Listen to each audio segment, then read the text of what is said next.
Hi, chat. Are y'all well? I hope you are. I hope you all had a great weekend, too. Ladies, gentlemen, programs, users, and gentlefolk, guess what? The arcade is open. It is Tuesday. It is time for Coffee and Chrome. I'm your host, Scott. Hi. As you can see, we got the sim rig all set up and ready to go. Yes, there's a Tobii eye tracker right here in the way. You're just going to have to deal with it. That's all there is to it, okay? I mean, it is what it is. It's going to... Listen, I need that sitting there, and it is kind of weirdly hanging in midair on the mount that is meant for the desk, and there is a reason for that. It's because it is quite literally the only way I can get it close enough to me that it registers properly and cleanly without being a pain in the ass. Because ultimately, at the end of the day, when I have this set up, as you will see when we switch over to the gameplay screen, I am sitting pretty far away from my 34-inch screen because of the way it's mounted on my desk, and there's a lot of desk space and wheel in front of us. You're messing with my Zen. Yo, Nuts Life, thank you so much for the resub. That's a tier 2 dude. 91 months total. Holy crap. No, listen. No, I don't want to. Listen. I'm running low on coffee. I'm running low on creamer, and I'm just running low on patience because yesterday was a bit of a bad day because of my lower back and everything. So back, shoulder, yesterday was, I'm still kind of a moody bitch, okay? So don't start with me. Otherwise, I'll have to end your existence, sir. Hi. I'm like, as I come off, man, I sound so freaking like absolutely savage as shit. All right, so I got to get that all out of the way. There we go. And where did I? Oh, yeah. This thing is a relic, by the way, but it works as a temporary thing to allow me to navigate because I can't reach through where the head tracker is to get to my keyboard. This is blocking my keyboard, okay? Because I don't have a wireless keyboard except for this one. And this, let me tell you, this is this is a thing, man. This is 100% a goddamn thing.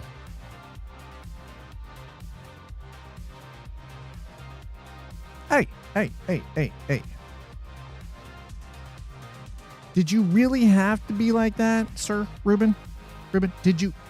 Was that necessary? Was it necessary? And by the way,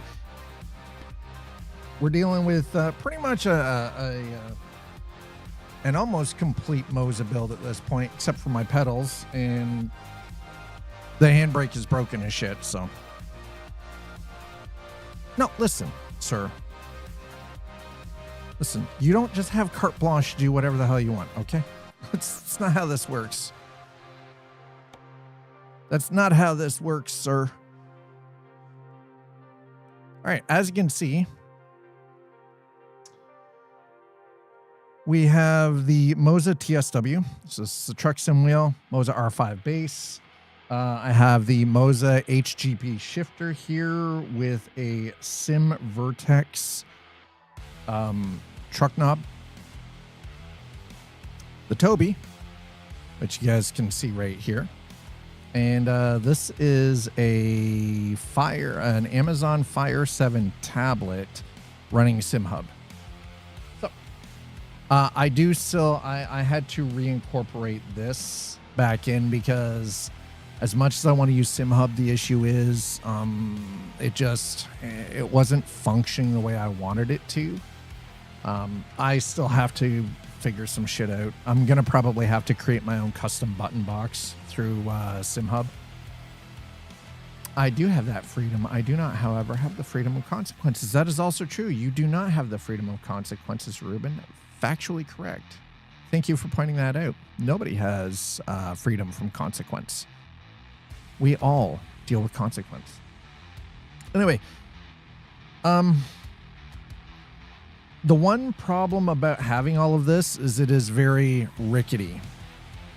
This is very, very, very rickety. It is not stable. So everything that I currently have or use is mounted on a highly modified GT Omega Classic wheel stand that I've mounted some profile aluminum to just sort of flesh it out a little bit. And I'll just put it this way. I mean, it works, but I don't trust it. I don't trust it. Hi, Sleepy. How are you? Oh my God. I don't know. It looks pretty decent though. I mean, like everything assembled together seems to be pretty good. All right, hold on. So, I really dislike this wireless keyboard. This thing is such a piece of shit. But what do you expect for something that is like 6 years old and costs like $20? Yeah, and it's one of the ones with the trackpad on it. So, I mean, it'll work. It works. Kind of. I almost need like a pocket for this.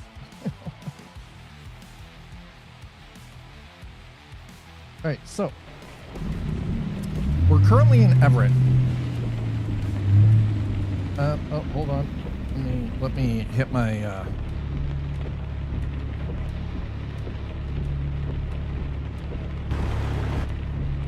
All right, that seems to be working pretty good, yeah. All right. Now, we're going to get our start up in Bellingham, though. Okay, I reached for the keyboard. I should not do that because that means I'm reaching past the Toby, which could then completely derail that thing. So we're going to go here to navigation. We're going to go to quick travel. We're going to move all the way up to Bellingham. I had considered actually driving up there, but I'm like, you know what? No. 141. All right, we're going to confirm that. Yes, 141. Thank you. Perfect. Beautiful. Let's go. Sleepy, how was your weekend? I hope everybody had a pretty entertaining and unique day yesterday. By the way, oh my God, it's still raining. Holy shit. Why is my F12 not working?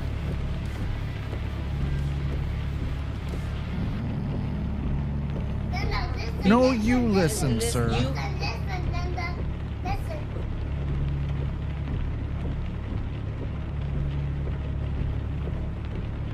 Why are my F keys not? Oh my God. Oh, are you kidding me?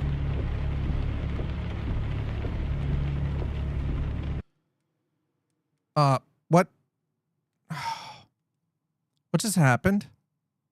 Why did all of my stuff just stop? Oh, come. My gaming rig just shut down. Are you effing me? Are you kidding me?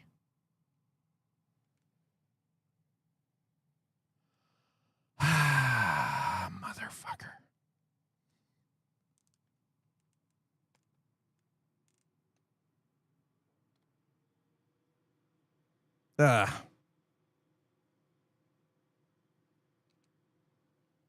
Well, that was great, chat.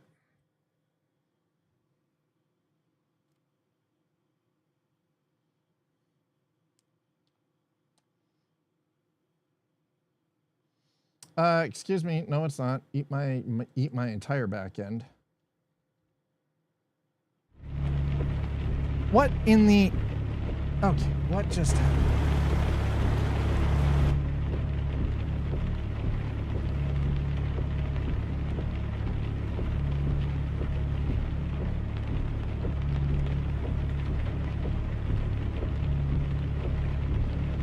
Oh, interesting.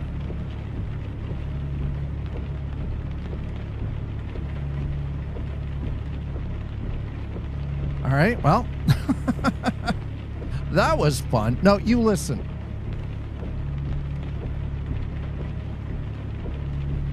How long can you last for 5 beans? With 2 of us drinking on 5 pounds, like 5 weeks. Yeah, apparently it locked the screen. Yeah, that was interesting. Shit. What the frack, man? No. Okay, how about I do this?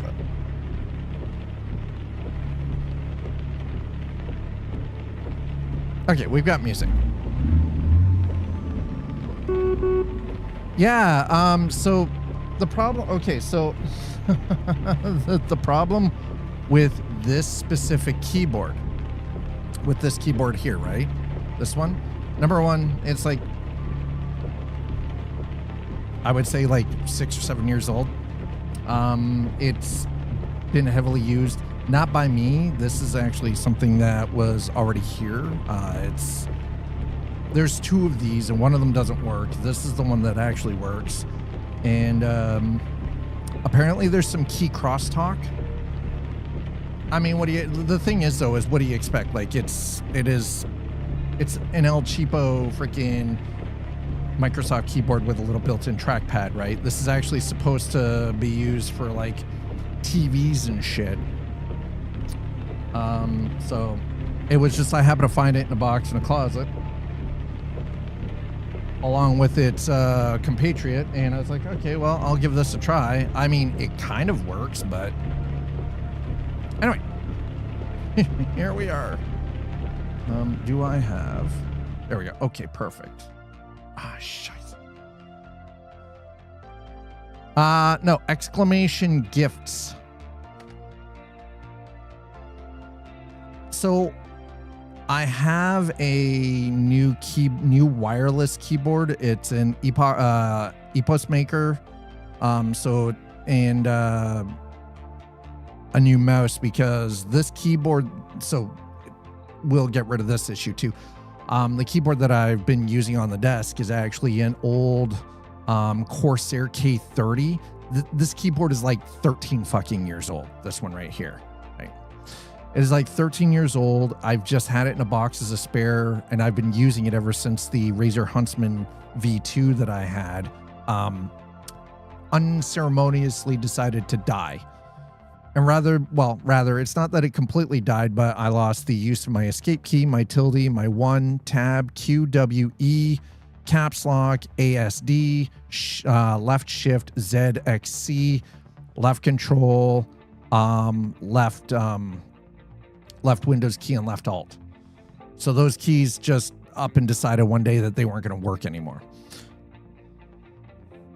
And I've taken it apart. I've cleaned all the contacts. And the problem is, though, is because it is an optical mechanical keyboard. It's an optomechanical keyboard. I can't just get replacement keys for it.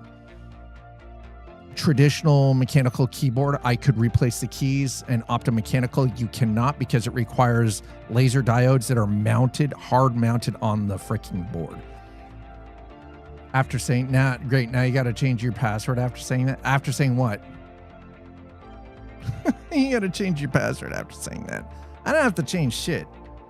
I don't have to change shit. What are you talking about? After saying all that. I mean, yeah, optomechanical, yeah. That's right. Holy crap. Let's go to service. Let's see, service recommendations. I don't think I need much in the way of service. No, I don't. Okay, perfect. Got no damage on this truck. That means we did well last time. Excuse me? Okay, well, fine. Let me out of here then. Can you just let me out of here? Thank you. Damn. Thank you. Let me out. Okay, so we're going to continue with the International 7600 here. I feel like this is actually a pretty good truck in general.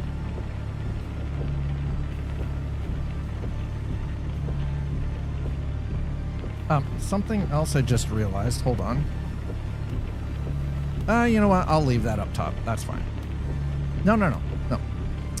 Let's make this more interesting.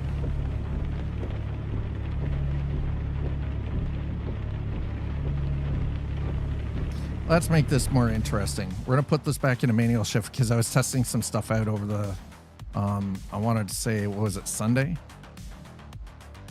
Oh, God. All right. No.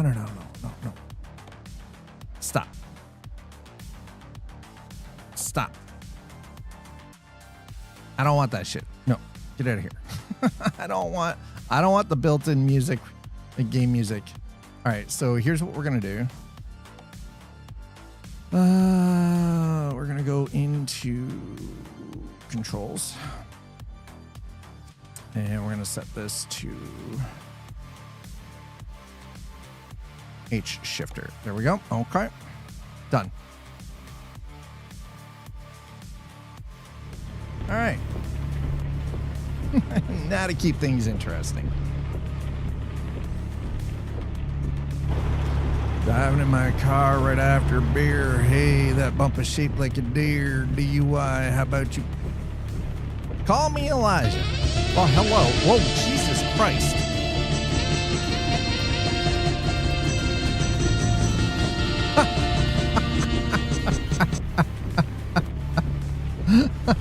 By the way, call me Elijah. Hi, welcome. My bot doesn't like shouting. You gotta type it all in caps. My bot gets real irate. I was kidding, but the keys that stopped working. Yeah, pretty much. Watch my mail. Yeah, I just heard that. Thank you, Nuts Life. All right, hold on. Let's see. All right, Nuts Life, you received new gifts. Surprise! Surprise! Surprise! Surprise! Thank you, Nuts Life. 1, 2, 3, 4. Nuts Life, thank you. By the way, if you're sending anything through Throne now, you can also use PayPal. All right. Nuts Life with 1, 2, 3, and 4. And apparently we just got a badger. What the all right. We need a load. We need a job, chat. That wasn't me. No, Sleepy. No, that was Nuts Life. Chances are my guess, if I had to guess, that would be coffee. And I appreciate the hell out of you, Nuts Life. Thank you so very much for the gift of hot, tasty beverages. All right, so we're in Bellingham. Okay. Let's get up here. We'll grab that. I would like... Do we have any freaking logging equipment? Bellingham to Portland? No. If I remember... Listen. No, you listen. Sammy, you have to listen. I prefer not to use PayPal. I can use my bank directly. And thank you. Yes. Listen, I see that.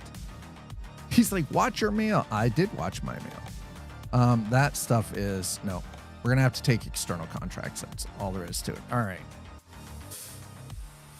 All right, so we're supposed to be going down to Everett. So I need something down to Everett. Boom lift. Log harvester. There we go. We're taking that. We're going to deliver that big-ass log harvester, chat. Okay, there we go. Okay. I think I'm ready.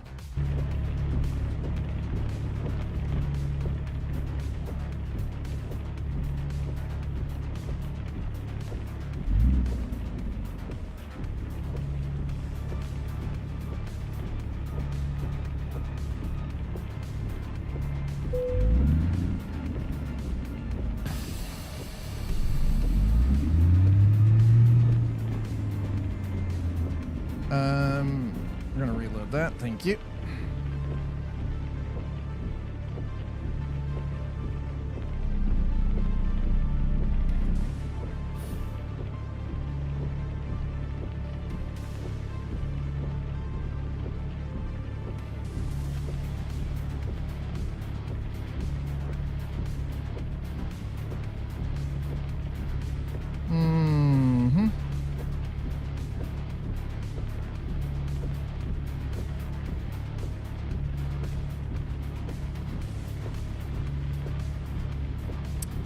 I don't know why it's showing my payment in euros, but whatever.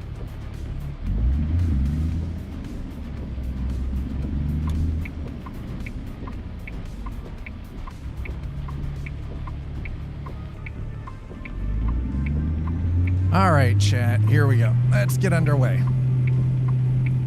If you're watching over on YouTube, thank you so much. If you aren't already, please hit that subscribe button. As you can see, we definitely enjoy some of our simulation stuff around these parts. So,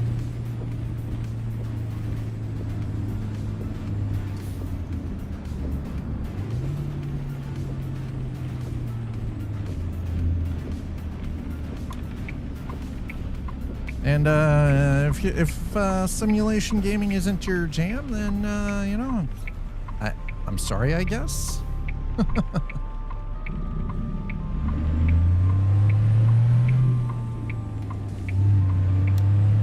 All right, so we're gonna, like I said, we're gonna make our way, grab this log harvester.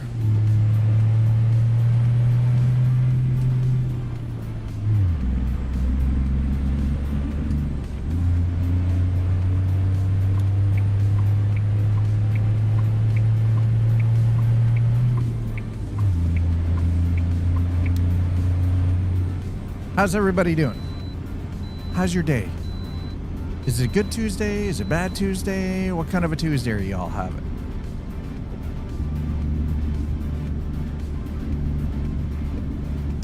No, we don't need to go through there, so we're just going to continue on our merry effing way, as we should. I do not need to stop in there at all.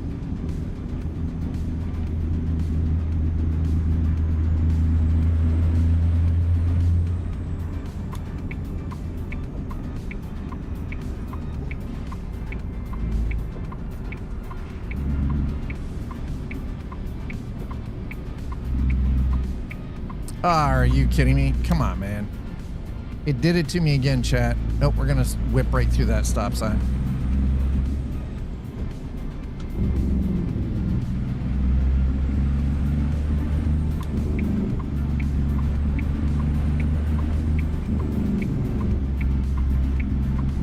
Would I rather? I'd rather die right now.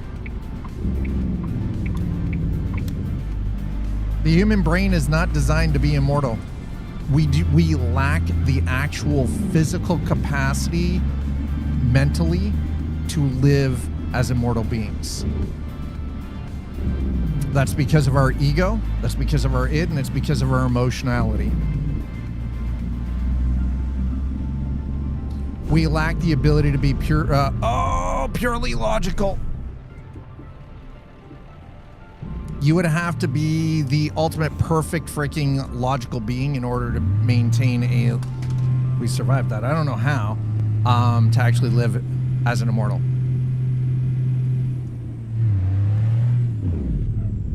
So from the scientific aspect... Hold on. Let's put the phone back where it needs to be. Before it gets broken. There we go. All right. Yep. Oop. I was not expecting to slide off that hill, by the way. I'm just glad we were able to pull that off. Yeah, I would not want to be immortal.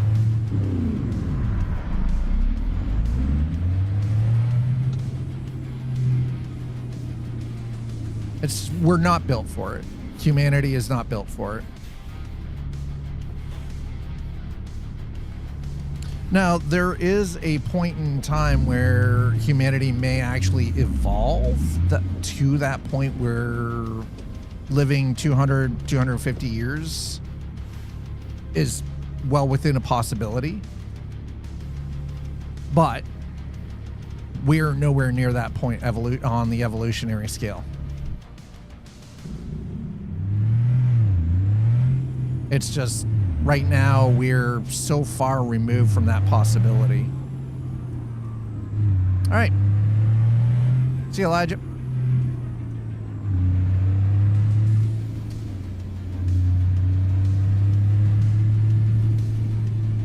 Upload my brain already. I mean, right? It's kind of what it feels like. I would hate to be immortal, think of the terrible shit I would see. Well, and that's the thing is...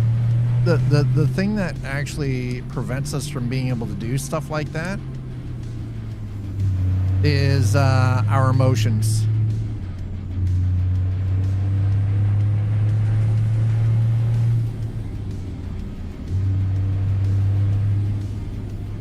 It is 100% our emotional attachment to people, places, and things. That's what would actually prevent us from being immortal in a healthy stance.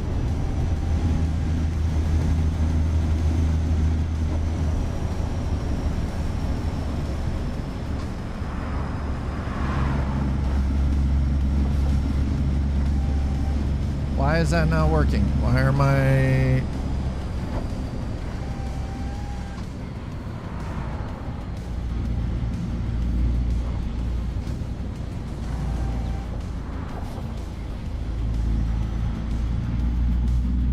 Okay, there we go. I'm like, why are my buttons not working the way they're supposed to?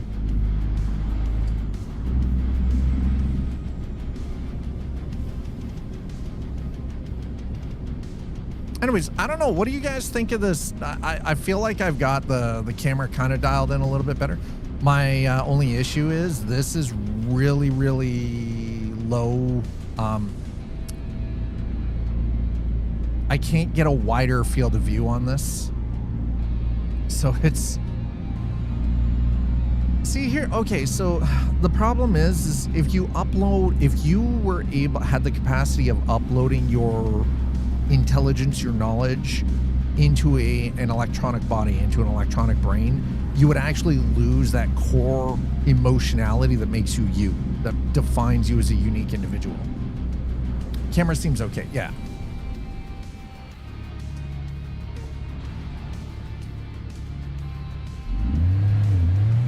Oh God.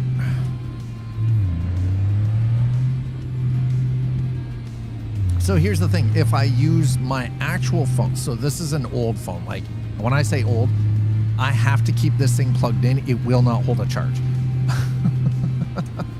It's pretty bloody old.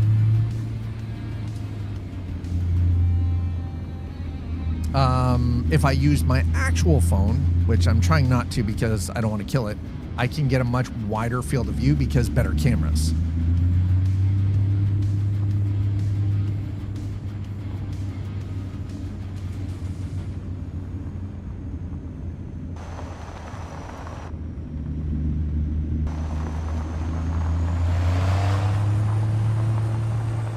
Where's my dirt? Why is it not dusty out here? Where's my dust? Where's all my dirt, chat?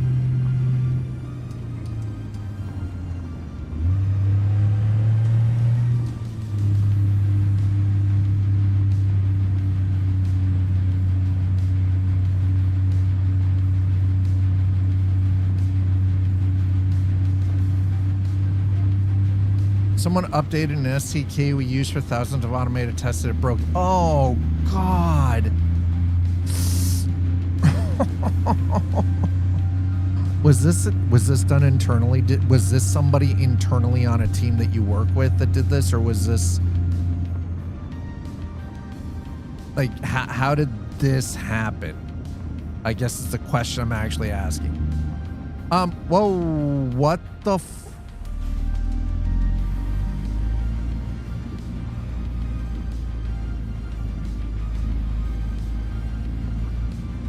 and everyone is buried in duplicate.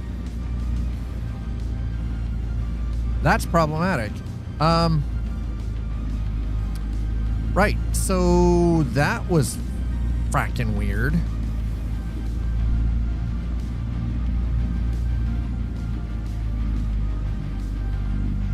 Oh, please don't tell me I'm about to start having freaking PC hardware problems again. If I end up having PC hardware problems, that's gonna cause even worse friction.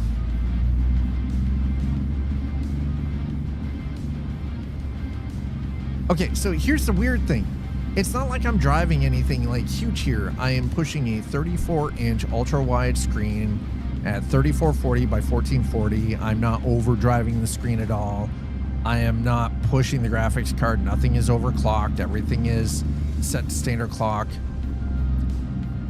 That issue that you just saw, all of this started when I reinstalled SimHub.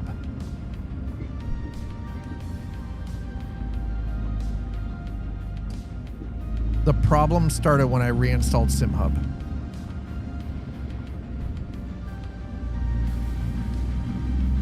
Sure it's not browning out?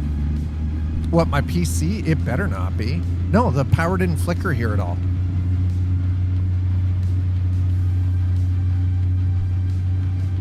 No, there was no power flicker here at all. And it's definitely not a heat problem.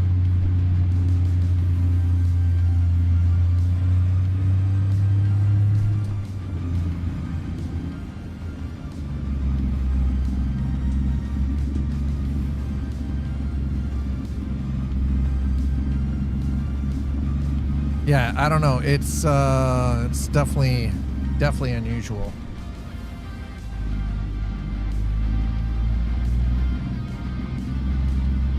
But yeah, I don't have anything like cranked super ultra high end. I've scaled a lot of stuff back. I'm running stock clocks on everything. GPU, CPU, RAM, everything is stock clock. The only thing I changed, why is that clunking? Oh, that's just the rig. Never mind. I can't help that. That's just the rig. Yeah, it's just ever since I installed SimHub, this PC's been exhibiting some really weird graphical issues when I'm trying to use it or get it functioning properly. It's fully up to date. I have the current SDK, all the SDK stuff it requires to function properly. I don't know. It's being weird. Even though it shouldn't, but it is.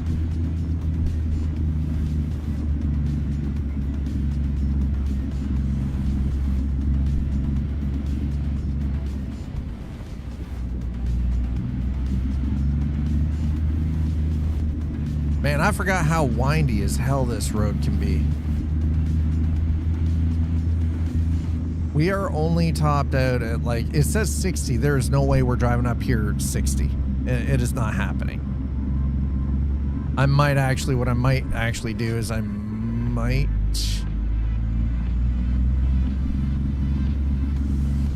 I don't know what... Oh, it'll be that or... It's that. Okay. What I may have to do is I may have to shut SimHub off, and everyone is duping tickets to other tickets all the way to... Oh my god, why? Oh, sleepy dude, I am so sorry. That sounds like a bunch of BS, man.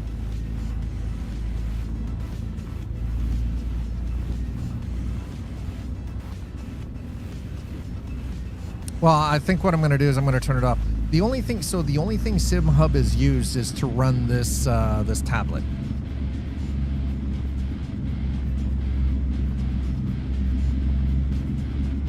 Wow, that burns through freaking power fast. Holy shit. Hi. Yeah, when we get up to the top of the hill here, I might actually do that.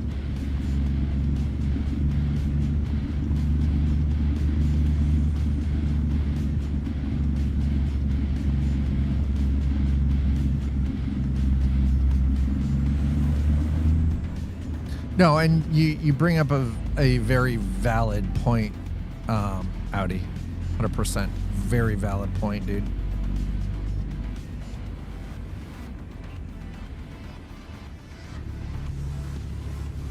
Oh, that is not it. Oh.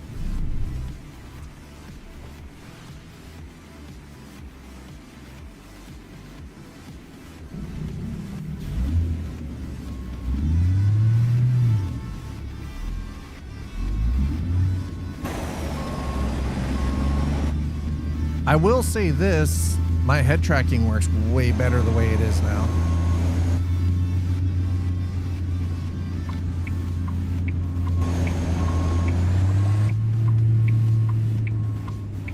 I don't like the fact I had to build this, like, I redneck mounted this thing. I don't think you guys understand how much I rednecked the shit out of this mount.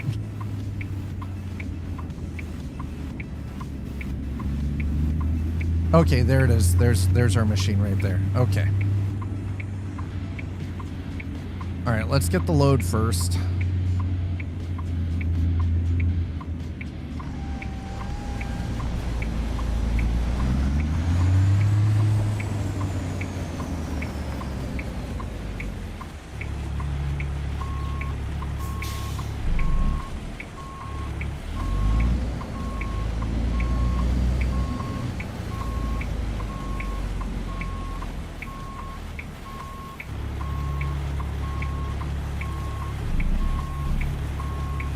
Nope, not quite. Okay.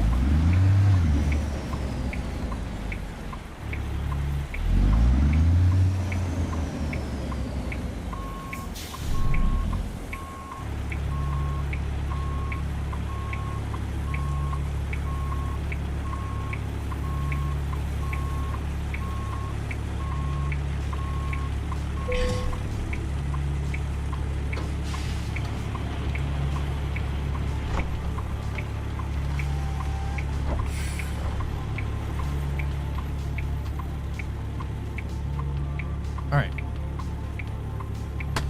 We're going to hit the brakes here for a second. And then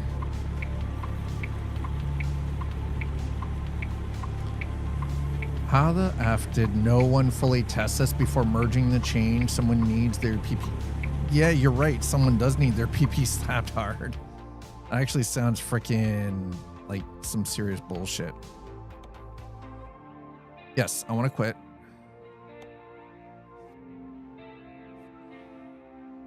I mean, here's the thing. This ultimately does work.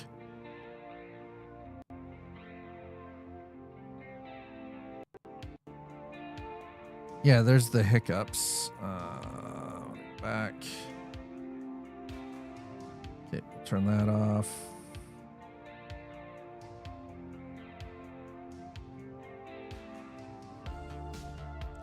All right, so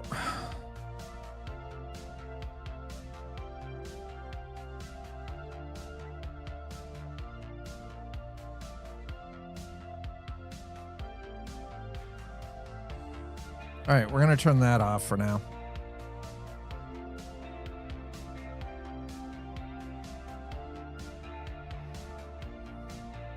And it does seem kind of weird that they would update all of that stuff. It's a digital strata of rock layers of fail. Trying to see which ticket I need to dump stuff to. Oh my God. Holy crap. Wow, I don't even know where to start with that for you. That sounds absolute like complete and total rubbish and bullshit. Folks, there we go. I think,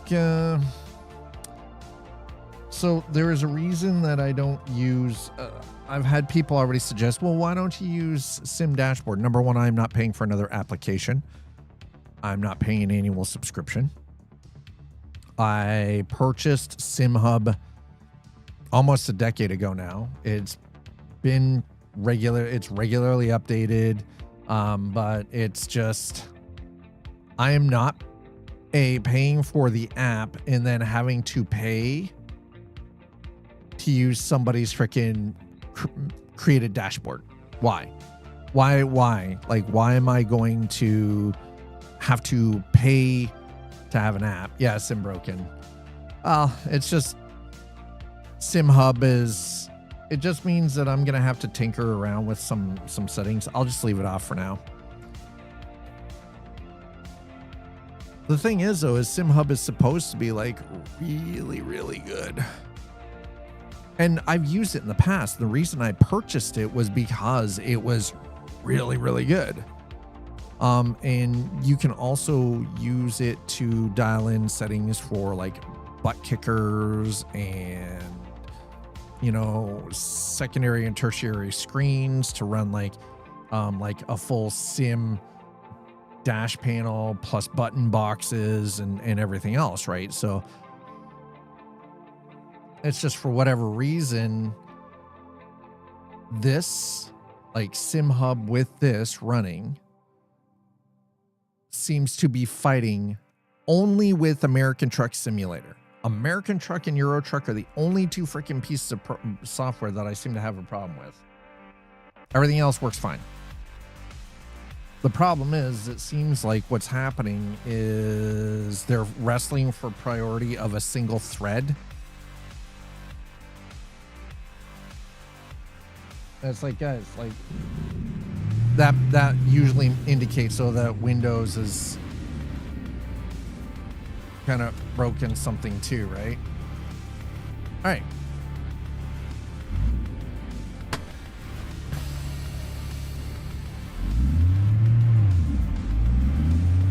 That's fine. We'll just do this the old-fashioned way then, chat. Identify yourself. Thomas Family Racing, thank you so much for throwing down that follow. Appreciate it. Welcome on in. So for the time being, I'm just gonna leave I'll just leave SimHub off, and I'll tinker around with it tomorrow. I think I'll mess around with it a little bit.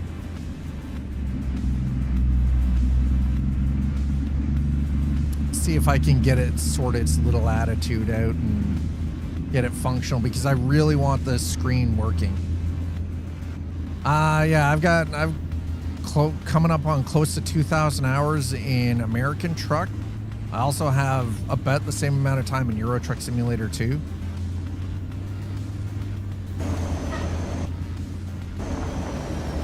All right.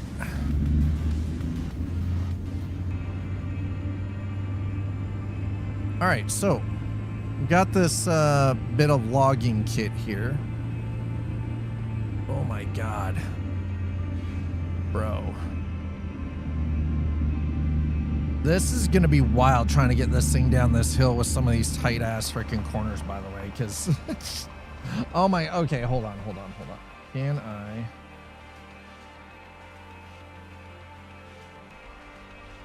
No, shit. Okay, I need, hold on. There's something not functional the way it should be. Hold on, please. Please hold. Something is not working the way it should. This is a problem. Keys and buttons, please. Thank you. Oh, hold on. Let's go back to controls. And okay, yes, wheel. I'll have 700 hours plus. Yeah. Been on it since 2018. Yeah, I got into American Truck when it first came out. Euro Truck and Euro Truck. I was doing Euro Truck primarily until this came out, and then all of a sudden it's like, oh yeah, well, now we're into it. And up until, oh God, what was it, 8 years ago, guys, that we started using a wheel for everything instead of the controller.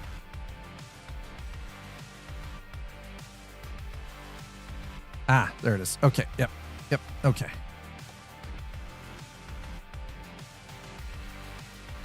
Look up and down, yep. Left and right, there we go, perfect. Okay, nice.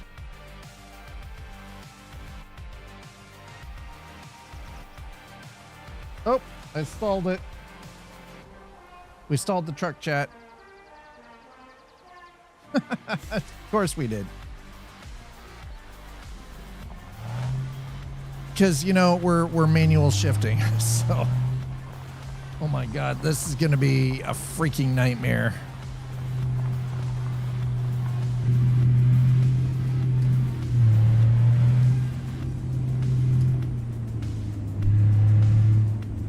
Okay, well, we're gonna make our way down. iRacing? See, I have not played iRacing in quite some time. There's a reason for that. Whoa.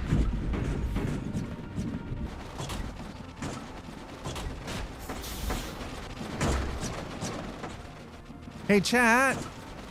This isn't normal. What just happened, dude? What the?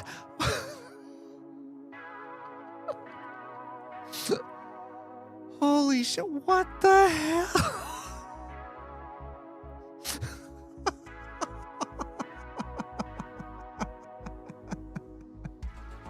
All right. Okay.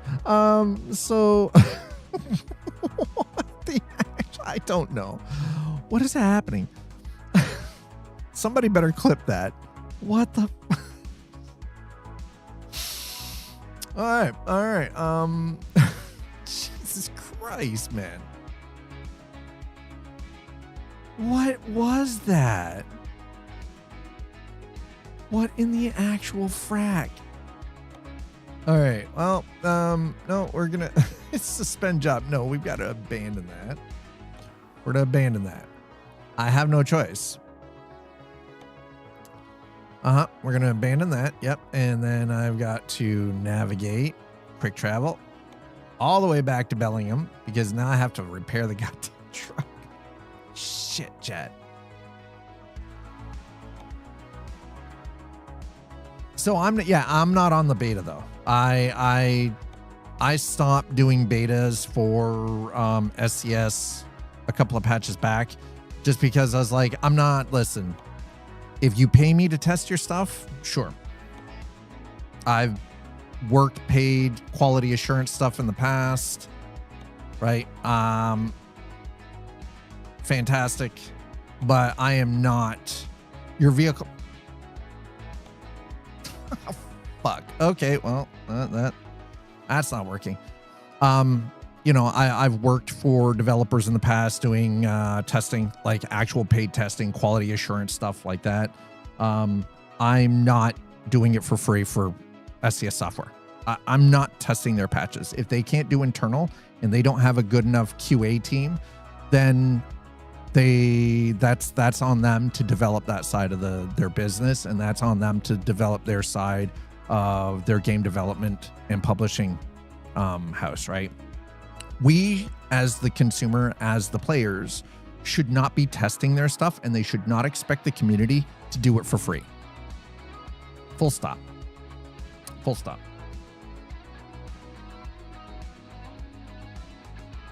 All right, so we're kind of euchred.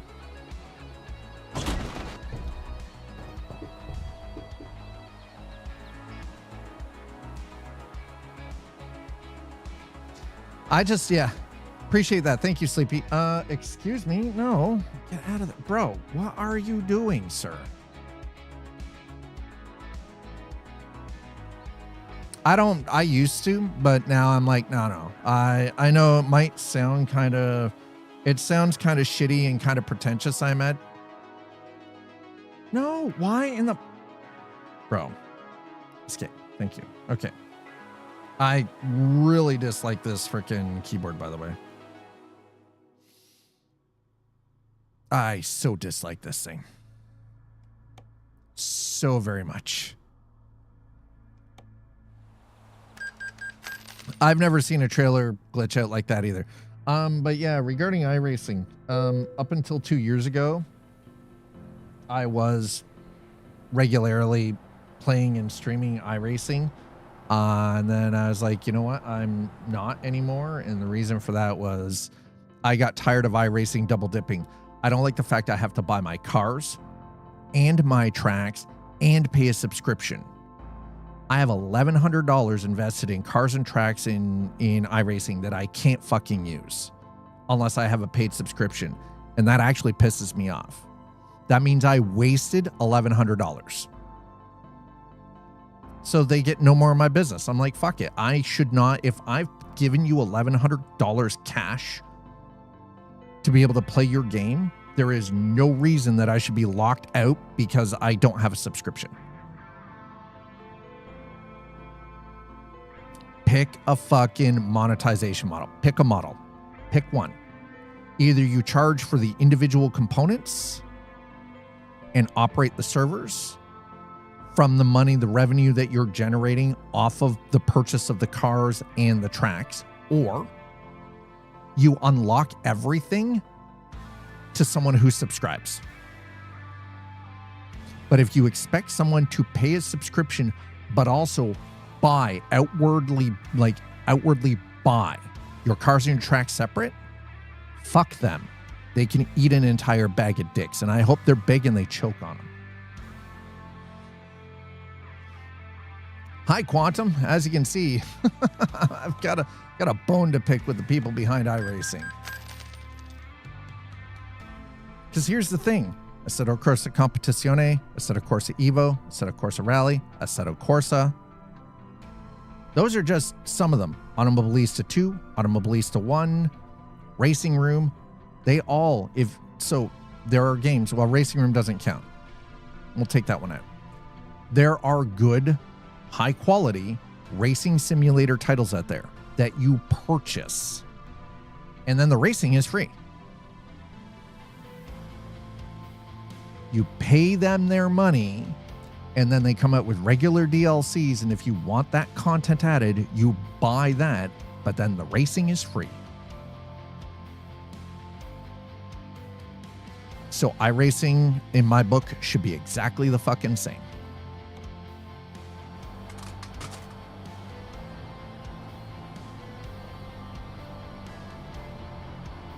Okay, listen. I just may have broken. Just, oh my God. I didn't realize, chat, that being off for an extra day because of my shoulder and my back being out was going to cause this level of problem today. I know, I sound crusty. I probably sound like a boomer. My parents are boomers. I'm definitely not. Sears of Trackmania Nation? Yeah, right. Okay, listen. Why are we bringing up Trackmania Nation? Yeah. Yeah. Oh, that's Ubisoft. That's why. Because Ubisoft does what Ubisoft does. we know exactly how that works. All right, let's check our freight market again. All right, we're in Bellingham. Oh my God, I sound like such a crusty asshole. Nope. All right. Nope. All right, that's fine. I need something down to Everett. Let's see. Bellingham to Everett. Lumber. All right, we're going to do that. No, we're going to Everett. Everett is supposed to be our first delivery. So we're going to do that one. Yeah, I hope it doesn't. Switches to subscription, player-based. Yeah, and then the funny thing is Ubisoft's like, why'd the player base die? I wonder. You tell me.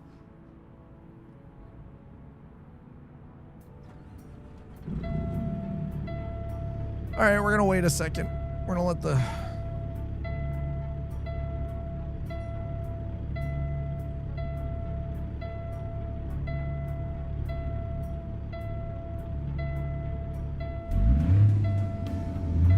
They threw us a bone by letting us plebs play for a bit before cutting us off too. I know, yeah.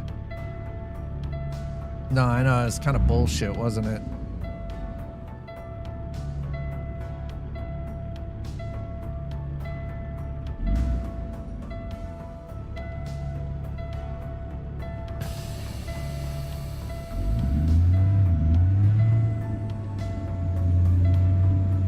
Okay, yeah. Ding, ding, ding.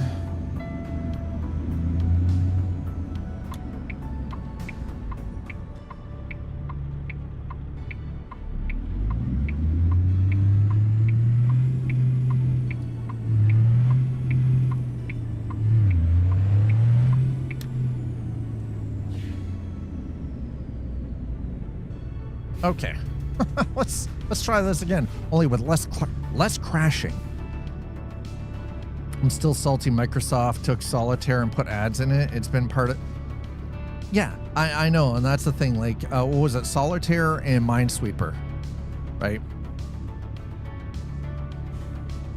And what did they do? Yeah, Solitaire. Yeah, I love that they put...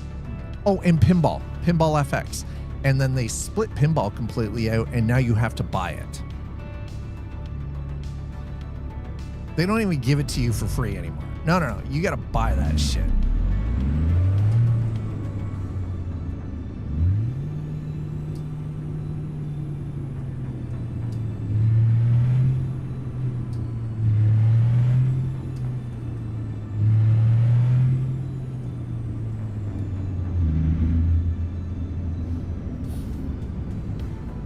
And only piped up when stuff went sideways. Good time. Yeah, I miss it. Yeah, trust me, I know. Good times.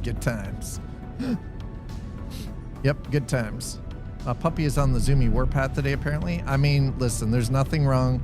You can't get mad when Puppers is doing Zoomies. How can you be mad at a puppy when they're doing Zoomies? Nobody can be mad at a Puppers when they're doing the Zoomies. Especially when they're a little puppy. How old is your pup anyway, Quantum? Rumble. Yeah, it sounds like a herd of Ellis. 5 months, yeah. And let me guess, smallest thing in the house makes the loudest noises. They thump around and it sounds like a herd of elephants running through your home. Sounds about right, yeah?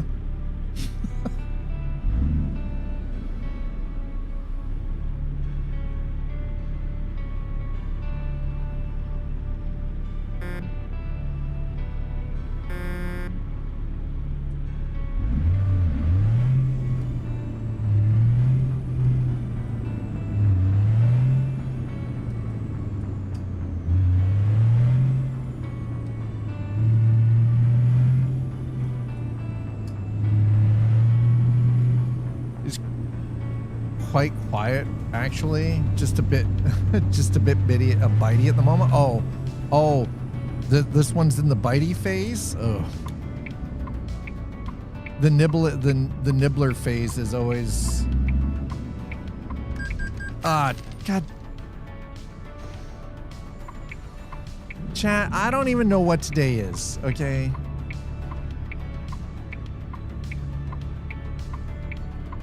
"13-year-old kitty, avoid kitty, gets the midnight zoomies and meows until I open my door."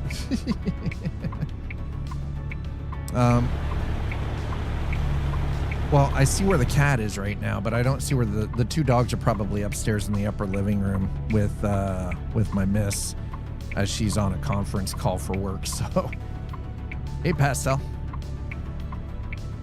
All right, let's. Wait, what? Wait, what? Who? What? Why am I running? That's life. Why are we running? Sir, why are we running? Yeah, something wild for me. Rushes over to. Damn. I mean, this is what happens when you talk shit. You get hit. Fuck around and find out. You're finally figuring out what FAFO means.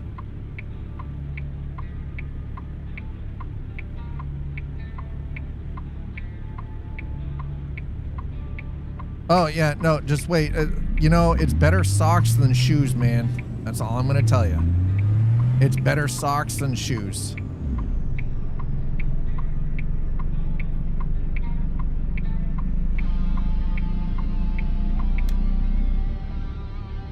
Oh, of course it's all very cute. Absolutely, 100%.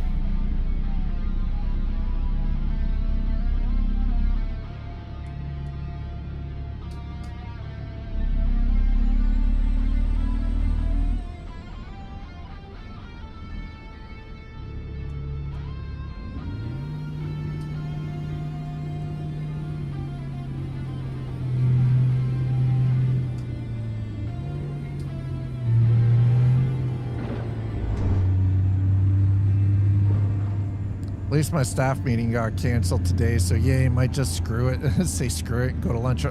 Listen, by the way your day sounds like it's already going, you might want that freaking go to lunch early.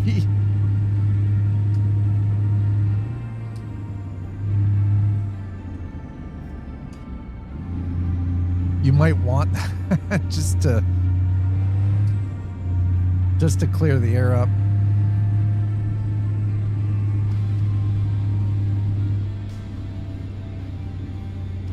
Yeah, I imagine that's gonna just be a big old freaking mess for a while. I mean, I don't think any of that stuff over there is currently done. It's just gonna keep going for the long haul, unfortunately. All right, I am very happy with the head tracking, by the way. I am so much happier with it. It's weird that I had to like redneck the shit out of my mount for it, but I mean, you know.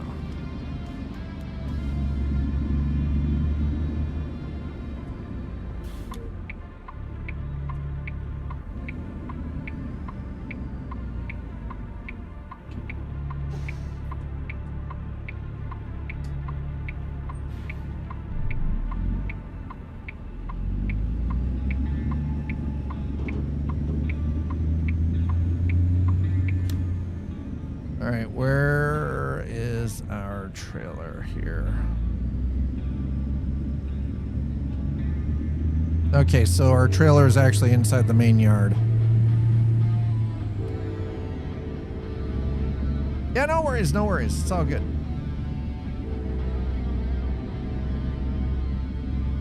In the process of structural failure, beams buckling. Oh, God. What the hell is going on, man? What is this week?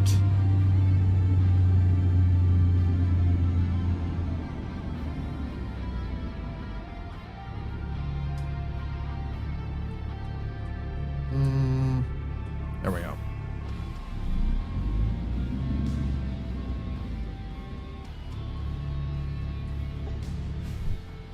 Oh, God damn it. Don't stall that on me, you son of a bitch.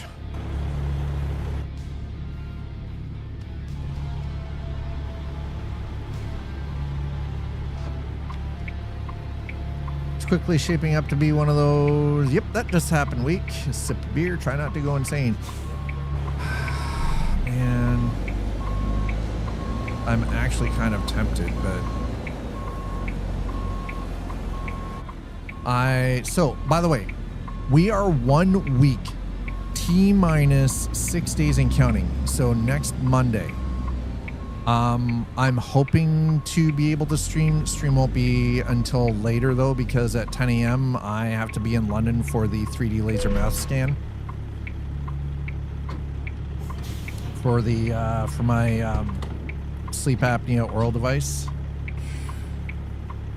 I have most of a 12-pack of Yuengling bottles in my fridge. I mean, I might...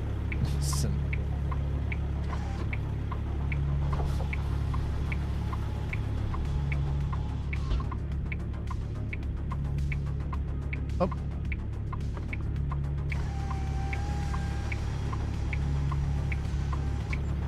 Okay, I think we're good.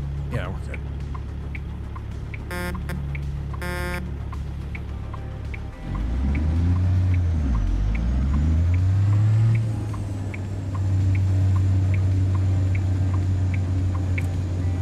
I've still got that really nice scotch sitting here that I haven't had much since Christmas.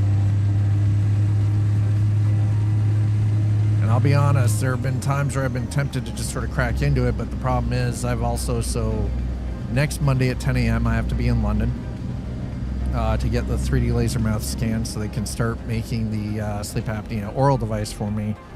And then the following week on Monday, on the 20th, July 20th, there will be no stream because I have a doctor's appointment in Toronto. And we'll see what my doctor has to, like, tear me a new backside about when I'm dealing with that. Now, thankfully, my appointment in London is... I don't think it should take too long.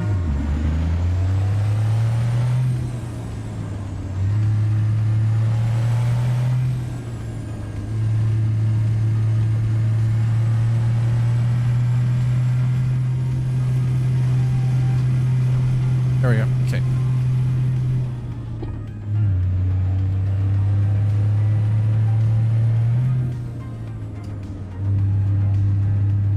So, yeah.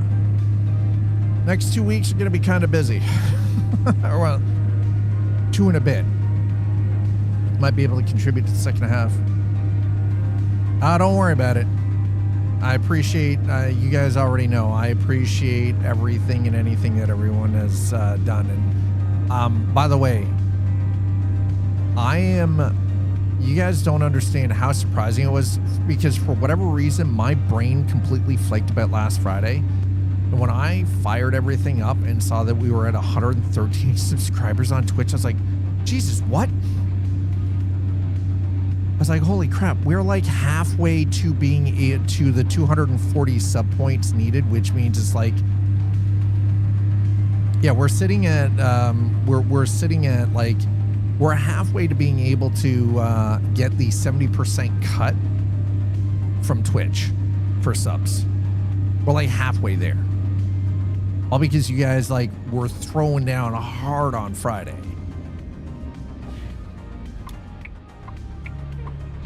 Which was very unexpected.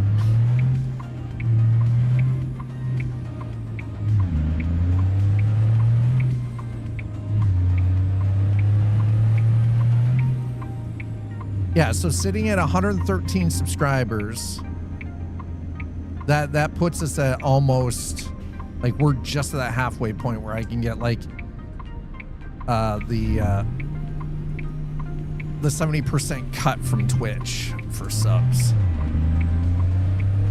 which is freaking insane. And I really appreciate the shit out of that, because that has been a goal for a while, but I just kind of stopped pushing that goal.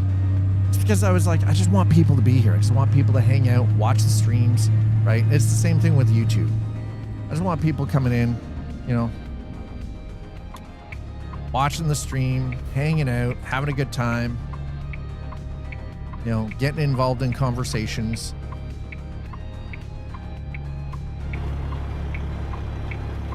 And that lumber looks really good though, doesn't it? Oh, at some point, chat, some point I've got to redo the operating system on the streaming PC. I'm looking at Linux. The problem is with Linux,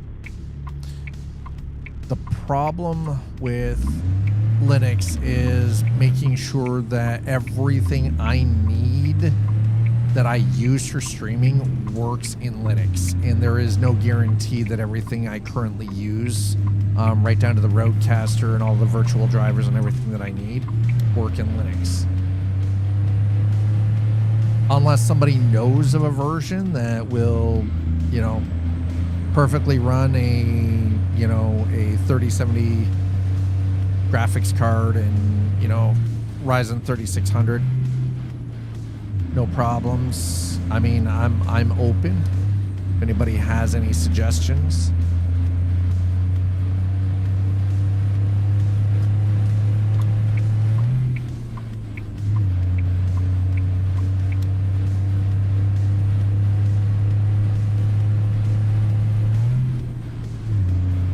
I just don't want to have to go through the process of doing. I don't want to have to end up doing any kind of conversion stuff for my visuals, for my animations or anything. Oh, careful there, buddy.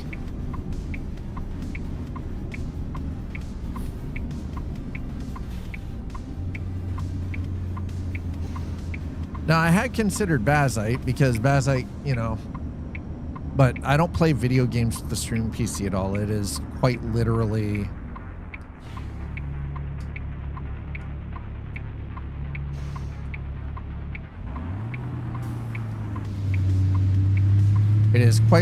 stream only. It is only on when I am streaming, and other than that, it's off. I've used it occasionally for doing some recording stuff, but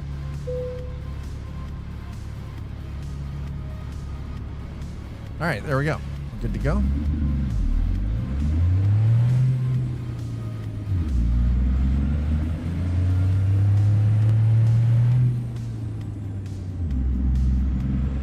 All right. Let's giddy up. I don't seem to be having any problems since shutting SimHub off, so.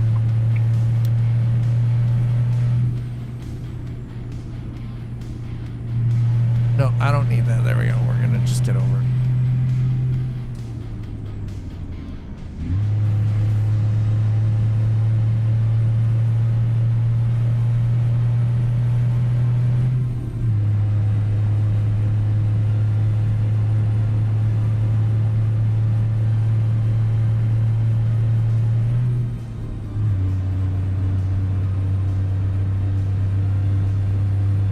Yes, this works way better now. Hell yeah, chat.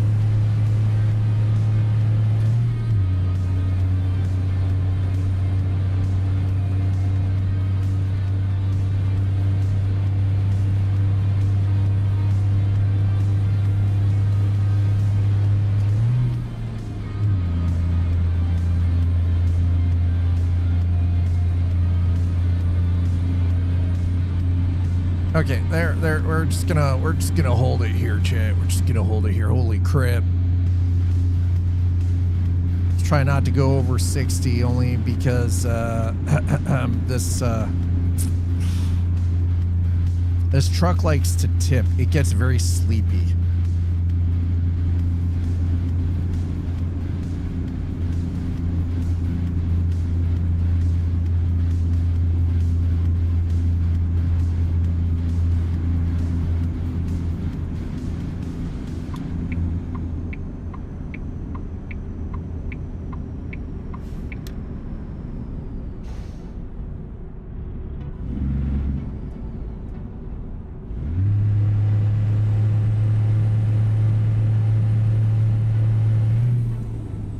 All right.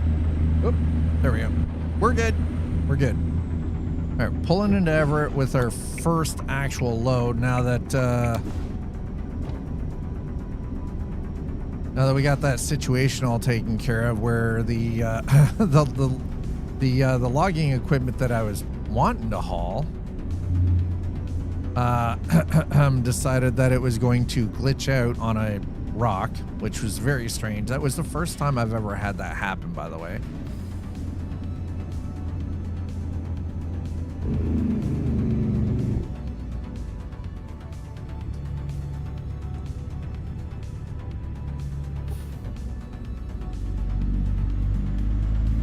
Oh, get around the corner, you big bitch. And welcome on in. If you're new here, welcome to Coffee and Holy You're crap. messing with my Zen thing, man. Goofball has just subscribed. Sleepy developer gifted a tier 1 sub to Goofball. You're messing with my Zen thing, man. Nellites has just subscribed. Sleepy developer gifted a tier 1 sub to Nelly TS. You're messing with my Zen thing, man. True Rider 8313 Sleepy, thank you for the 25 has just gifted. Subscribed. Sleepy developer gifted a tier 1 sub to True Holy Rider crap. 8313. You're messing with my Zen thing, man. Thomas Family Racing has just Hey! subscribed. Sleepy developer Holy gifted a tier shit. 1 sub to Thomas Family Racing. You're messing with my Zen thing, man. Rust Gauge has just subscribed. We're just gonna let this Developer run for a gifted minute. tier 1 sub to Rusty Gauge. If you just received a You're messing gifted with my sub, Zen thing, courtesy man. of Sleepy Developer, Zarnewth has be just sure to thank subscribed. Sleepy Developer. Sleepy Developer gifted a tier 1 sub to Zarnewth. Sleepy You're Developer. messing with my Zen thing, man. Oh, dude, thank you so much. I Red appreciate the Samurai shit out of that. underscore That X has is. just subscribed. Sleepy Developer gifted a tier 1 sub There to we go. Red That puts us Samurai at underscore 150 X. out of 240 some points. You're messing with my Zen thing, man. Thank you for the 25. 2022 underscore farming underscore guy has just subscribed. Sleepy Developer gifted a tier 1 sub to 2022 I love the way the farming freaking bot underscore guy. says that, though. Holy You're shit. messing with my Zen thing, man. You're messing with my Blazer Jake has just Zen thing, man. subscribed. Sleepy Developer gifted a tier Oh my 1 sub goodness. to Blazer Jake. You're messing with my Zen thing, man. Quiglioto has just subscribed. You know, I like the Sleepy fact that you can Developer tell that gifted this is a tier 1 bot sub and to it doesn't Quiglioto. sound like a natural human messing voice, with my because I Zen think that would thing, actually man. freak me out. Oi Ifos TV has just subscribed. Sleepy Developer gifted a tier 1 sub to Oi Ifos TV. You're messing with my Zen thing, man. Longview 2K has just subscribed. How does it Developer gifted figure a out tier the 1 order sub of to these? Longview That is- 2K. You're messing with my Zen thing, man.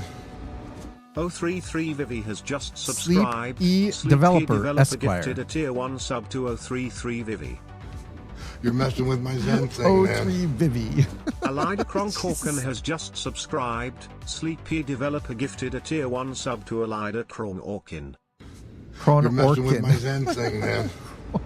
Sanriad 0LL has just subscribed. The way Sleepy the Developer bot gifted a actually tier 1 sub says to some of these Sanriad names is 0LL. incredible. You're messing with my Zen thing, man. Holy crap. Baron Durail has just subscribed. Shuffles off Sleepy to lunch, Developer Sleepy. gifted a tier 1 sub to Baron Durail. Is go You're messing have with lunch, my Zen thing, man. and if possible, get Micree yourself has just have a subscribed. beer with your lunch. Sleepy Developer It gifted a sounds tier like 1 you've sub already to had a Micree. day. You're messing with I'm my just Zen letting it thing, roll through man. these. Lord Ofma has just subscribed. Sleepy Developer gifted a tier 1 sub to Lord of Meow. Lord of You're Meow. messing with my Zen thing, man. King underscore Carnage underscore has just subscribed. All right. Sleepy Developer gifted a hold tier on. 1 sub to King underscore Carnage underscore. You're messing with my Zen thing, man. 0UTS1D3 RSW6 has just subscribed. We got some driving to Sleepy do. Developer gifted a tier 1 sub to 0UTS1D3 RSW6. You're messing with my Zen thing, man. Niga6 has just subscribed. Sleepy Developer gifted a tier 1 sub to Niga6. Need a You're sit. messing Oh, with my Zen Niga thing, 6. man. Jumper Gaming 21 has just subscribed. Sleepy Developer gifted a tier 1 sub to Jumper Gaming 21. Cheers, Thomas. You're messing with my Thomas, Zen thing, Family man. Racing. Thank you so much. Appreciate you. Skycell has just subscribed. wonderful rest of your day. Sleepy Developer gifted a tier 1 sub to Skycell. You're messing with my Zen thing, man. Bakespan74 has just subscribed. Sleepy Developer gifted a tier 1 sub to Bakespan74. You're messing with my Zen thing, man. Nash underscore Let's Sloan get ourselves has just over here. We'll get this to the Sleepy Developer depot. gifted a tier 1 sub to Nash underscore Sloan.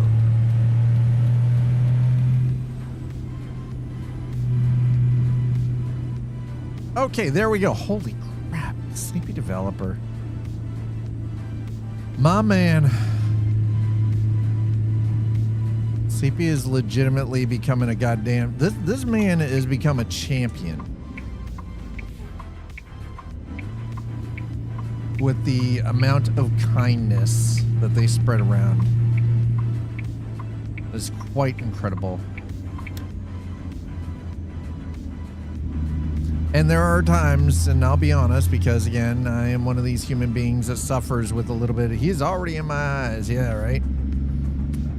That because I struggle with the imposter syndrome stuff, where I'm like, man, there are times where I'm like, I don't feel like I'm worthy of that level of kindness, even though generally I am a pretty pleasant human being. I can be a crusty old curmudgeon. I understand that. I'm 100%. I get it. I can be a crusty ass old curmudgeon. Okay. 100%. Can confirm. Why? No. Get that beacon off, man. Wait, what the frack?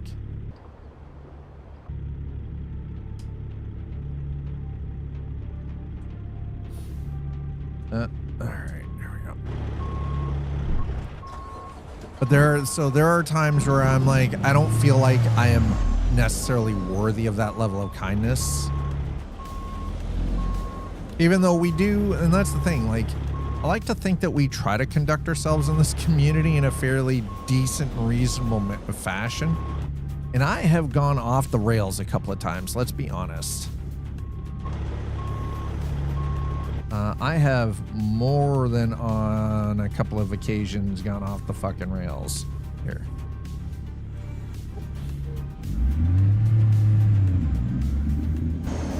Okay, come on.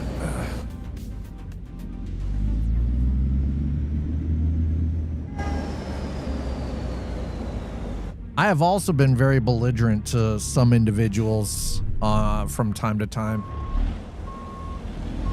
But again, it's not that I go out of my way to do so. It's we've had instances where, like, and we all have this. We all have a breaking point. Hi, sister. How are you? We all have a breaking point. What in the actual?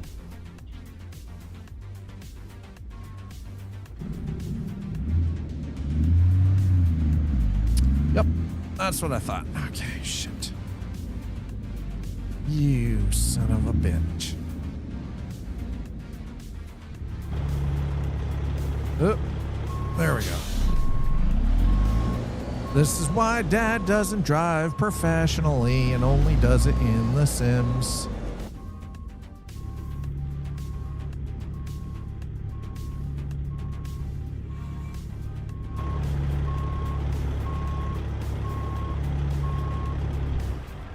Oh, come.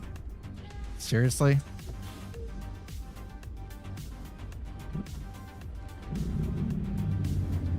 I didn't wash my hair for a few weeks because of the damn heat. Finally washed it. Looked in the mirror. It's like, so that's where my curls went. Okay, so here's the question. How do you keep your hair clean if you didn't wash it for a couple of weeks? I can't go more than 3 days, regardless of weather. Because if I don't, I end up with the worst absolute fucking scalp itchiness that I would never wish on another human being. Like, ever. Flat out. Man.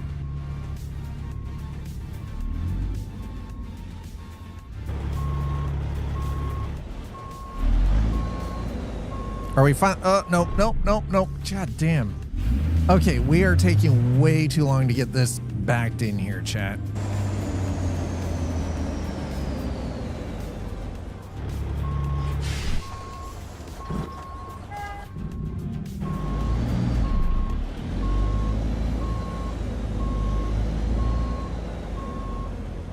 I cannot, here's the thing, I can't go more than 3 days.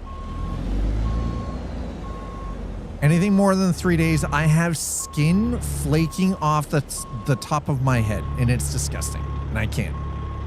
And I feel like I'm going to carve hair off my head.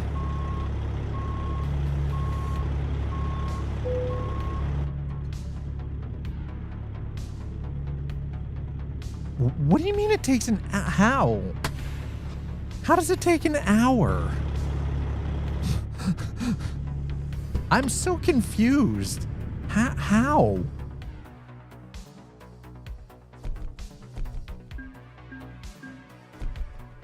Not only that, I'm one of those human beings that if I can make it past the 3-day point, then my hair actually looks like it is oily. Like you can take a Kleenex and go like this and then see the natural oils. My oldest daughter has hair down to her ass and she's able to wash it in 5 minutes. She's like 20 years old and she can wash her hair in 5 minutes. That's what I'm like, how? Her hair goes down to her ass. Does she have curls? She does.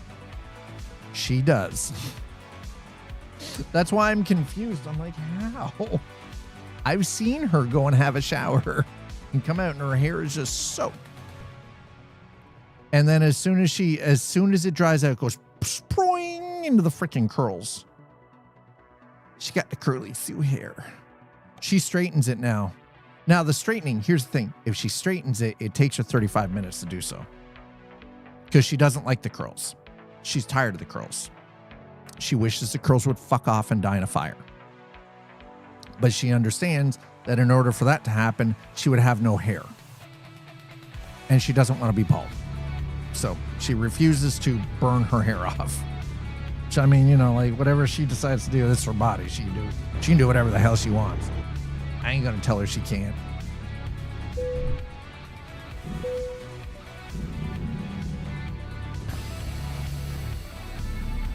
Okay, so apparently I can't. So yes, she does have curls, but I'm like, that's why I was like, an hour? Wash it twice, use conditioner, gel, hair dryer, use hair oil. Wow, that sounds like a procedure. I gotta say, listen, this is one of the reasons why I'm very glad I have short hair. I'm not judging, I ask because I'm genuinely curious. So I'm not judging, it's just like, I'm like dumbfounded, I guess. I imagine hair drying.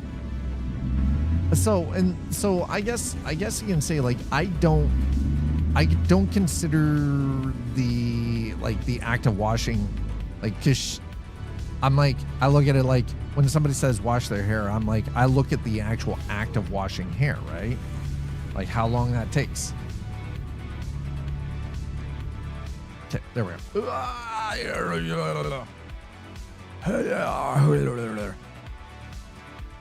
Where are we? Okay, so we're gonna go. And we're gonna camp out. Wait.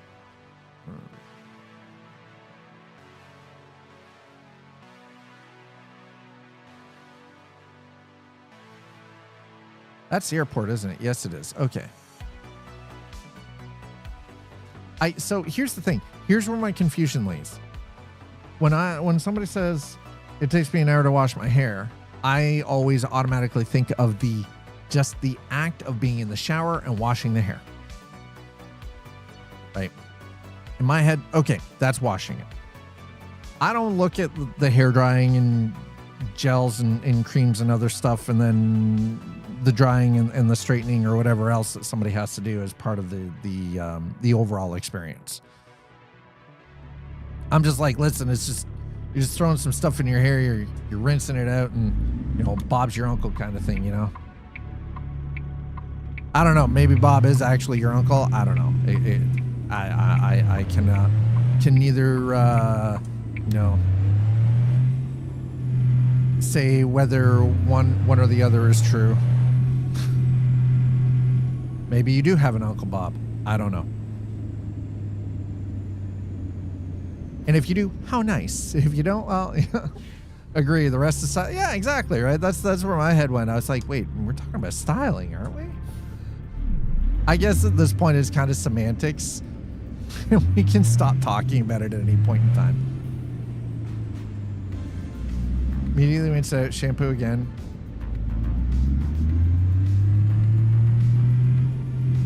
And then I'm guessing it's stuff like leave-in conditioners and all that jazz. All that jazz. All right, so we're at 150 out of 240 sub points. Holy shit.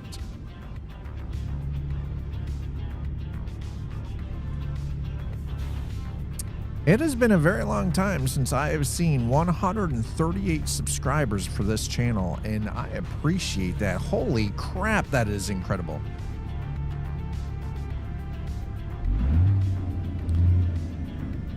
Am I the weird one that's like, hey... Okay, you know what? I'm going to ratchet because I don't know what the hell you're sitting there for, but you're pissing me off. I will work out in the heat because generally where I'm working out has air conditioning, so. And I like the sweat. It feels good to sweat.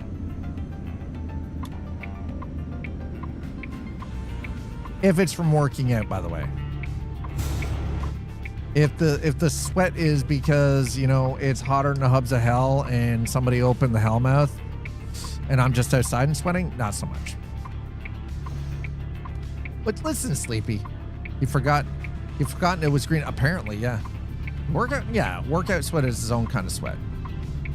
It's the same reason why, like, I don't mind sweating if I went for a run or other activities, you know. Yeah, various definitions of workout. Listen, sometimes it is nice to get sweaty with another human being, okay? All right? Let's just throw that in there. I'm not implying anything. I'm just saying. And before anybody's mind jumps in the gutter, you can work out with a buddy at a gym, okay? Or, you know, a partner or your significant other, what have you, right? Like, you can do that too. That is acceptable.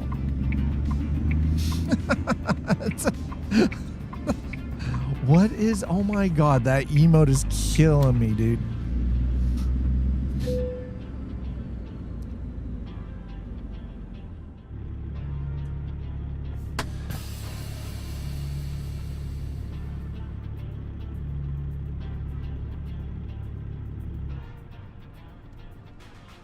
Okay, we're gonna get a little bit of the shut eye.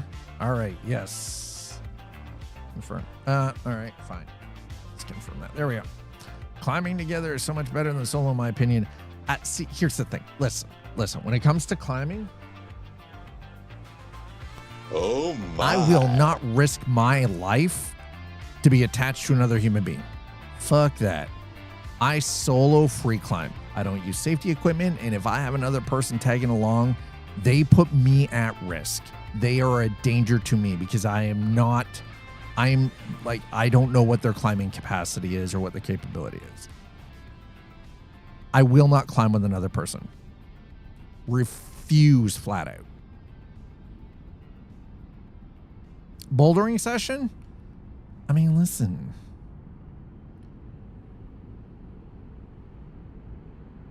Am I the boulder? Oh my. Because we're talking about different bouldering at that point then.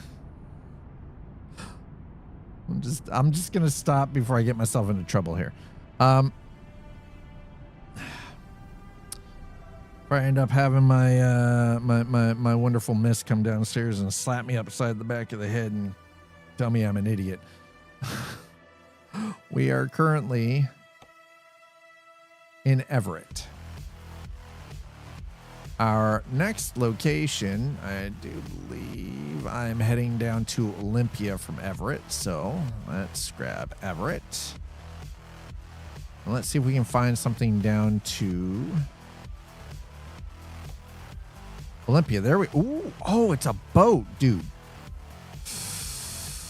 Ooh, yes. We're gonna take that boat. Dad is taking that boat. Let's go. We're hauling that boat. Absolutely. As long as it's challenging, and I'm not one to judge.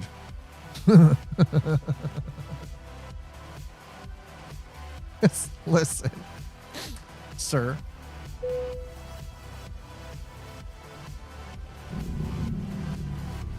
Sir.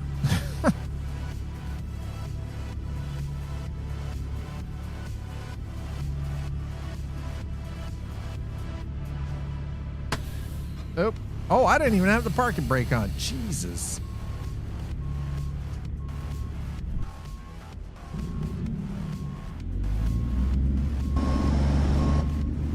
What are we doing on fuel? I think we're good on fuel. Yeah. We've got practically a full tank, so we should be all right. We're good.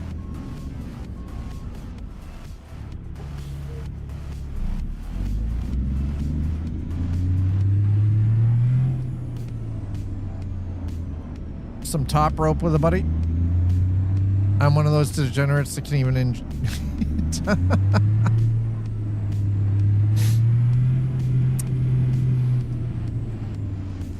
I don't require. Listen, I'm gonna be honest. I would not say that makes you a degen.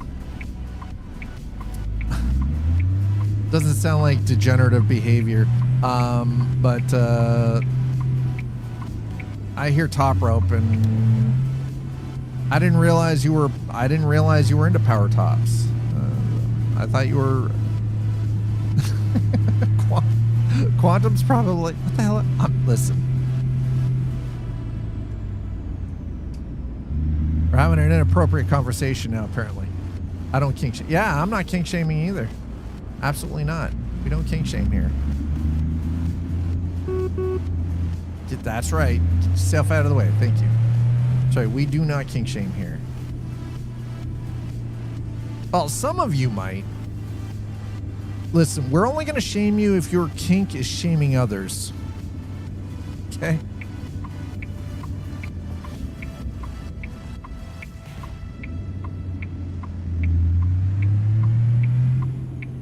All right, we're back to Westport, huh? This is where we dropped off, so this ought to be interesting. Okay, so we gotta go all the way to the back here. Where's this boat?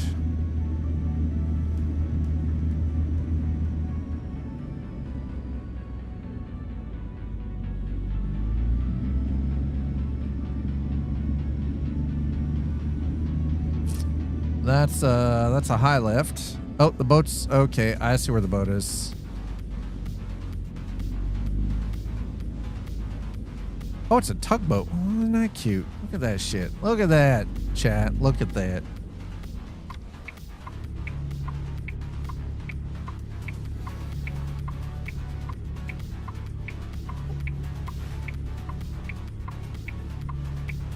That's right. Clear communication and understanding is involved between all. Yeah, is key between all involved parties and safe words.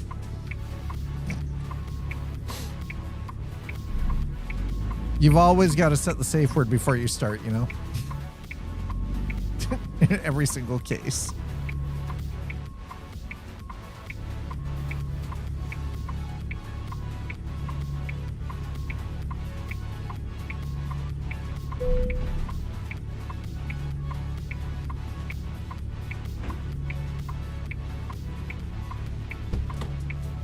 But with regards to climbing, actually, it's funny. all joking aside, clear communication and understanding is actually key between all involved parties, especially when you're climbing. 100%. All right, we'll get that beacon going.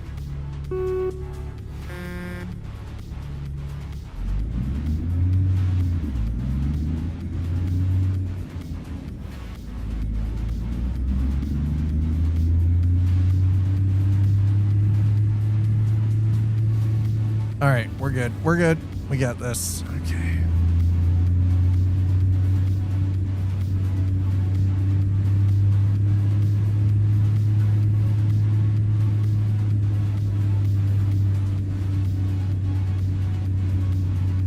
This almost looks like one of those small little high-speed rescue boats.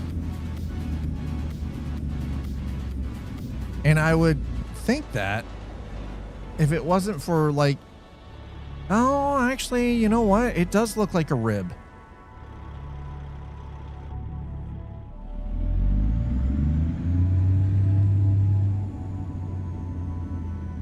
Definitely not using that as a tugboat.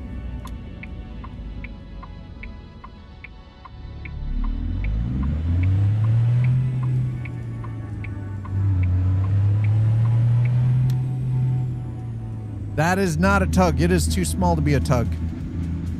Too small. Those dual outboards, that's not a tug. It's a rescue rib.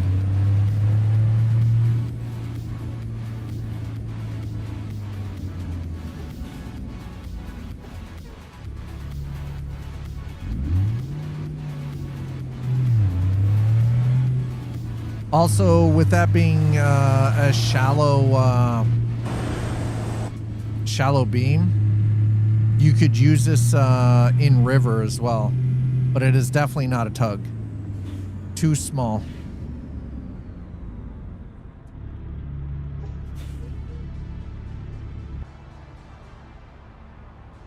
Yeah, no, that is way too small to be a tug.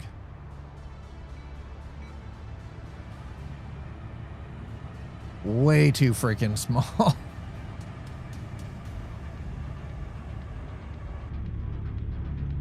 Needs to be much bigger.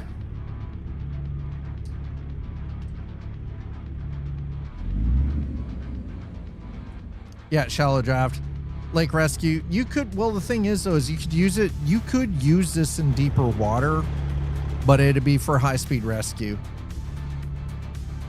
That's the kind of thing that like a lifeguard service would use, like in close to the beach, along with like, and they would run something like that as well as utilizing Sea-Doos and such.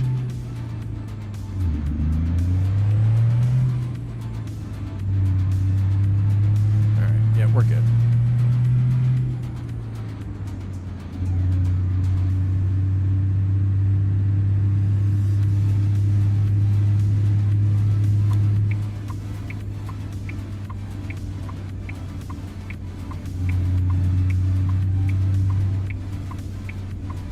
All right, glad we committed to this. All right, we're good. Yep.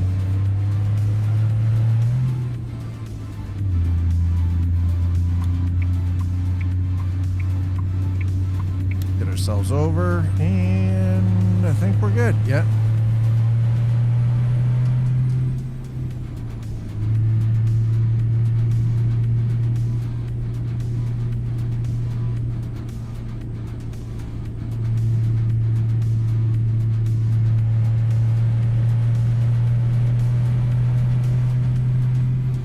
I love that the sign says Vancouver, BC up there now.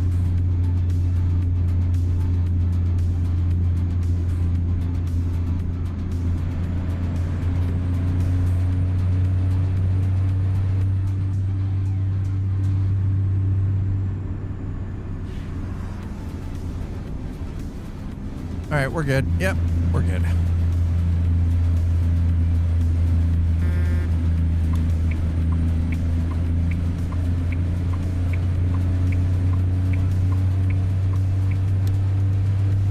Please don't. Don't you dare. Okay, we can bypass. Nice. Hey, there we go. Now we're underway. All right, so we just started in Everett. We're on our way down to Olympia. We're all on this nice chonky boat.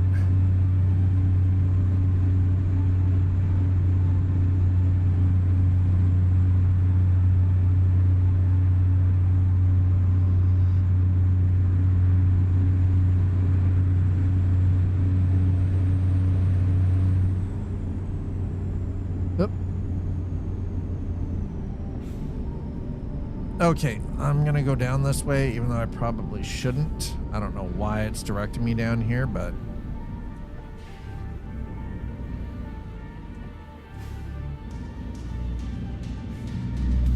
I swear to God, no, I don't think it is. I don't think it's doing this to me to say, hey, because I've got my navigation set to small roads, and sometimes what it will do, it will route us through just the off-ramp back onto the on-ramp.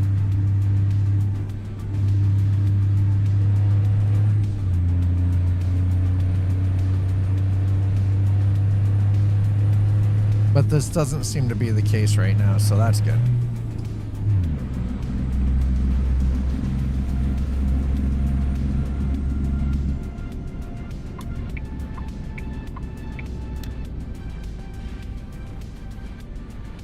Oh, butts.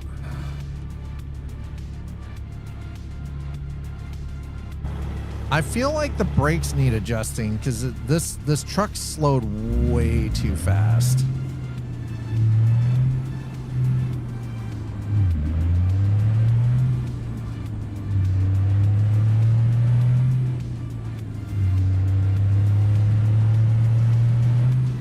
All right, here we go. Hell yeah. Let's do this.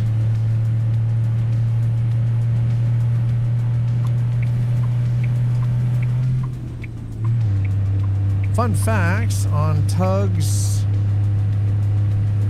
On tugs, the 19BB is only 19 feet long with a 5.5 foot draft.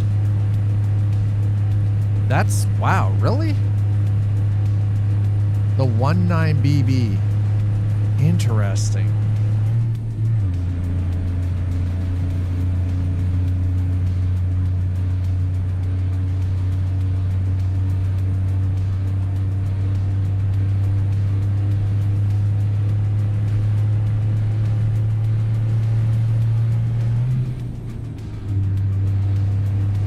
Ah, okay, it's a barrier boat. Yeah, there you go.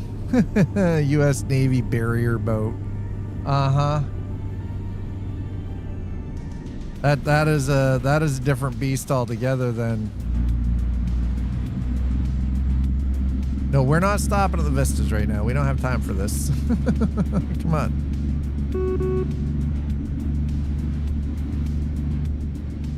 Man, those are some beautiful views though. Holy crap, look at that. God, that's gorgeous. All right. Early morning start here as we do this, pick this run up. Wind our way down through to Olympia from Everett. I'm kind of liking the day cab thing, by the way. I'm definitely liking the day cab.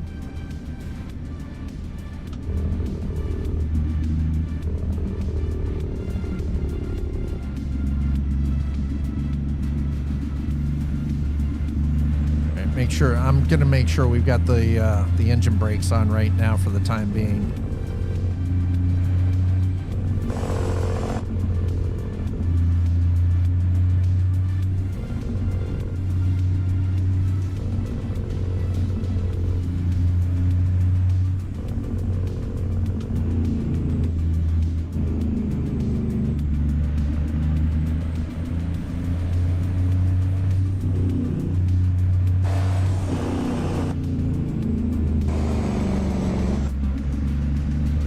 All right, there we go. Yep, I've got that dialed in nicely. There we go.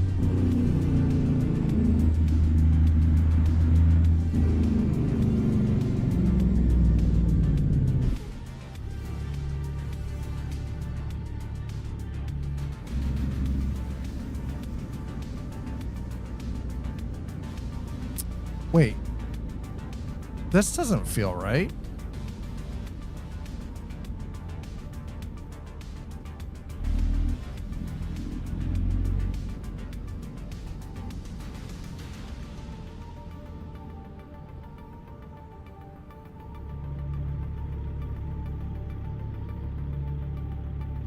Alrighty, well, maybe, I guess looks like it is. Looks like this is where we're supposed to be. Well, this is unexpected.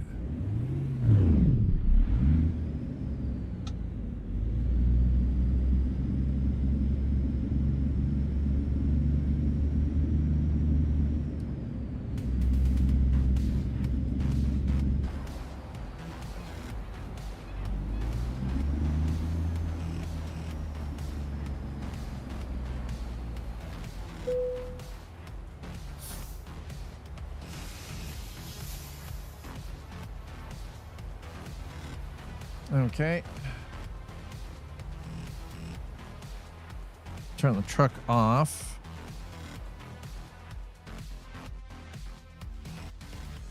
Really? I didn't. Okay, you know what? You know what would be really nice is if it actually gave us this.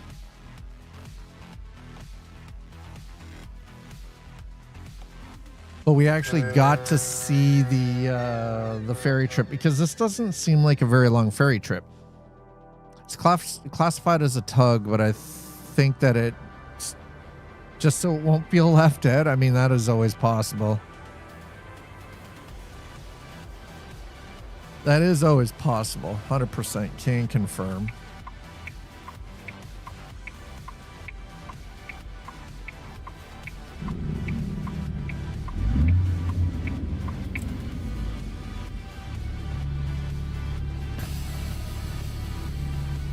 Okay, here we go. Oy.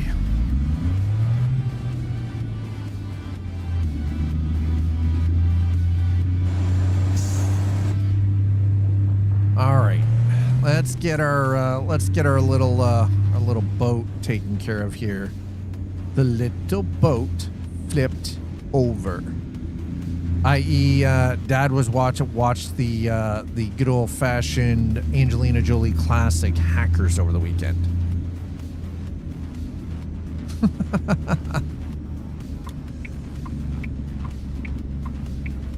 So what was it?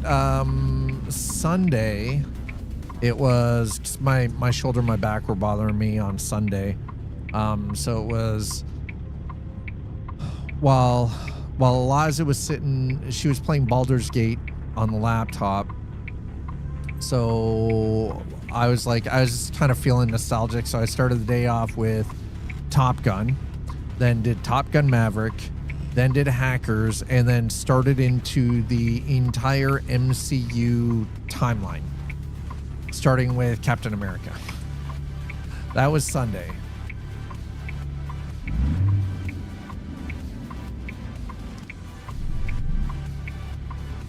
So it was like Angelina Jolie and Johnny Miller for Hackers, right? It's just like, I forgot. As corny as that movie is, I forgot how good it actually, like, it is good classic freaking movie fun, right? I know that it is somewhat unrealistic in its depiction of hackers and who and what hackers really are, and, you know, what it entails being an actual hacker. It doesn't take away from the enjoyment of the movie, though. It doesn't have to be like super ultra realistic and everything is spot on, right down to, like, you know, code implementation and, you know, planting things on external systems and, you know, firewall, breaking and code cracking and all of that. Like, it didn't need to be super ultra real for me to enjoy that movie. It's just like, what was it, Swordfish with Hugh Jackman and Halle Berry, right? And I think John Travolta? Same thing, right? Like, it didn't need to be ultra super realistic for it to be an enjoyable movie. I know a lot of people complain about stuff like that because it's the Hollywoodification of tech. But, you know, do you want people actually seeing how it's actually done? Like, do you want a realistic fucking hand guide on how that shit's done? No, we don't need to be showing, especially with Gen Alpha. We don't need to.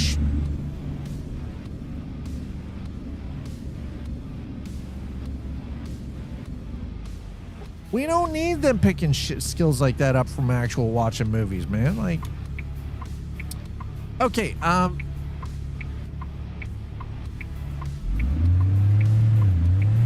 I'm not exactly sure what is going on here, but that was my PC doing dumb shit again.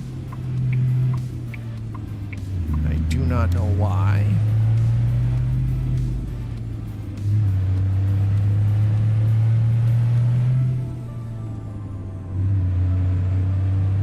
Oh my God.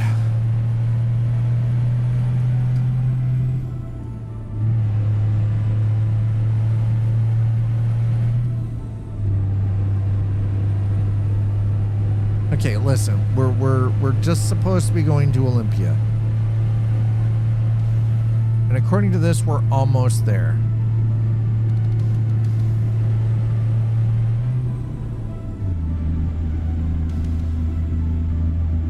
Almost there, chat.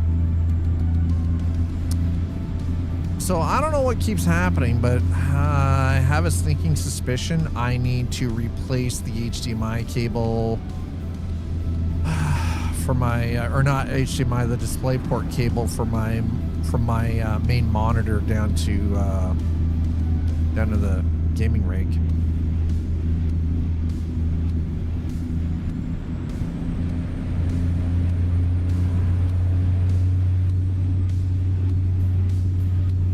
It would appear that the gaming PC needs to have the operating system redone on it as well.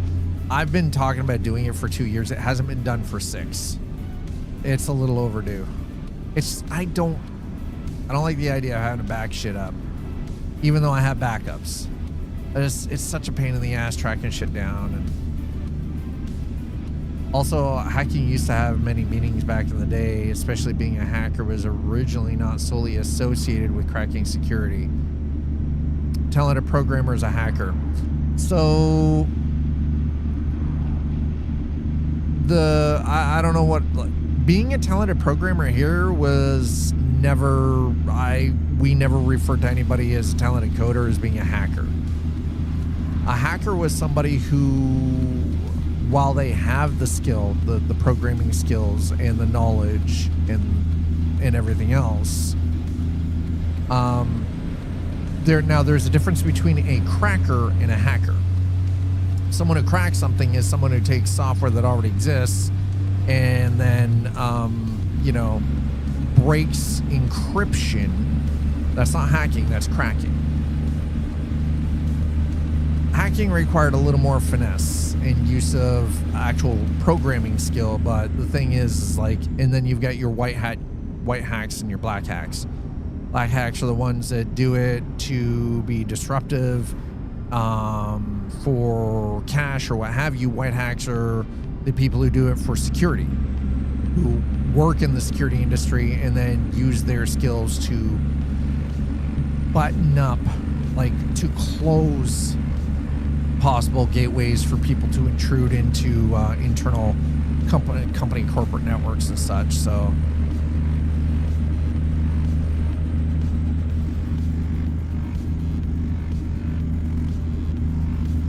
but yeah, hacking, and that was the thing, like I came up in a time when that kind of stuff came down to, I don't know what the hell is going on here where I've got these missing chunks of road. Now I can drive over it, but there's these weird missing chunks of road that I do not understand, that makes zero fucking sense. And I'm wondering, it's just, I'm gonna have to run verification, file verification at some point, I think.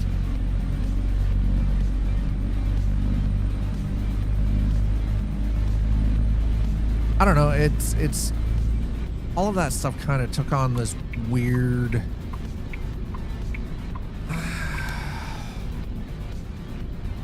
after like 2005, everything kind of got weird with hacking and cracking, and you know, use of terminology and everything else is just wildly strange.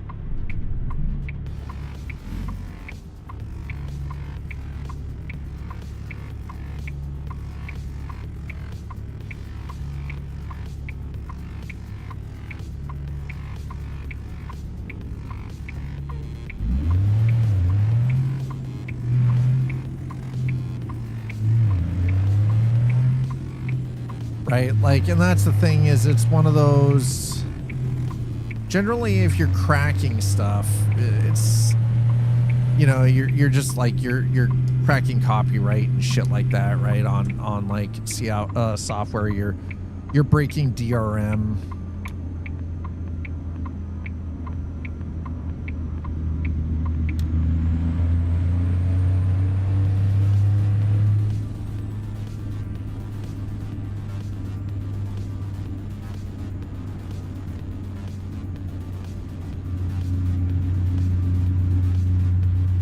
Well, and that's the thing. Like, I got started in the 80s and the 90s, right?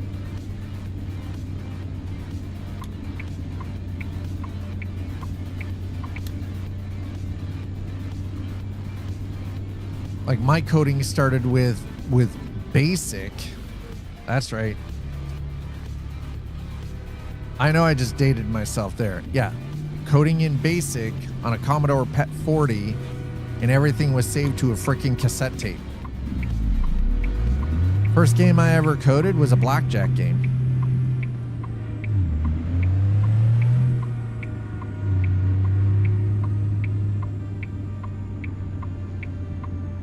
Good old fucking BASIC.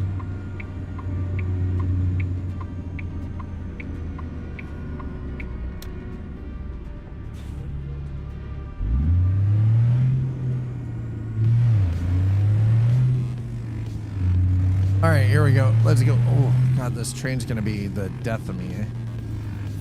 C60, yeah, Commodore 64 10-key lines for short text. Man, at least you had color with a Commodore 64. I didn't have that. Commodore PET 40 was that fucking green-ass matrix screen. Dot matrix printers. No visual interface whatsoever. It's like, man, I don't miss it. I legitimately don't miss it. Okay, we're gonna, yeah, up here, that's right.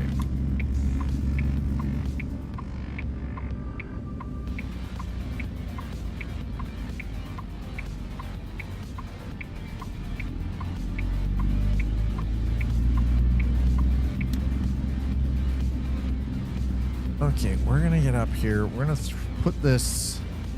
I don't know where I'm putting this thing, by the way. I'm dropping it off on the side of the building. Okay. Can I just drive around the corner of the building, or do I have to back this bitch in? Oh, I'm gonna have to back. Shit, of course I am.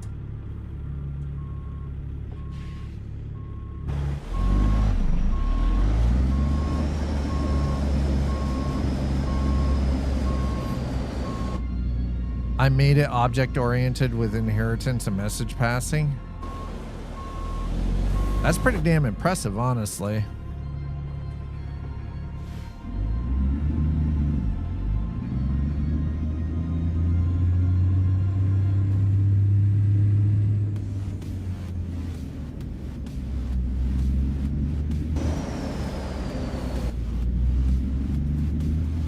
I was 10, so it was a bit I mean...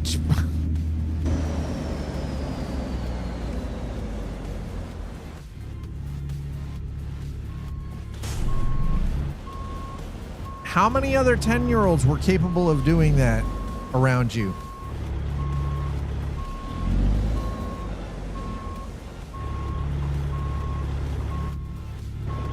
Be honest.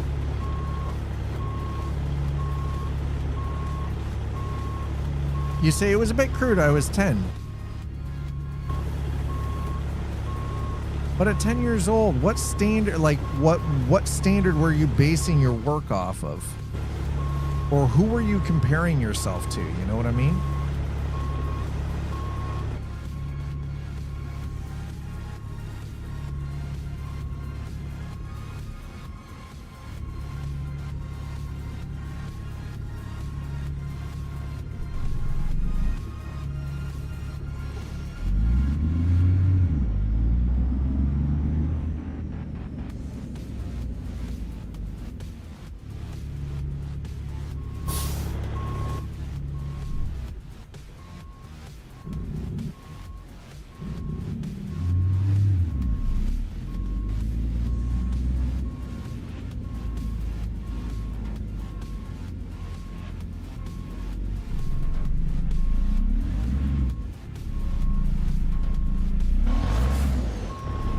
What in the actual fuck am I stuck on here?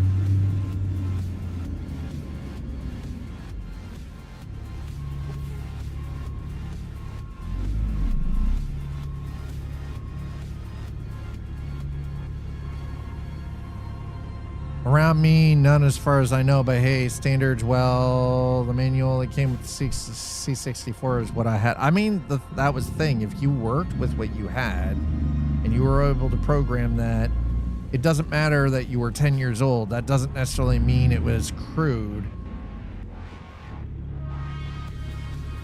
You were 100% working with what you had available, and you did so.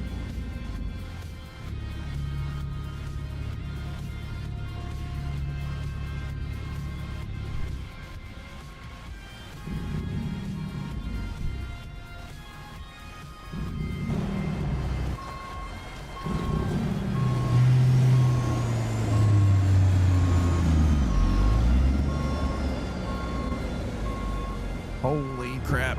Are we gonna... Oh, I know what the problem was. It was a freaking curb.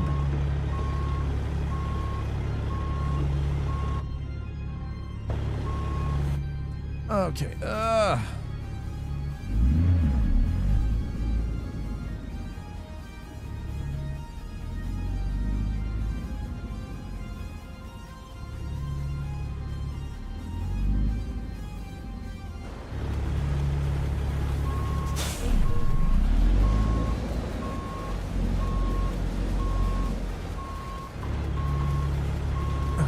See if we can slide this in here nice and easy.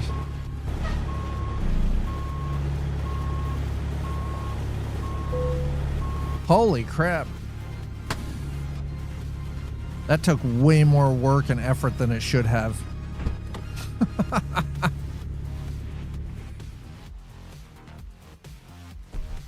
That thing's inherited from other things. So that's the thing, though, is you literally already had it figured out. Listen. You can get good, scrub. And to those of you who've already been using the available Moza affiliate links, thank you. Appreciate that. Okay, so this is what's going to happen here. I'm going to get up. I'm going to stretch my legs. I am going to turn the truck off so it's not wasting a whole bunch of freaking... I'm going to leave you guys hanging out here. I'm going to turn that off, though. But what we're going to do is I'm going to leave you guys hanging out while I get up. I'm going to stretch my legs. I'm going to go use the bathroom. And while I'm doing that, highly recommend all of you get up, grab yourselves a snack, get something to drink, go touch some grass, and I'll meet you back here in a few moments.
Hi, chat. All right, what did I miss? Let's see what we got going on here. Okay. Having a yaha discussion at work. Tools used to work on vendor stuff. Specifically, our vendor changed the name of a tool, and people thought they were having to set up something new to use it when it's something we've already been using for a few years, just a new coat of paint. Oh, that's lovely and awkward. No, dog, you can't be under my desk. I have a dog that's trying to get under my desk. It's like, no, you can't. No, there's a rule here.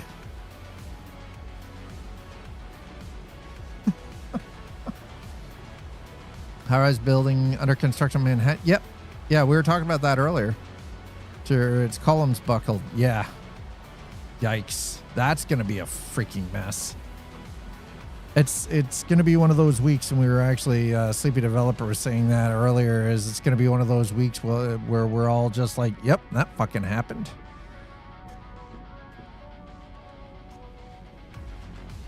All right, let's do function F12. Thank you. All right, head tracking is, yep. All right, head tracking is good. We're good. We're good. We're good. That's pretty impressive.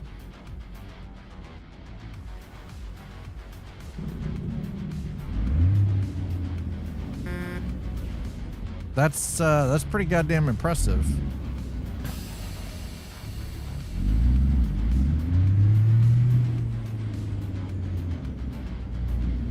Okay, so we are in Olympia.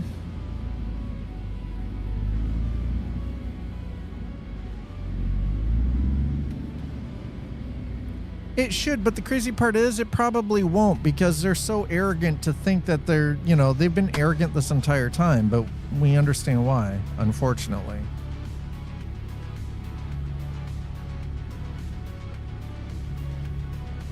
Okay, so let's go to jobs. We're going to go to external. We're going to go to external because the regular contracts seem to be broken as shit because you can't get anything where you want it to. Okay, so we're in Olympia. We want something to Aberdeen. So let's see if we're in Olympia. Aberdeen. Oh, we got moving containers.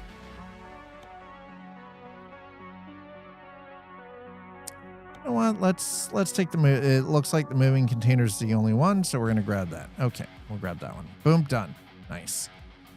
The orcs have the power to stop this at any time, right? Exactly.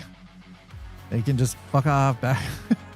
I love that. The orcs have the power to stop this at any time. Why do I sound like a Grand Imperator from the Ultramarines when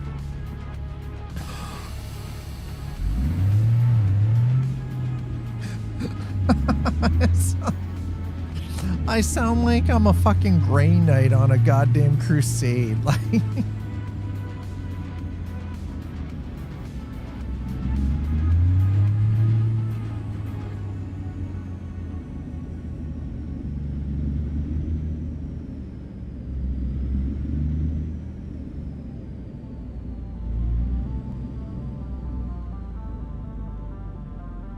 I mean, right? Yeah, exactly. Right? They learn nothing. They learned absolutely nothing.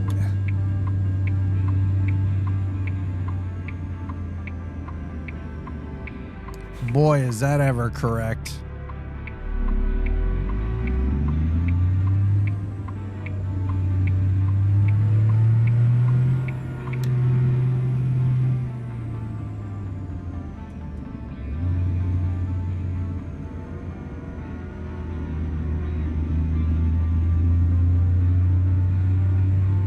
Yeah, it comes down to at some point in time, they're going to learn from fucking around and finding out. At least one would hope, but...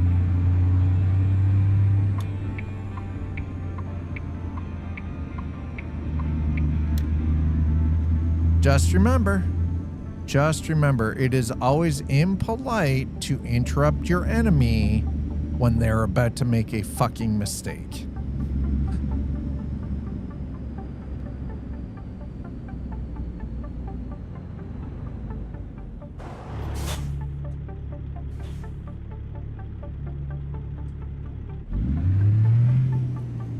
Something graveyard of empires. Right?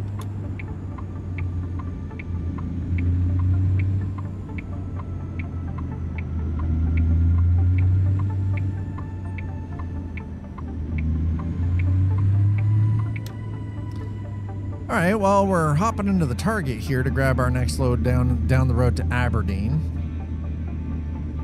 And hi, welcome on in. I hope you're having a wonderful Tuesday. Thanks for checking out Coffee and Chrome with us today. If you are into the trucking simulator, specifically American Truck Simulator and Euro Truck Simulator 2, then Tuesdays are definitely the day you want to be here for Coffee and Chrome. This entire content segment was developed to, with anybody who has a love for these simulators in mind. Oof.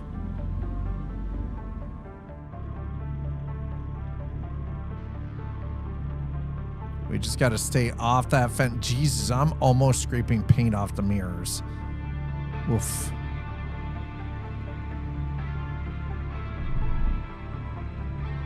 Nope. Ooh.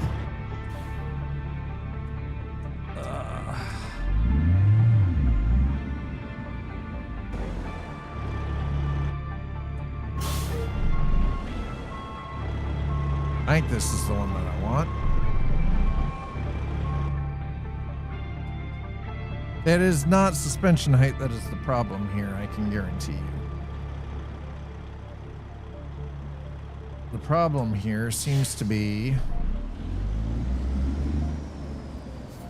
they got this thing so freaking close to that fence.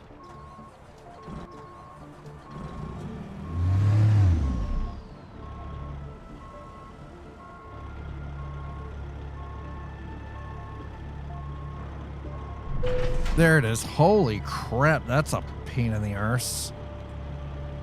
Sheesh.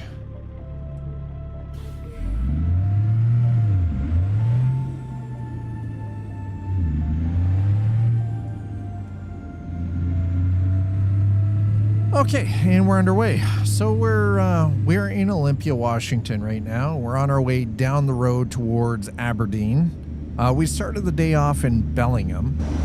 We've been doing some just back roads, smaller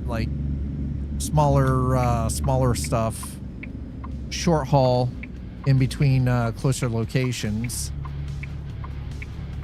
I think when we get down to Aberdeen, we'll see what kind of time we've got left. We'll see what we can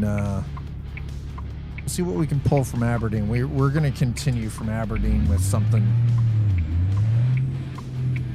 Your last meeting of the day got canceled. Hell yeah, there you go. I would say it's time to crack a cold one, sir. Sounds like it's been that kind of a day.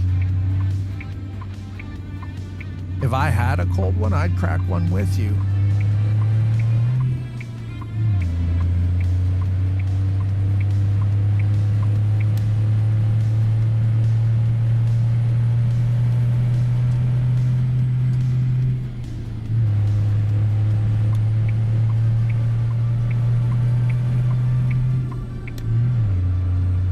All right, here we go. Out on the road, on our way westward bound for Aberdeen, Chad.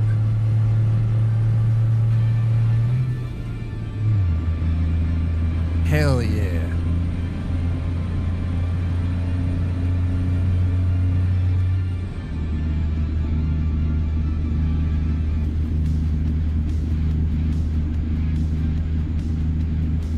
Oop, oop, oop, oop, oop, oop. Okay. No speeding ticket, we're fine. Oh, Jesus Christ.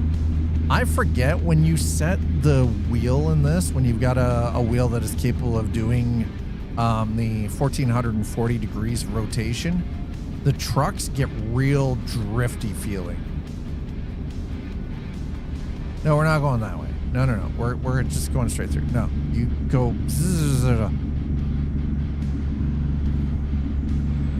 There's a lot of road that we're going to end up having to rediscover and open up and clean up as soon as the road trip module gets... Oh, you're still... Oh, okay. All right, well, I guess, I mean, maybe day drinking at the office is not such a great idea.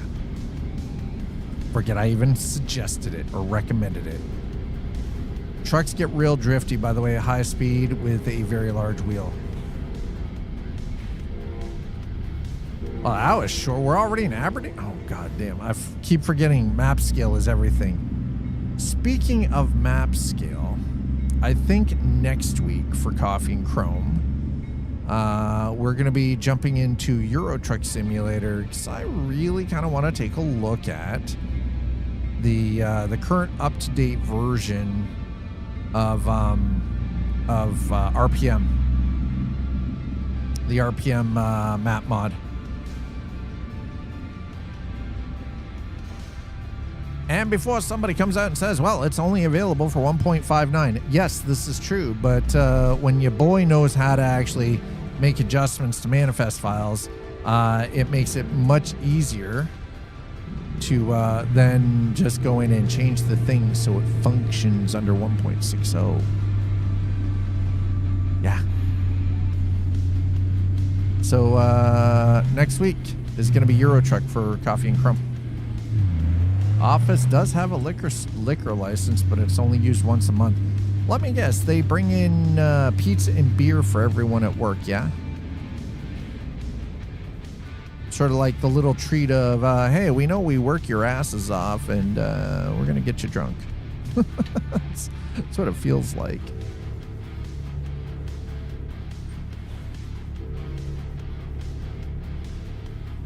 That's what it's always felt like when workplaces do that kind of stuff, you know?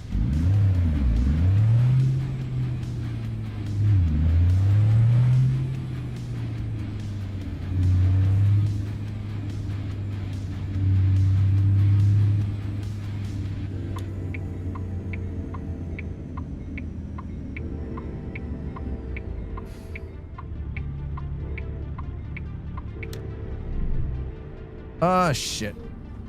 They make their own pizza, but the alcohol is trucked in. Wait. They make their own pizza, but they truck the alcohol in. I mean, fair. I'm glad they're not making their own alcohol, too.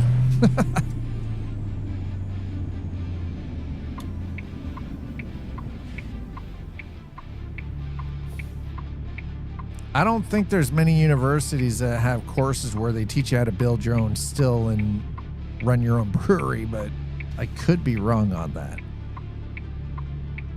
Mind you, to be fair, you're not in the deep south, so maybe that's a course that you could take elsewhere.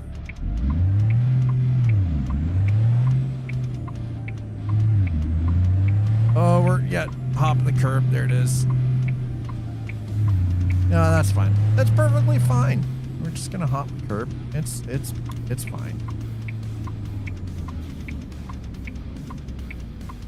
Oh look, it's a Ford LTD.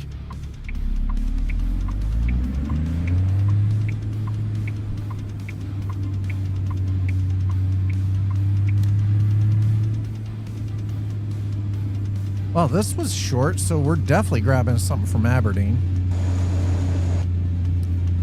Maybe we'll head eastward towards, like, we'll see what we've got here when we get up here.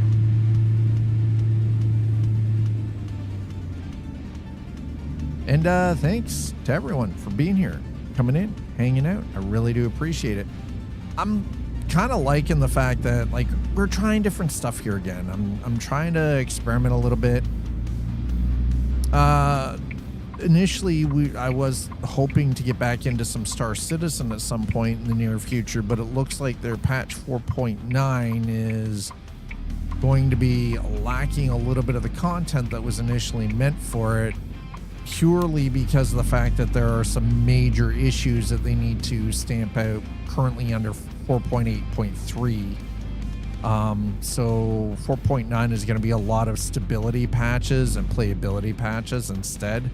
of adding extra extra new content in, which, I mean, honestly, not totally against that. I would rather that they actually get the game back into a less broken state. So for the time being, I think I'm just gonna stick with some of the driving stuff. Now, Thursday, we are gonna be jumping into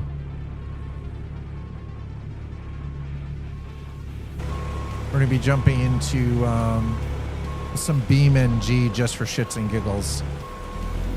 I know Beam, so I've got Beam currently installed.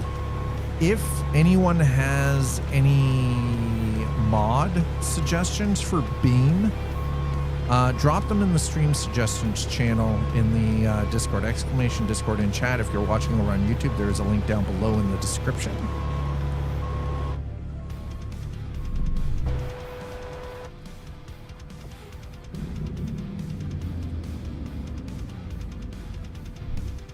Oh, are you kidding me, bro? Oof. The one thing I've come to realize is this truck sometimes gets a little touchy.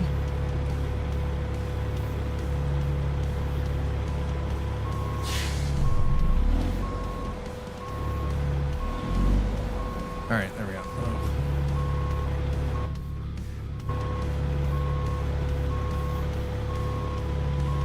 Oh, shit. There it is.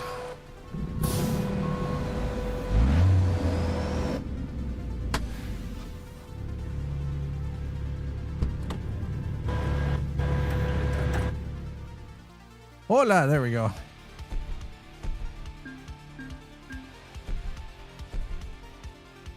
Oh my God.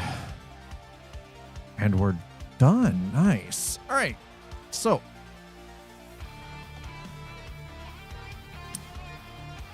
let us go to jobs. We're going to go to Freight Market. We are in Aberdeen. Let's see if we got something. Okay, so that goes down to Medford. We could do that, and that's actually a considerable amount of money, but that's down.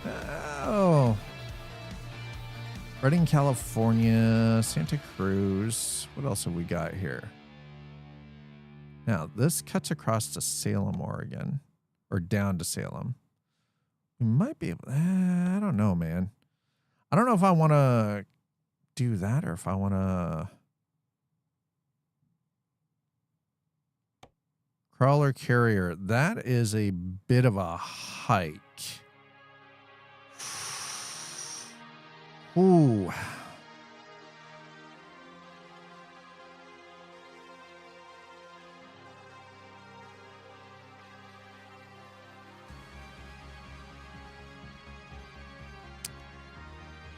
Colorado, huh? Oh, shit. God damn it. All right. We got down into Santa Cruz. That's to Nebraska. Damn, that is a hike. I don't want something that far. All right, you know what? Let's. Lake Charles, Louisiana is too far, but I think what we'll do.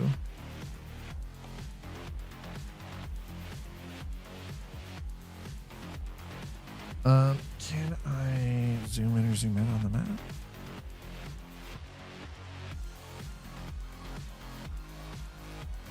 Maybe that's too far.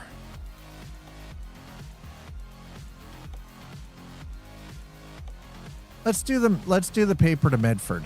Let's do that one. I feel like that's the better option, honestly.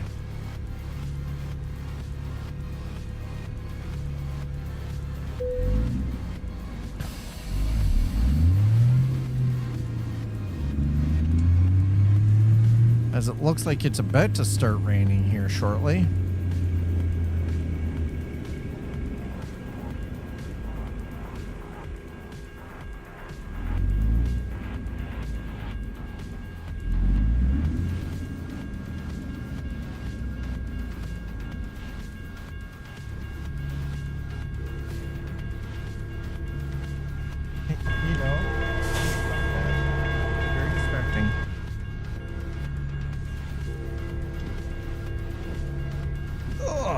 Oof. So, Sleepy, you say that they make their own pizza. Where do they make the pizza, sir?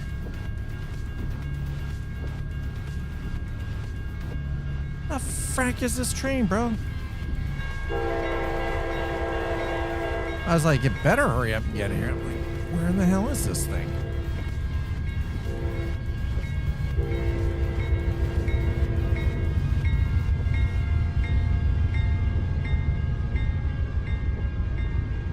We have a rather nice, fully equipped cafeteria. Ooh, I like it. I like the sound of that.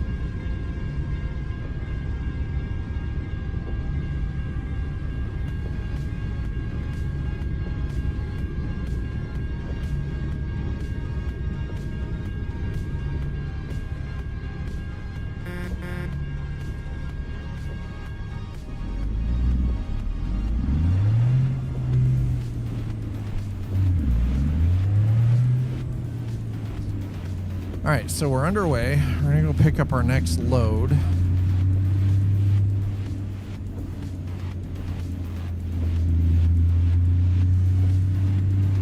As we've got to sort of wind our way out of here.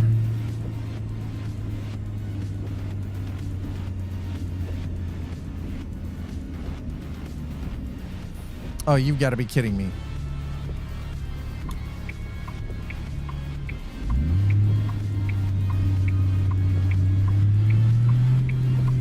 There's no way that should be a dead end, by the way. That's absolute bullshit.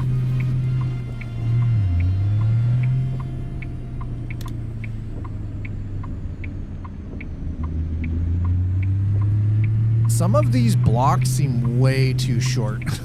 I'm just like, no wonder traffic gets stuck in some of these places.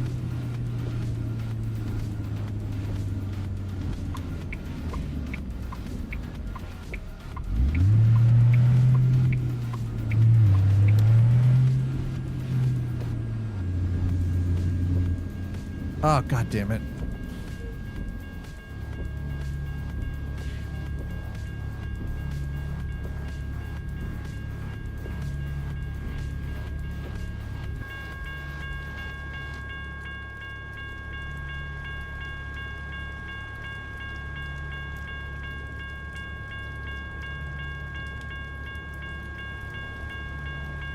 Where the frack is the train, bro?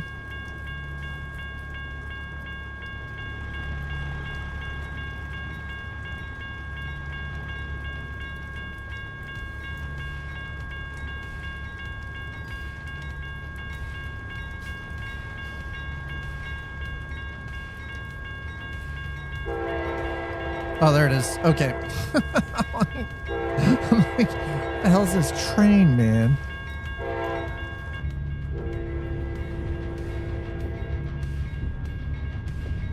I was like, come on, where's the train? There it is. Now that I've had time to drive quite a bit in 1.6 for ATS and ETS2, I'm no longer worried about the sleep mechanic. Basically, I can drive exactly how I have in the past. Now I can take shorter breaks if I want. Yeah, you can take a combination of shorter breaks, right? Stealth train. I mean, I guess it was just the corner it was coming around. These are all locals, though. This is all local freight. This is just stuff being moved from one yard to the other, being set up for consist.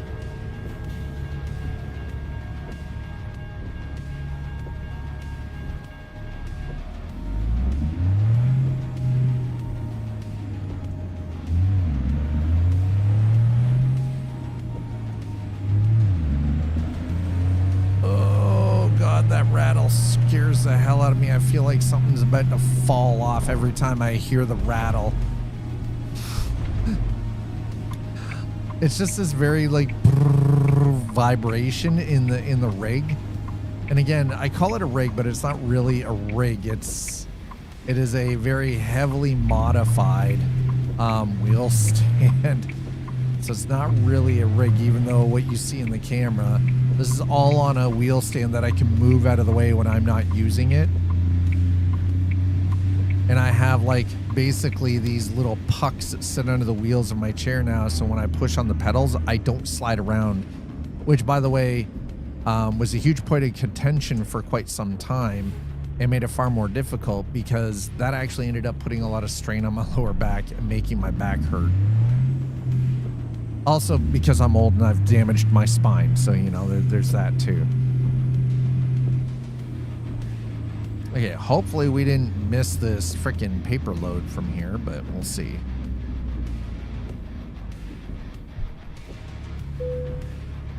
All right, what do we got? What do we got? What do we got?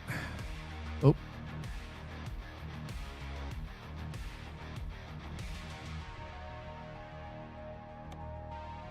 Okay, and perfect.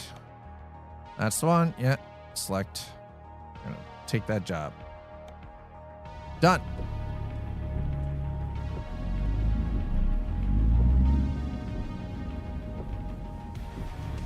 Hey, we're further up. Okay. I thought maybe it was one of those trailers, but it's not.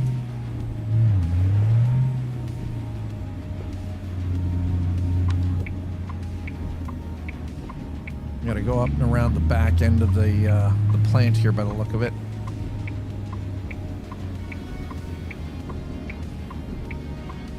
There it is. Yep. Here we go. There's our doubles.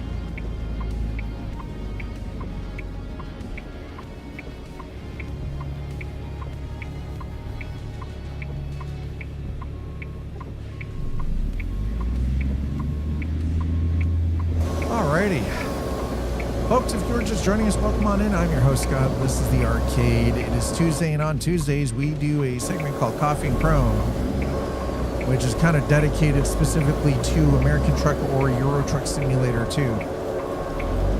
We've been spending quite a bit of time since Illinois released an American Truck, but I think coming next week, we're going to revisit Euro Truck Simulator 2 and the RPM map, which is a 1-to-1 scale map of a part of Germany. And the crazy part is there used to be a map called Heilbronn that I checked out many years ago, and apparently they stopped development on that, and the team rolled in with RPM,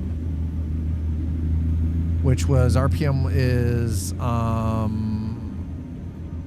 Rhineland Plaza. Rhineland Plaza map, I do believe, is what it stands for.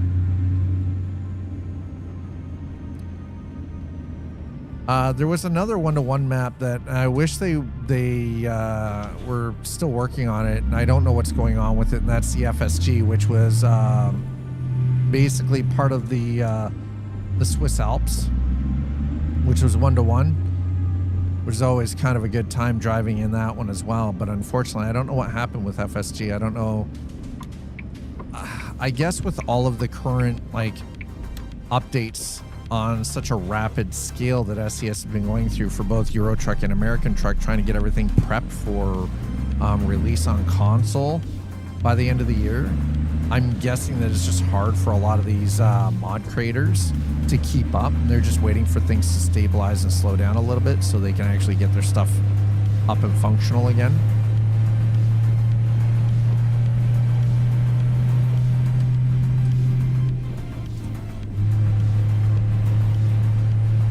Here we go, and we're back out on the road. We're on our way to Salem, Oregon. We're hauling some nice little doubles here of paper. Oh, okay, let's try not to. Let's get to.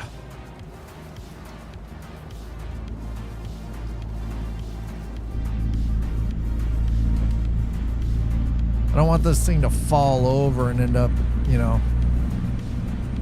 We don't want to roll the truck at this point in time. I'm trying to avoid that. We already had one incident at the very start where I actually ended up having to restart fresh because we had the trailer completely glitch out and just yeeted my truck into oblivion. It's the first time I've ever had an actual load do that to me. It was quite unique. There's a clip of it thanks to Sleepy Developer.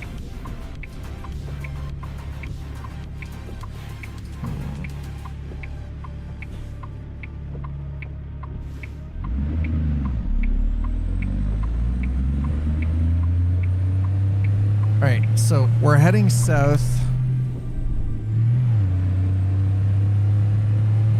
Looks like we're being routed through Astoria, which probably isn't that bad, but yeah, we're heading south down towards Salem, Oregon.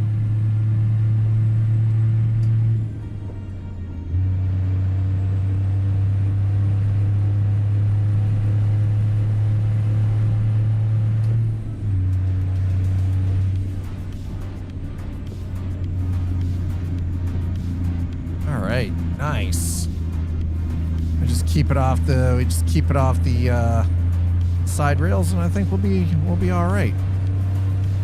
We'll see where this places us. I mean, this run's going to be a little bit longer than some of the ones we've been doing because I've been trying to sort of stick to more like close local style freight. Because we're rolling with a day cab here. This is the International 7600, which is available through the Steam Workshop. I gotta say, it is a very, very decent truck. It's very basic on the inside, but again, it is just, you know, we're talking about an International 7600. This thing is a day cab. It's just meant for, you know, daily runs. Not really meant for any kind of like major long haul or anything.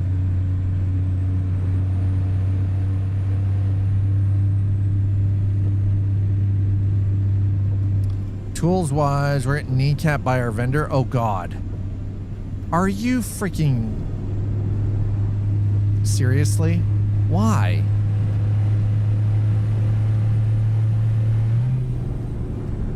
The hell is their problem?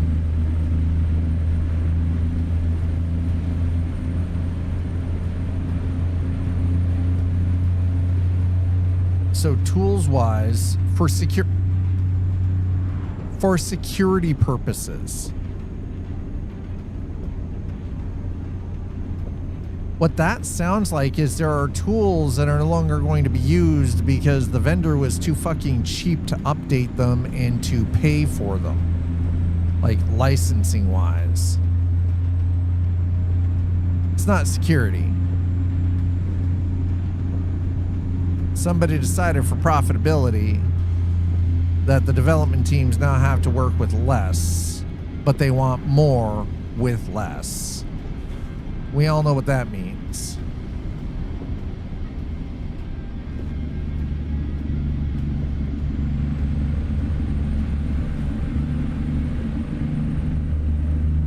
Security purposes, my ass. Come on, let's be real here. We know what's going on.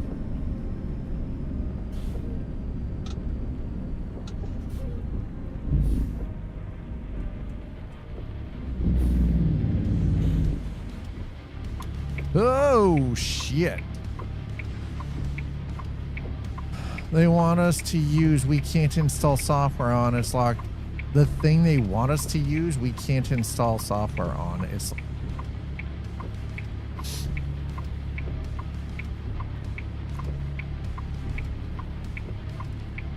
so, somebody decided that they were going to go a different route with the use of internal tool sets and didn't research it, did they?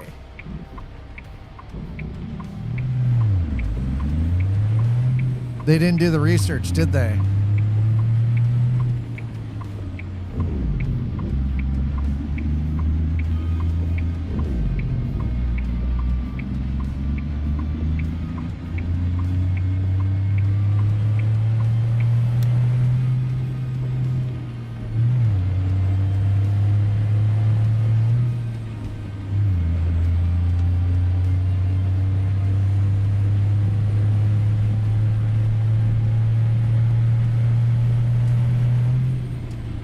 Happens in a week. Holy shit.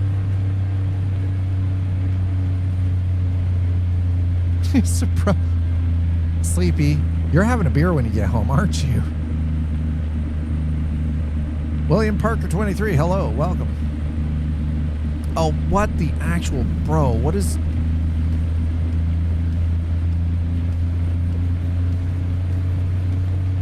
I have a sneaking suspicion I have a bad freaking DisplayPort cable, chat. Or a few. Yeah, I don't blame you. If I were in your position right now, I'd be having a few too. Holy shit. Whoa, whoa, whoa, whoa, whoa. Engine brake, bro. William, thank you so much for subscribing over on YouTube. Appreciate that. Appreciate it. Thank you.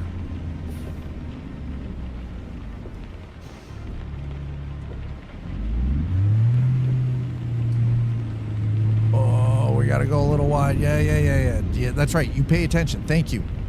I'm watching you, buddy. I'm watching you, buddy. Yeah, my screen just blanked out. I think it's a bad DisplayPort cable. Now I've got to go looking to see if I've got an extra. I don't think I do. I think any of the extra cables I had at one point in time I have already pitched. But the thing is, though, is the capture didn't blank out, so it's definitely not graphics card. So that means it's display. Oh, it could be DisplayPort. I hope it's not the fucking screen. I do not have the money to replace a 34-inch ultra wide. Oh, no. I'm not unplugging it, blowing it, and plugging it back in. I'm just going to swap it out if I can. I'm going to have to go looking, though. I might have a spare DisplayPort. My issue is the cable needs to be long enough for me to put the desk into the standing position. If it isn't, then it's completely wasted. It's a complete waste. Did I hear a pop? No, I did not. There was no pop in my audio or anything. Are you up to do a convoy? I don't convoy. Unless I convoy with community members on occasion, but only after somebody's been around long term.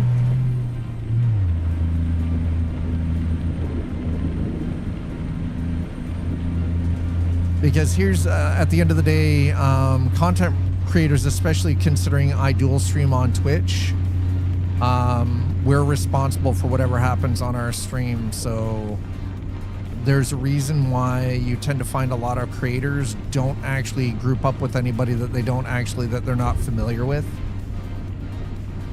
It's because they've got to protect, we've got to protect our channels.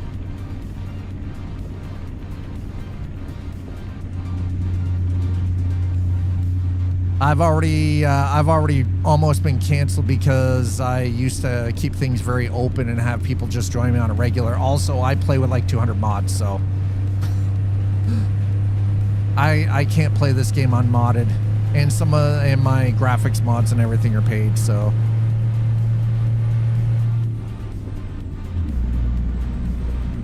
and I don't say that to offend anyone. It's just, I unfortunately have to keep it very real, and the reality is I potentially got myself, almost could have had myself banned years ago because I unwittingly just had everything open for people to just join, and then voice comms, somebody said something that they probably shouldn't have. Well, there's no probably. They said something that they shouldn't have and got me into a lot of shit. So since then, I generally don't. And I understand, like, I know I shouldn't have to explain myself, but I always feel like I should. Just, you know, people being people.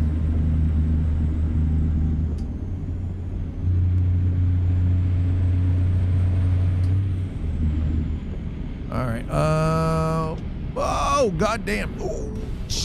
Ooh. Cutting that a little close.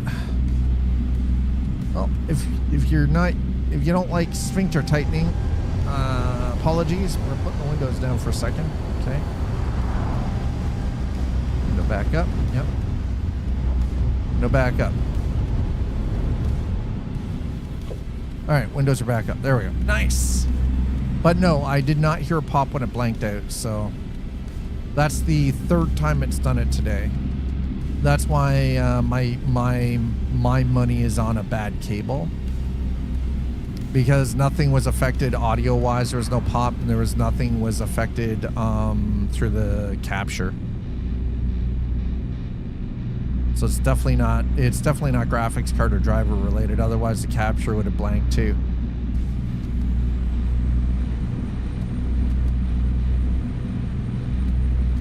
I might actually. It is possible I might have to check to see if the firmware for the screen needs an update. I don't know. I hope it's not a problem with this 34-inch monitor, because, like, this monitor was given to me like 2 years ago, and there's no warranty on it. So it was actually given to us by a community member who used to live in the same building that I lived in.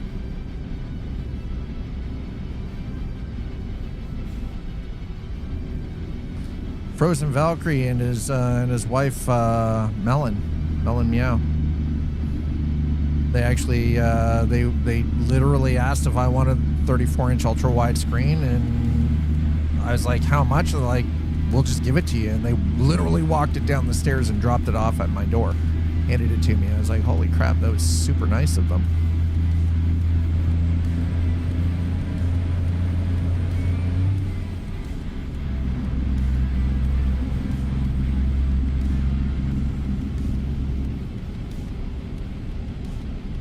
Okay, chat. We've still got 8 hours of driving ahead of us here. This specific run, because we're driving. We just left Aberdeen.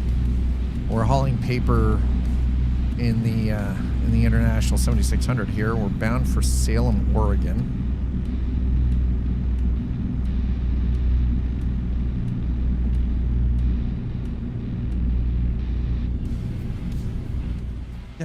Yeah, they're right there. Just grab. Yeah, just reach over. It's okay.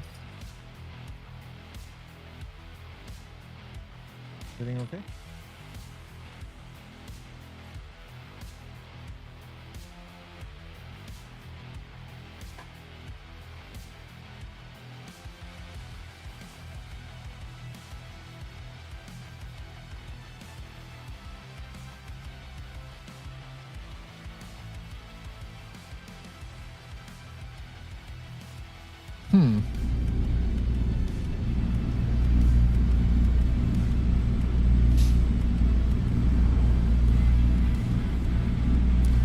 So yeah, the arm that you just saw reach over was Twitch Mom.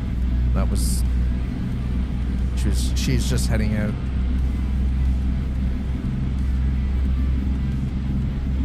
I'm not exactly sure for what, but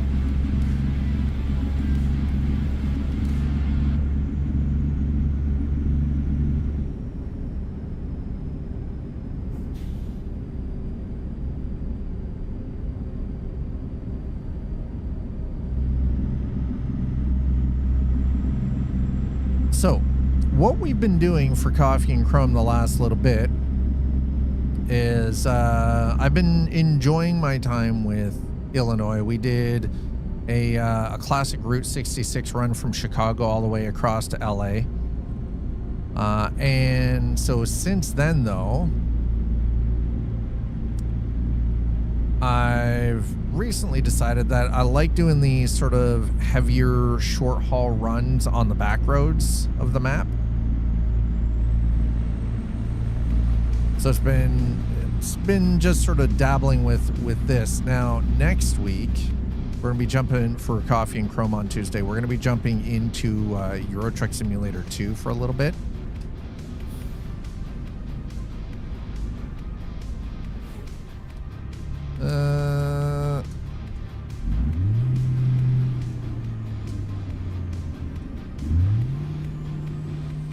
What the actual oof?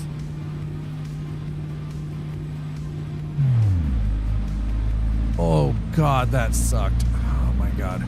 We're going to be taking a look at the RPM map, which is the Rhineland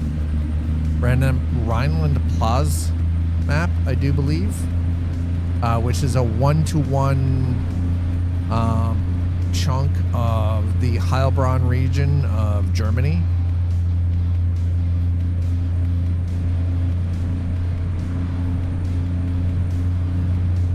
So if you're down for that, next Tuesday will be a lot of fun for everyone.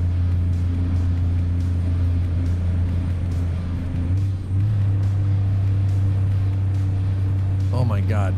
Climb, you bitch. There it is. Whew. I was worried we weren't even going to make it up that freaking hill. This truck was kind of struggling hard.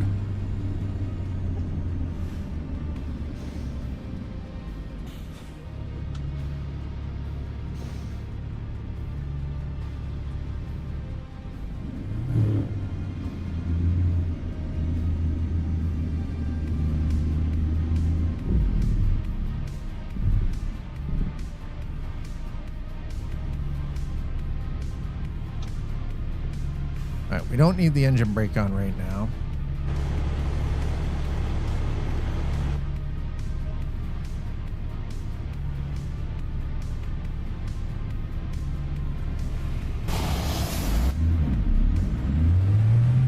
Oh, cat, why are you being a dick? Why are you putting your claws in my drapes? Kitty? Get your claws out of my freaking curtains. I'll come over there and fight you.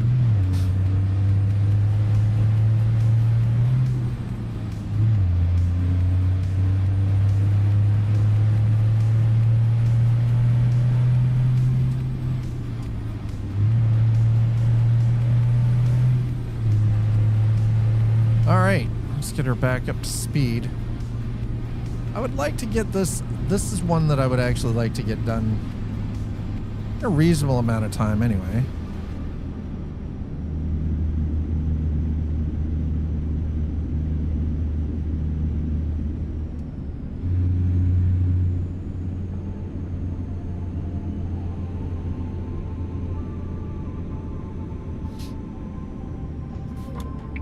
So Thursday, chat, BeamNG, who's ready?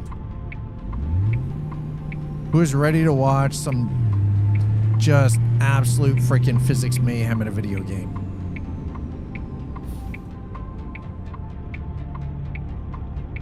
Because that's what's happening on Thursday. We're gonna jump into Beam. It's been a hot second.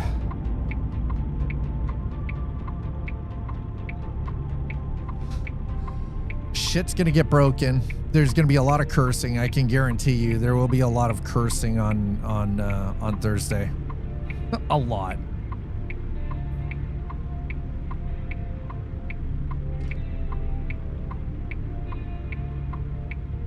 All right, hold on.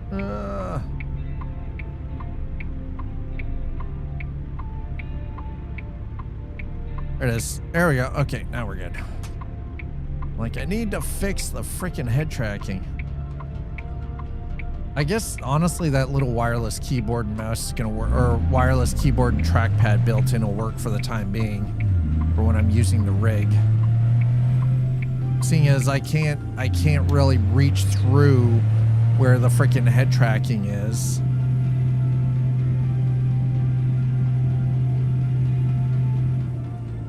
Because if I reach through where the head tracking is, I run the possibility of actually hitting it and knocking it out of place.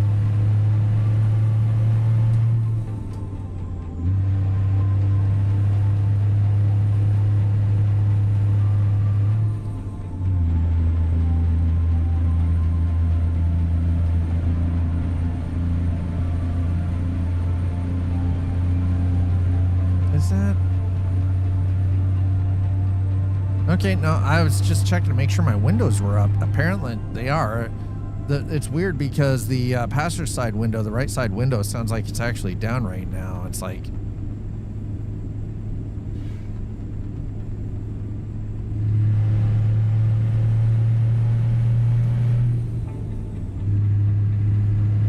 Yeah, I hope everybody's ready to do some clippity-clippities on Thursday too, because it's bound to be some bullshit. I guarantee.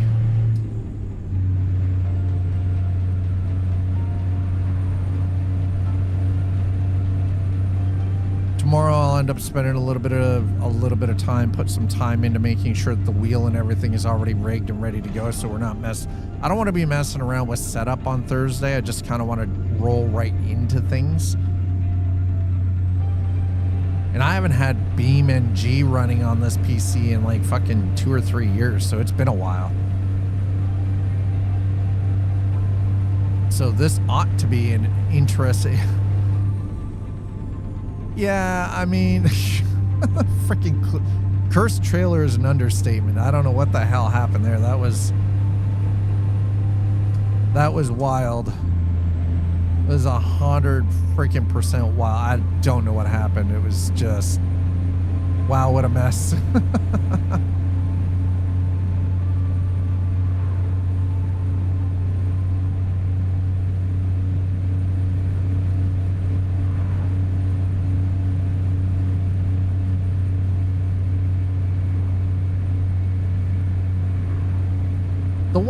The one thing I'm actually, remember that one? Yes, yeah.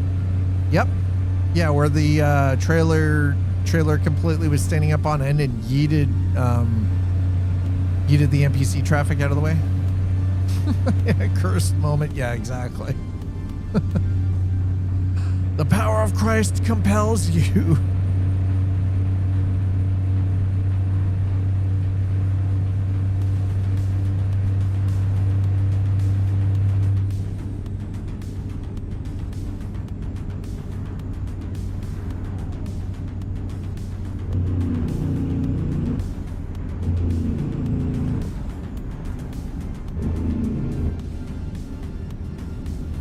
We might be going a little fast. We're only supposed to be doing 45 through here. I'm doing 55, so, you know, just, we're going a little quick. Oh, no, just totally taking that light. I don't care.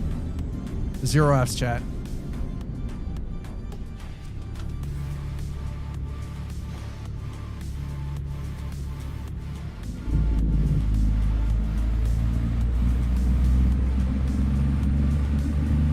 I still say the longer this game runs, more likely the game will glitch out like that. Yeah, which is very interesting and unusual.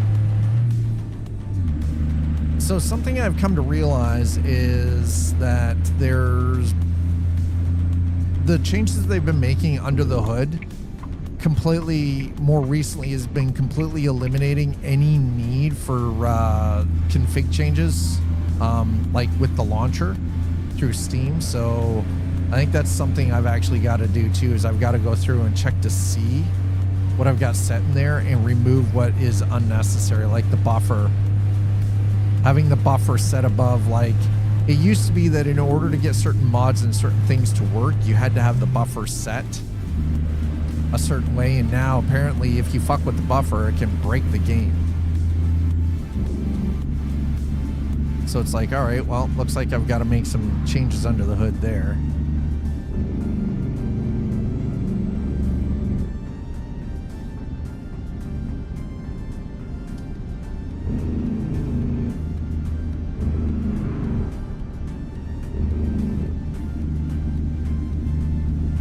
Well, traffic seems to be moving along at a fairly decent pace here.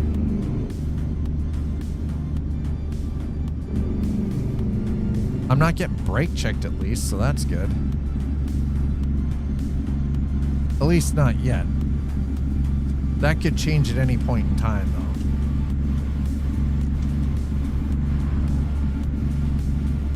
though. Yeah, I fixed a slight flicker I had with the game by just turning the AA off altogether. Interesting that turning the AA off was... I've got mine, like, cranked. Now, you've been playing on the older system, though, right? And you're running with the current game ready drivers, yeah?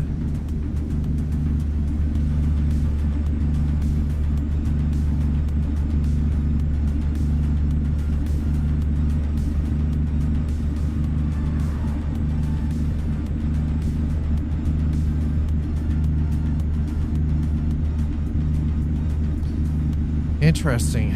I find it funny that you're dealing, like, I've had a weird flicker, but that flicker only started after I started trying to use SimHub, and SimHub and Apparently, SimHub is kind of a pain in the ass.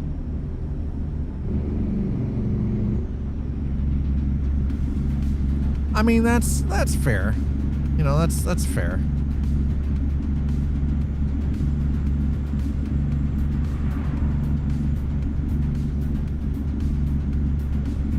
We're supposed to be, the speed limit's supposed to be 55 through here, but we're barely doing 50.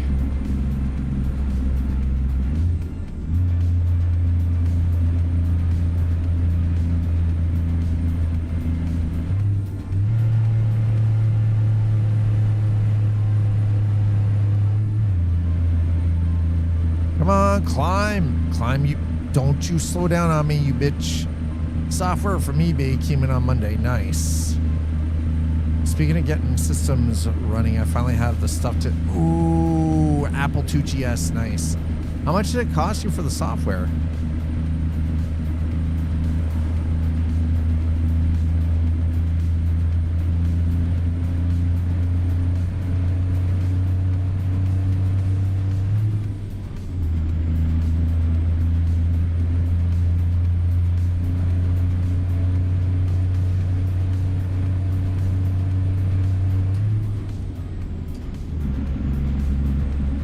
$50? That's not bad. It was a pile of floppies. Yeah, that's not too bad.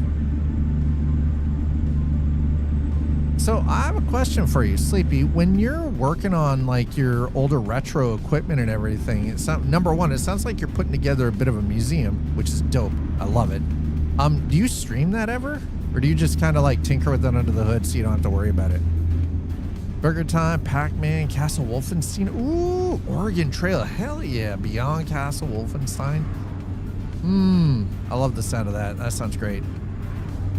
Hell yeah. Burger Time. I loved Burger Time. That game was so much fun.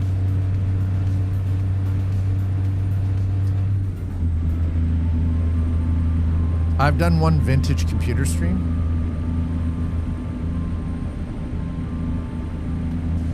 I feel like doing the vintage computer stuff would be like pretty freaking OG, honestly.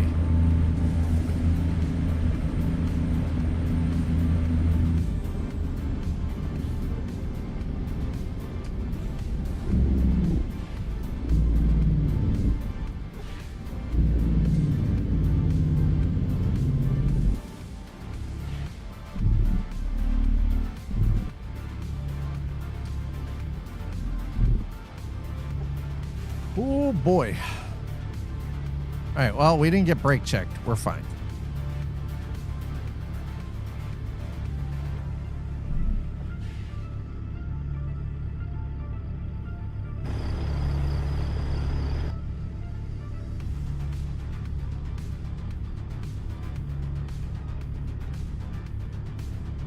Requires 2 minutes, huh? All right.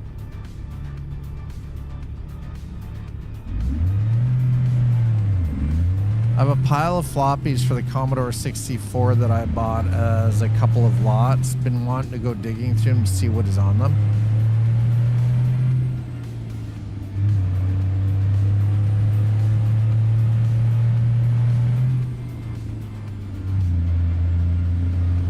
That legitimately sounds like a lot of fun. I mean, it might not be fun for some people, but for me, that sounds like fun. I'm just... I love some of the old retro stuff, right? So some are labeled... Oh, so it is like literally a treasure hunt then.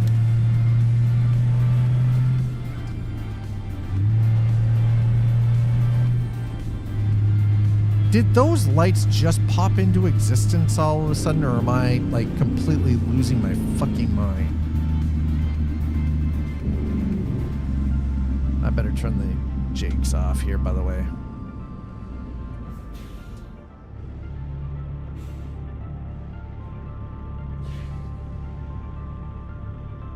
Because I feel like those lights just popped into existence. Yeah, sometimes shit does. It's true. Sometimes stuff does load weird into this game. That's valid.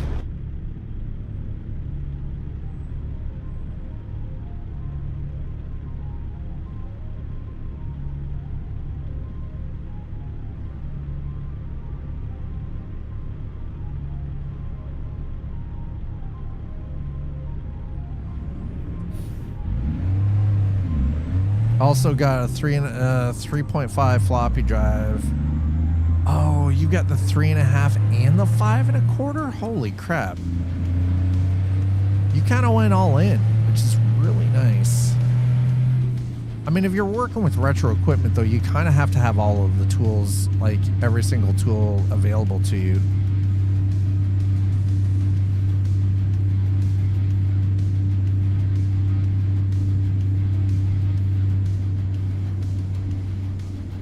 Okay, I think what I'm gonna do is I'm gonna pull in here for a little bit of the old go juice.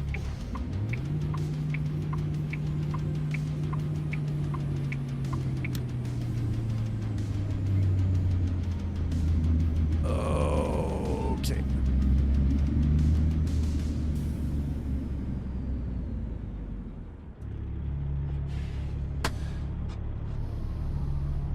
Ooh, all right.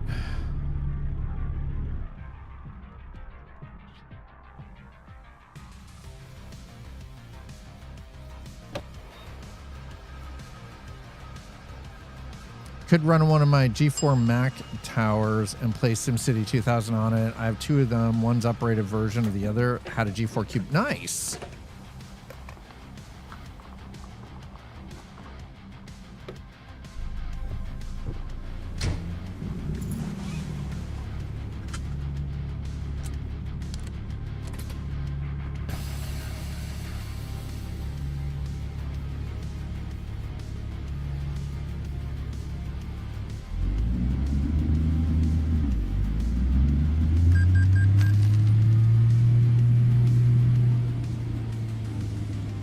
Stuff I used as a teen at school, couldn't afford it back then. I mean, I get it. Trust me. I get what...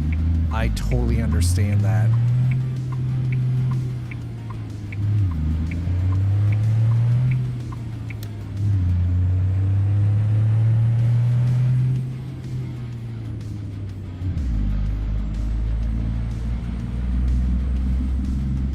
All right, so we've got some fuel into us. Oh, shiza. Let's try not to murder anybody here.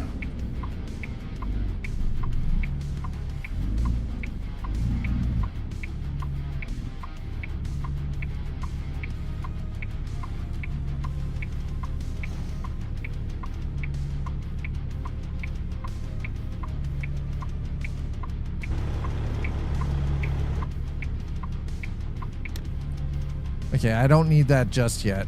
We got to get through the lights first.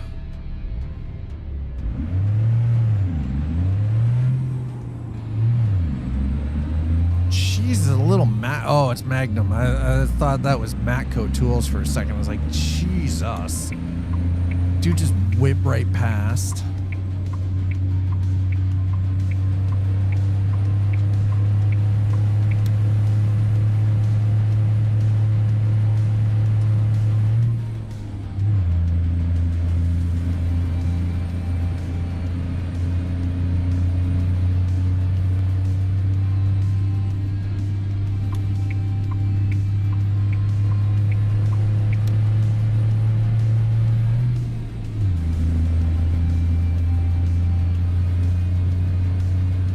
Okay.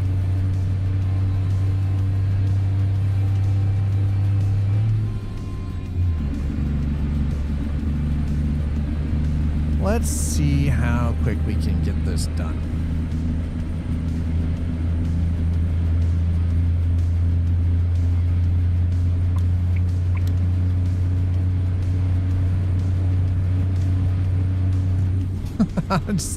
We'll just piss everybody off. The high beam straight down the road the entire time, right?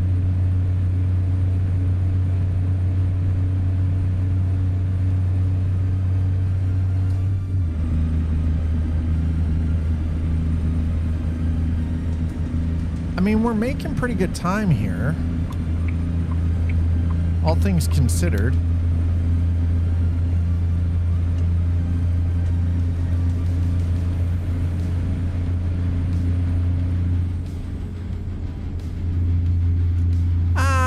See, here's the thing. I don't like auto anything. Even in the car, I've got the auto lights turned off because we've had the fucking high beams come on in the middle of town at night and blind people.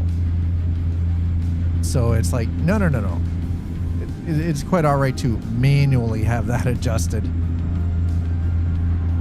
I don't like all things being automated because these sensors are fucking too finicky. So I take the same the same sort of mental idea in the game as I do in real life. Some of the auto shit can just be turned off because no, just like the auto wipers. No, I don't like auto wipers. It's like, come on, man. I am capable of turning on my freaking own wipers when it starts raining, when I need to. I'm not that incapable. Same thing with the lights. It's like, I don't know. I'm just like, man.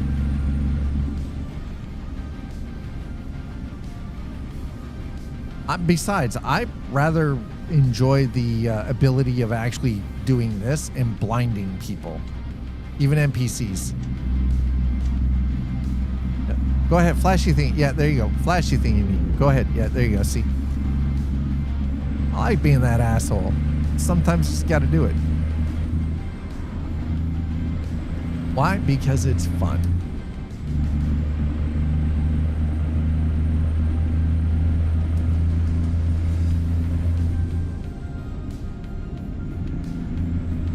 Ooh.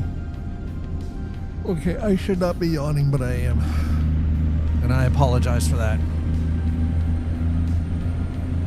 Ooh.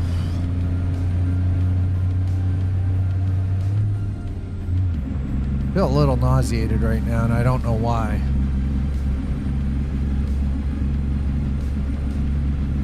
Seeing as I should not feel nauseated, but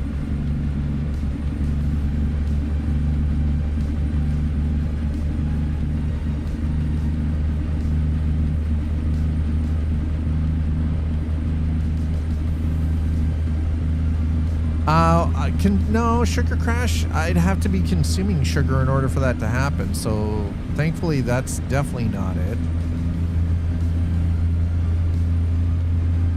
I might consume a total of like 1 teaspoon of sugar daily. Out of everything that I eat, maybe 1 teaspoon of sugar a day.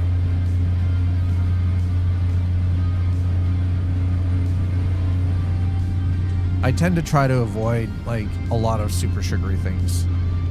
Low blood sugar, I mean, I don't really ever feel like logy, or like if my blood sugar is low, I tend not to like really feel any adverse effects from that. I mean, I've gone through you know, living with my body in a ketosis state for like a couple of years off and on, just because I find the ketogenic diet is actually quite healthy. So when the very first time I ever did keto, I did it for 8 months. The first couple of weeks I felt like complete shit because I was so used to the ultra processed food and like high sugar and everything that I was fucking nauseated. The second time I did it though, nothing. And ever since then, low sugar doesn't affect me the way it used to. I'm not saying it's not necessarily a possibility, but okay, well, looks like we're hitting this. Oh no, we can bypass. All right. I was like, looks like we're hitting the scale. Nope, we're bypassing. All right, we're good. Probably because the game recognizes we haven't been smacking into a lot of stuff with this rig, so.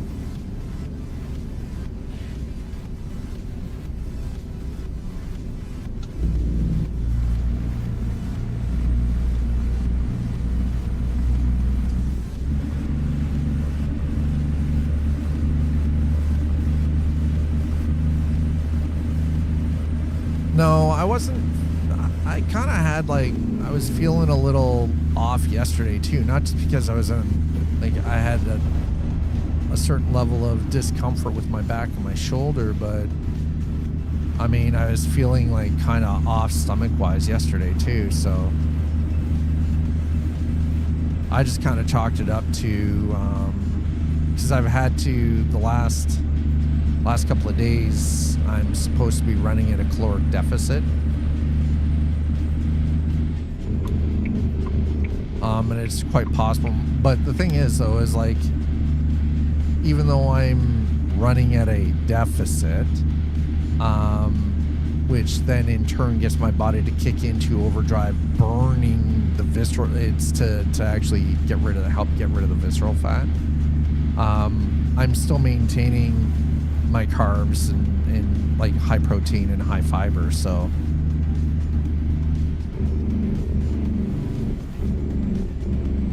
it's just I'm reducing stuff like sugar, and I'm instead of consuming 2,300 calories a day, I'm doing my exercise, which burns 500, and I'm cutting 500 out, because what you end up doing is if you're running at a proper deficit, you're supposed to cut 500 calories if you want to, like, say, reduce your intake by 1,000. You don't actually stop eating by that much. What you end up doing is you end up taking 500 calories out of your diet, like, so you eat 500 calories less, and you work out and burn an additional 500 calories. But in order to do that safely, you do have to maintain a certain level of, like, you have to have your carbs. And the thing is with carbs, fiber, and protein is you can have carbs without having sugar. So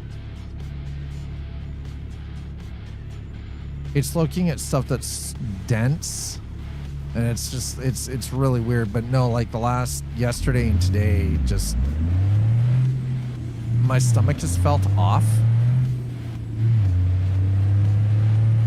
So I don't think it's sugar related. Heart rate's fine, like my stress levels are fine, which is also good.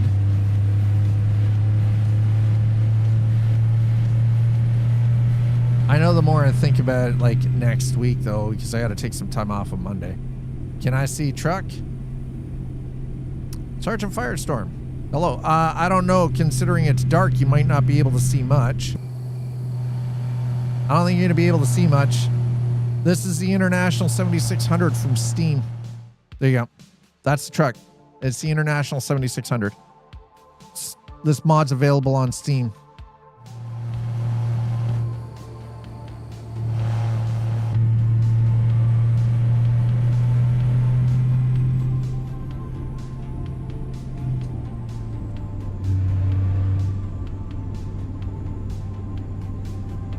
I'll just let you know, Sergeant Firestorm, it's a good truck, solid day cab. There are no skins for it. Trust me, I've been looking. There are no skins for it. So I kind of was hoping to find some real company skins for this truck, and I have not found a single one.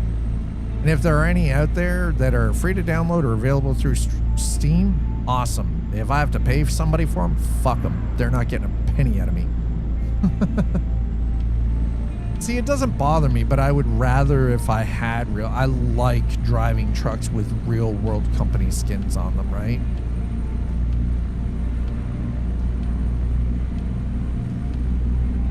I don't like plain ass freaking trucks most of the time.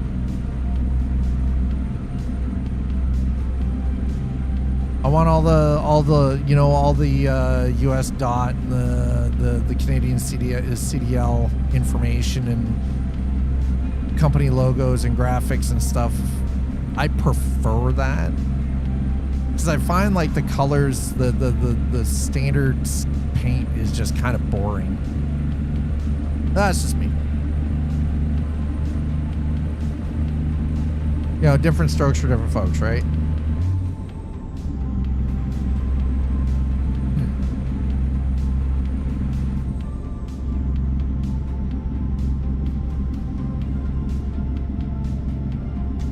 Yeah, I don't pay for truck mods, so, and I won't, because I refuse to abate criminal activity and behavior, so I won't pay. I'm not paying somebody $100 when they don't have a licensing agreement. And at some point, here's the thing, eventually that is a game of fuck around and find out, where somebody is eventually going to end up with a cease and desist letter from a legal team from a car manufacturer or a truck manufacturer because they're selling something, even though it doesn't have the logo on it, it is still intellectual property theft. And as such, just because they haven't been caught yet doesn't mean they won't get caught. Oh yeah, no, I mean, like, that's the thing, right? Like, it's just, I know that there is a huge proponent of people who are like, yeah, buy John Ruda, buy this, buy that. It's like, no, man, I'm not paying somebody for a mod that is based off of stolen intellectual property. I won't do it. I don't care how many hours they put into the creation or the modeling. You don't have a licensing agreement with the manufacturer, get fucked. It's just the way I am. Like, if it is free, fine, right? Like, that's why we have trucks like this on the Steam Workshop, right? For free. And that is allowed. It's when people charge for them. What in the actual... It's when people charge for them that I have a problem. Why are we... There's a problem here, bro. I don't mind when people mod for free. And they're available through Steam and everything else, right? I have a problem with people who charge for stuff that they don't have the rights to. And they haven't worked out a legal agreement. They don't have a contract with a manufacturer, right? That's kind of when I take issue to modding. It's one thing that people offer to, like, throw you like $1 here or $2 there or whatever, you know, in support. Like, they basically buy you a coffee, right? Like, they send you a couple of bucks through PayPal, just sort of as a, hey, thank you. That I have no problem with. It's the people who, like, the John Rudas of the world, who outwardly charge for their work when they hold no legal right to do what they're doing, and they're charging for something that they don't have a licensing agreement to do. That's where I take problem, right? Yeah, same. Graphics mods, graphics and sound, like Z mods or engine voice recorders, like EVR or Z mods, or in the case of like PNG, right? Because there's no copyright or trademark infringement when you're dealing with natural environment. At least not as far as I know. You're not infringing on any kind of copyright or trademark. It's nature. Yeah, same. Like, I run PNG. I have for years, for both American Truck and Euro Truck, just because, right? Like, I understand that remodeling and retexturing everything in a higher quality PBR format takes time, it takes effort, it takes a lot of work to put that down and put that in, to reskin everything. But again, there's no kind of copyright, there's no licensing infringements, right? So it's fucking nature. It's trees, it's skyboxes, it's lighting, you know, it's the road textures and like the signage. Yeah, I'm all right with that, but yeah, I don't use Snowy Moon, so I have a problem with Snowy Moon. I have actually a problem with anything that calls home. If it is not actually built into the game, I have a problem with mods that call home. Snowy Moon gets $0 from me. That's another son of a... I've got my reasons for not liking Snowy Moon.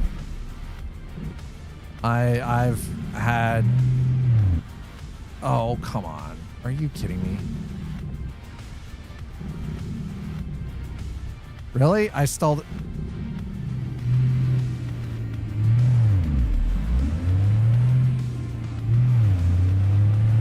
I mean, the thing is Snowy Moon is actually charging basically for an ENB. He's just modified Reshade to do a custom thing.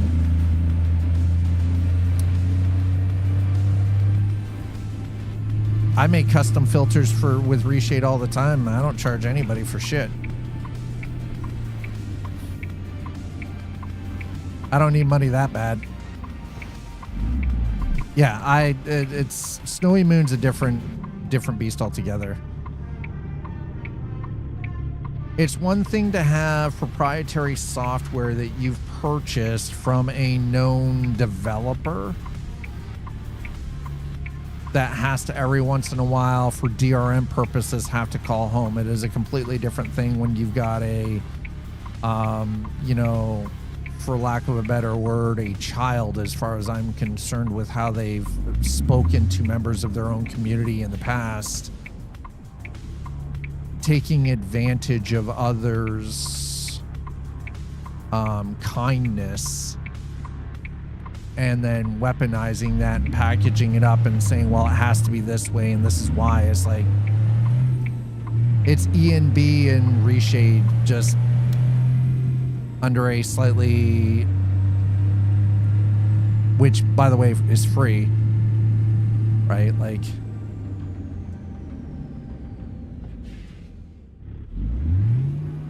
and I know a lot of people swear by Snowy Moons, but back when it was free, I used it, and I'll be honest, I did not like I didn't like what it did. Everything was fuzzy, blurry, kind of looked like it had this weird Vaseline smear on a camera lens, which bothered me. And it just, performance-wise, I had problems with it. But my biggest issue was the built-in back door into the system that you have to agree to use it. And I'm like, dude, like, you're not a legitimate, as far as I'm concerned, they're not a legitimate freaking programmer and designer. They're just throwing down some Reshade and EMB stuff under a completely different skin and calling it their own. And it's like, man. And the funny thing is I've been able to get a very similar look for free with just Reshade, just doing my own thing, and I haven't had to pay a single soul for it. And I have a sneaking suspicion, and this is probably going to piss some people off, I have a feeling by Christmas that we're going to see a major overhaul in the visuals in both American Truck and Euro Truck, and a mod like Snowy Moons will become depreciated. It's gonna get pushed out because it'll be like, it'll become so unnecessary.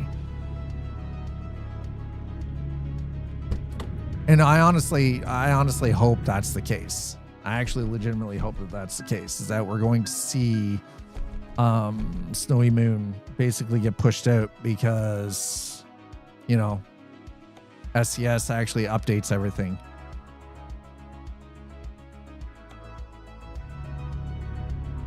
Sakura Solus.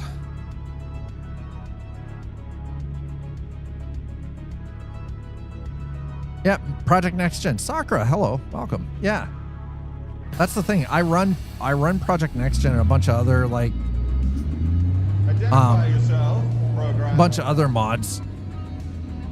I know there are a lot of people who swear by Snowy Moons. I'm like, man, anybody just wants to take a little bit of time and mess around with Reshade? Like, I'm working on my own Reshade that I'm gonna offer freely to anybody who wants it when it's complete, called Hollywood Truck Commercial.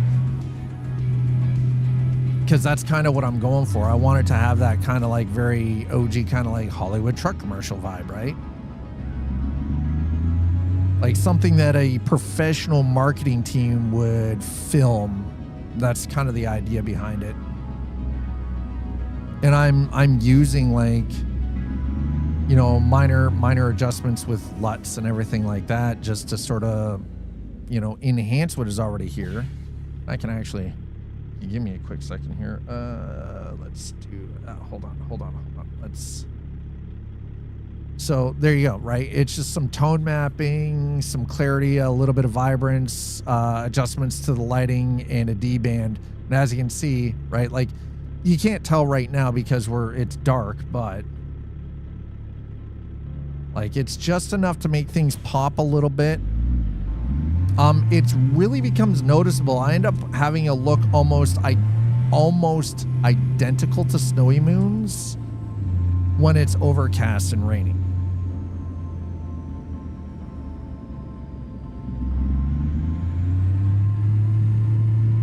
My problem, again, comes down to I don't trust the back door that you have to basically install to run Snowy Moon's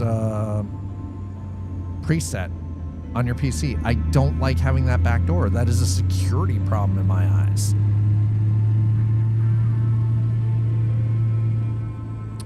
Does that mean I'm mistrusting? In some cases, yes. When it comes to my overall PC security, yes, absolutely. I don't just easily trust somebody and they're like, I have the same problem with game developers too. Even though I have worked with a variety of different development houses and like working in quality assurance and everything, but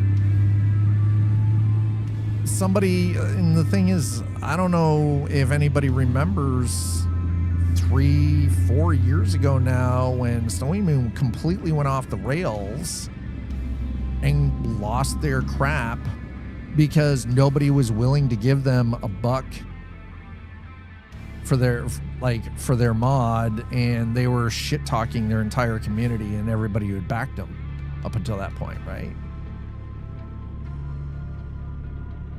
So I became, that kind of put me off of Snowy Moon at that point. I was like, I can't back somebody who's willing to shit talk their entire community just because they feel entitled to a certain level of, right, like to a certain level of freaking support from their community, financial support from their community. And they came off sounding like an entitled, spoiled brat because they had set this imaginary expectation in their head.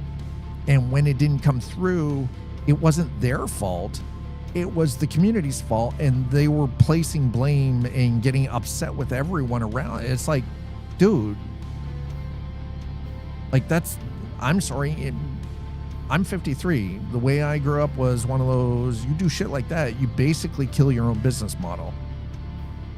Nobody is willing to do business with you when you do shit like that. When you badmouth the people who are providing you with some level of financial support, and you shit talk those people, I'm sorry, you get fucking cut off. That's it. You get nothing. You get absolutely zero. You're done. You're dead. Never shit talk the people who are willing to financially support you if you are in any kind of a business. And that goes the same like what I'm doing here as a content creator, right? If I shit talk my community, I know and I fully expect there to be repercussions from that. It's like, holy crap. All right. Anyway, we need,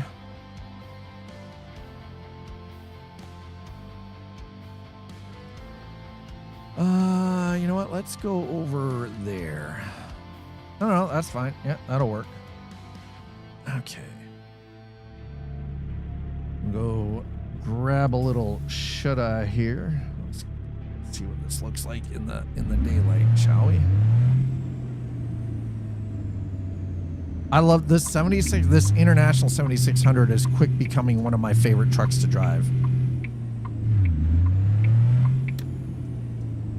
I gotta remember, I can't speed clutch this. This is not a Honda Civic.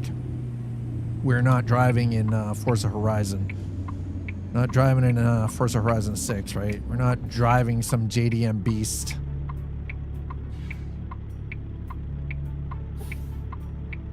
Anyways, welcome on in. If you're new here, hi, I'm your host, Scott. Welcome to Coffee and Chrome. If you like Euro Truck Simulator 2 or American Truck Simulator, then Tuesdays are the day that you want to come in. Coffee and Chrome is every Tuesday. This is where we focus on the trucking simulators, and possibly in the future, depending on when they finally get around to releasing it, I might even start rolling in Truck World Australia. I think that's what it is, yeah.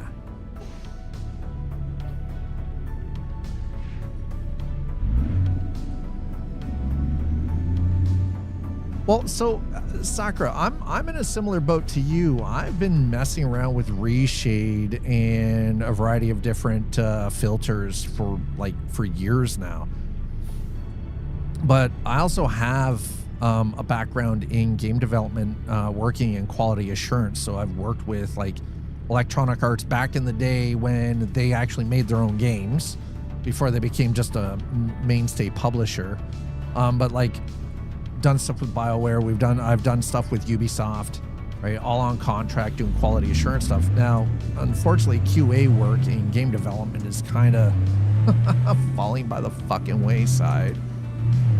But because of that, I understand how like depth buffers work and everything in game engine. So it makes it a little, I think it gives me a bit of an upper hand. Gives me that upper hand when like building out filter sets and everything. But the thing is, sometimes that's all it takes. Just mess around with it. Okay, the one now, I don't know if anybody's noticed this. I have these weird chunks of road like this ever since the recent update with PNG. I'm not using any other graphics mods. I'm not using any map mods. This is the base map and just all of the DLCs. I'm no map mods at all. So it's weird that I've got these tiny weird chunks all over the place and I haven't been able to figure it out. Other than they disappear if I'm not running PNG. Maybe I'll have to... Well, the problem is, though, is Damien is in the middle of a move, right? So I might have to send something when the new support email stuff gets set up, but that won't be until after he gets situated after his move. So I'm hoping him all the best. Yeah, I don't know. I might be. Yeah, it's weird, right? And it's only at certain intersections. Like you can see that, right? I'm not on drugs. It's just, they're not holes in the map, so I'm not falling through. So thank God for that. But it's just like it's really weird.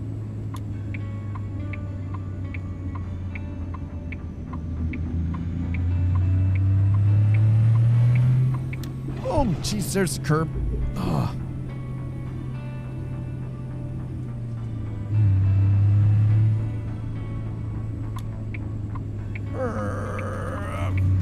Sit scared around the corner.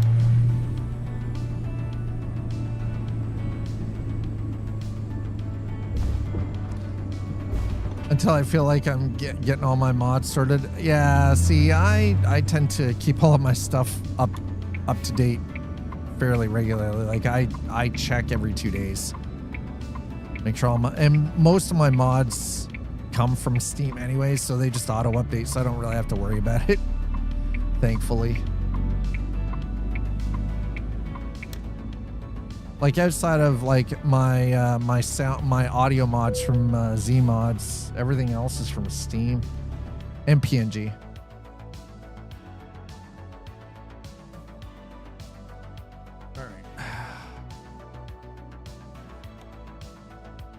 All right, what do we got here? Service recommendations.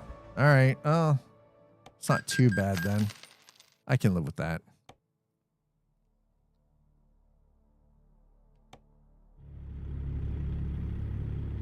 Jordy and mine are also seen beside. Yeah.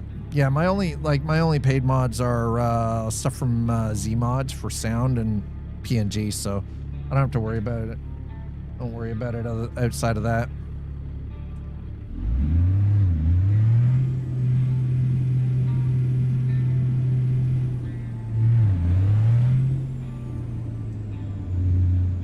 All right, let's get ourselves. into a parking spot here if we can.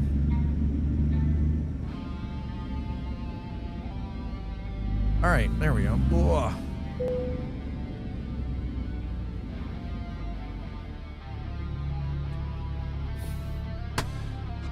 Stopped using Zmods a long time.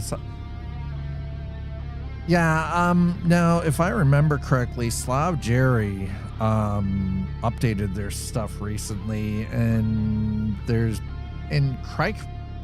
finally updated their stuff too, which I hadn't seen any of their stuff in like fucking forever, man.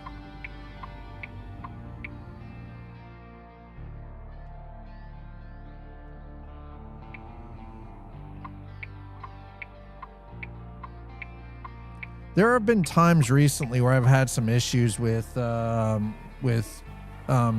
unfortunately. I think yeah, I'm gonna have to do something just about the color profile is hitting me wrong right now. Ah, shit. All right, let's see what we've got on the map here.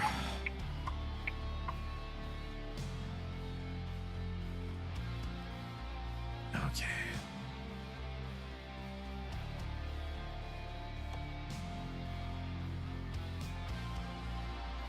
Maybe we can get something down to Reading. We're in Medford right now.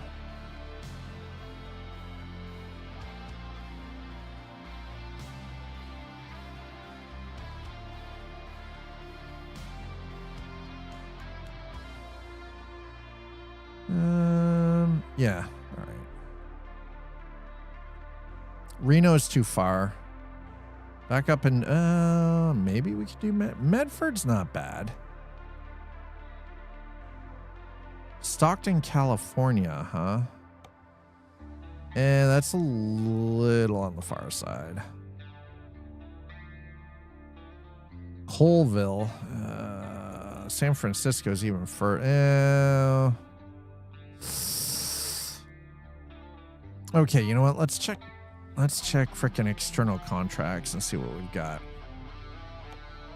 All right, so we're in Medford. Jesus, there's a lot from here. That goes built.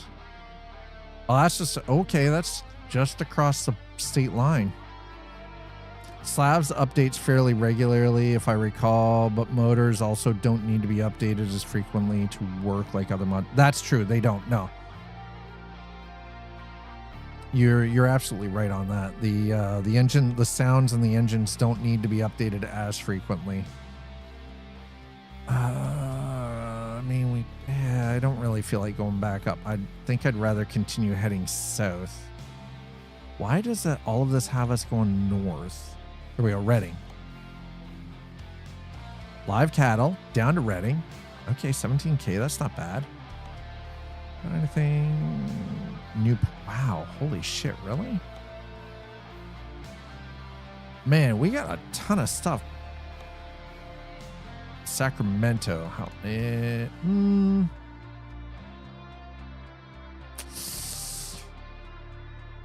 Eureka, maybe? You know what? Screw it. Let's grab the one for Eureka. It's not that much money. But I'm kind of feeling, I'm feeling like that's the one.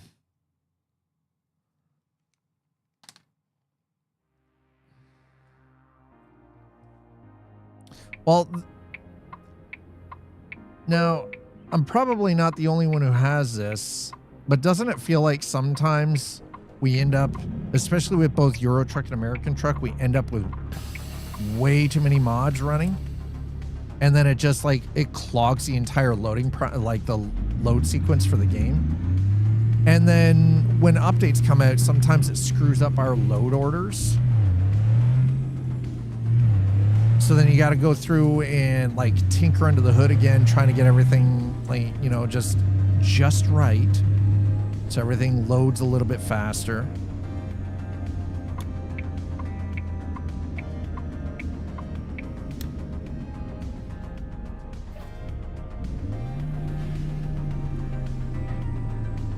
All right, there we go.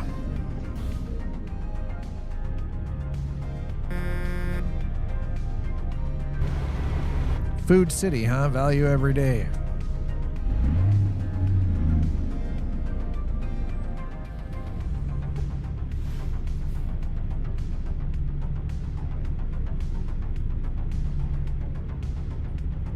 The other thing I really hope that we get at some time in a future update is that we get visually better mirrors, because Jesus.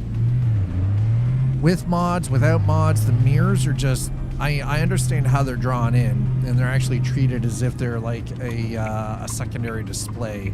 Like every single mirror is actually drawn as if it's its own monitor, as if it's its own display. My God. It shouldn't mean that they're so low res.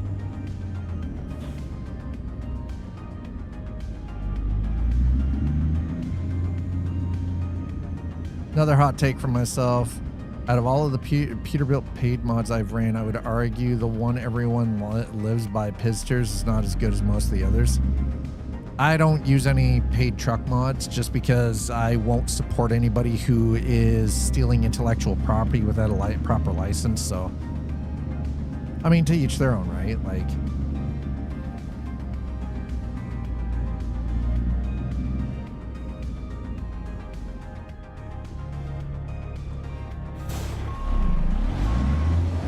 I understand. Like, I get supporting your favorite creators and all, but sometimes I'm just like, man,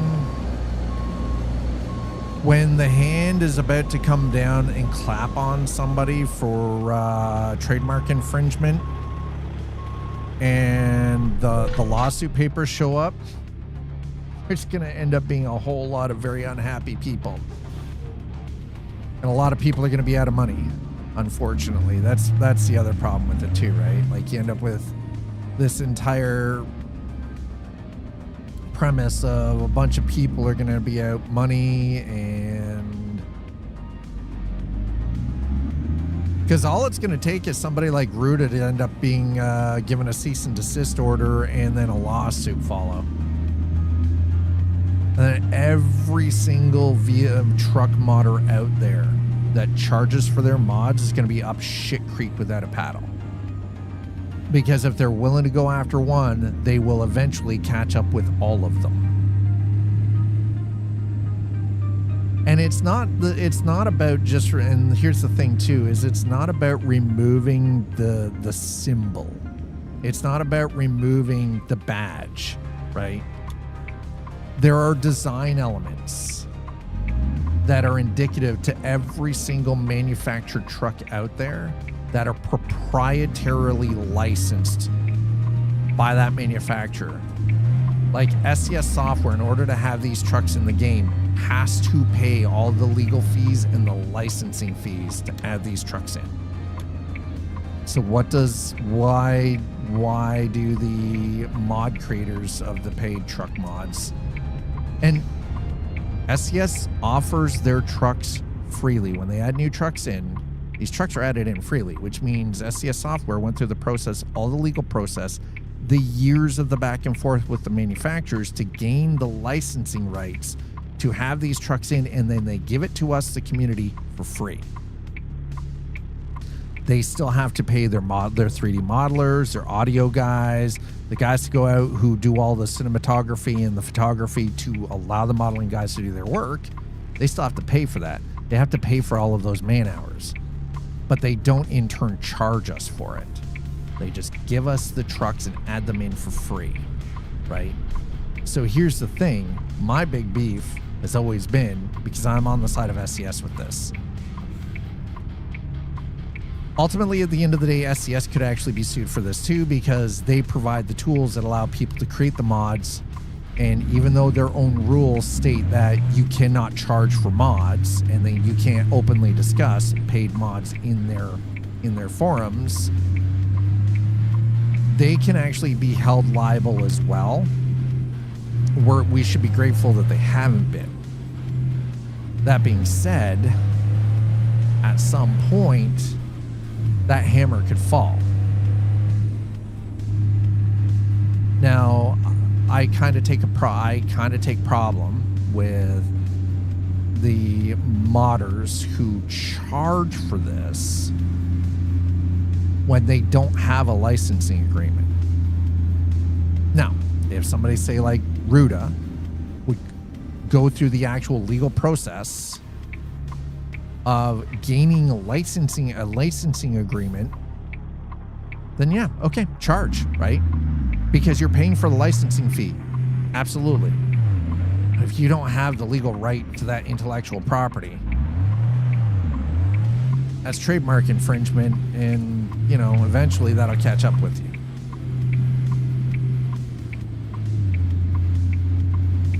I know sometimes it's sort of this weird, ambiguous gray area, but it's like, I'm kind of the same mind as the folks at SCS, right?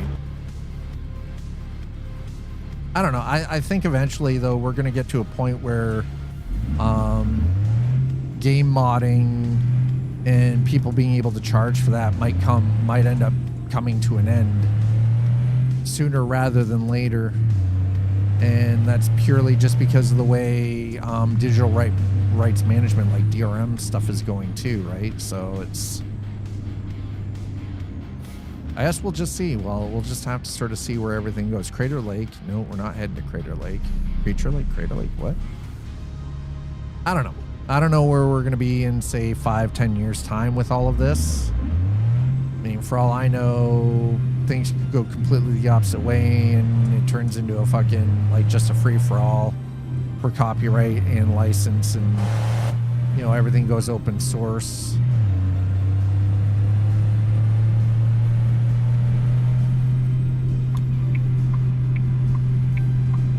And who knows, maybe I'm just talking a whole bunch of mad shit and smack, right? As a former disgruntled freaking contractor in the games industry, who knows? Maybe that's all it is. It's just sometimes things can be just work out to be one of these weird fever dreams.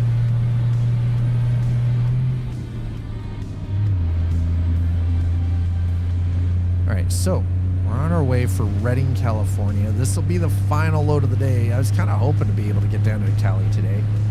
We started up at the top end of Washington State in Bellingham.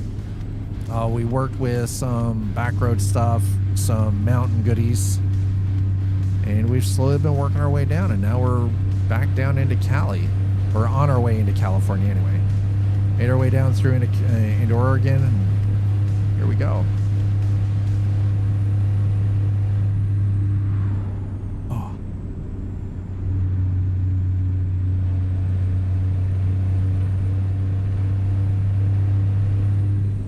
Okay, so wait a second. What the? 55. Why is it 55 here? You know what? We'll turn that second screen off.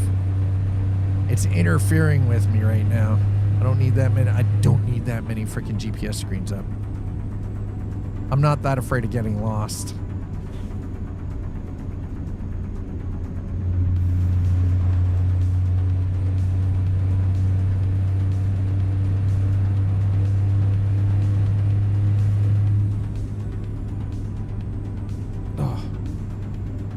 I just ended up in Cali myself. Went from Texas to Cali for my last run before taking a break. Nice.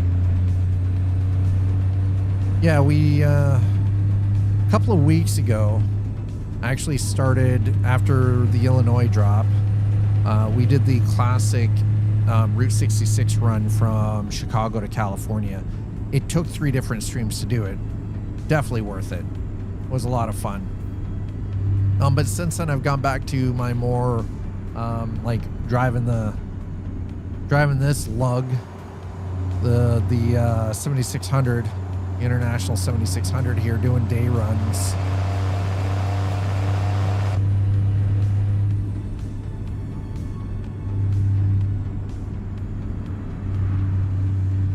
I feel like this is a pretty solid mod from Steam, by the way. The 7600i. It's, again, this truck is only ever meant to be pretty basic anyway, so it's nothing to write home about, you know. It's a pretty basic ass truck in real life, so.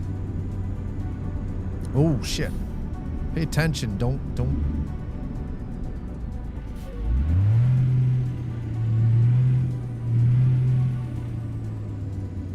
Truck did not like that very much.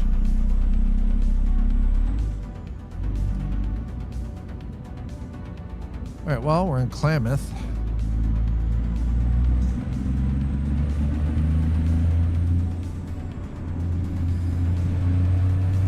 I kind of like having this camera for some of this stuff now. This is just an old 1080p phone camera that I'm using right now with using NDI for it.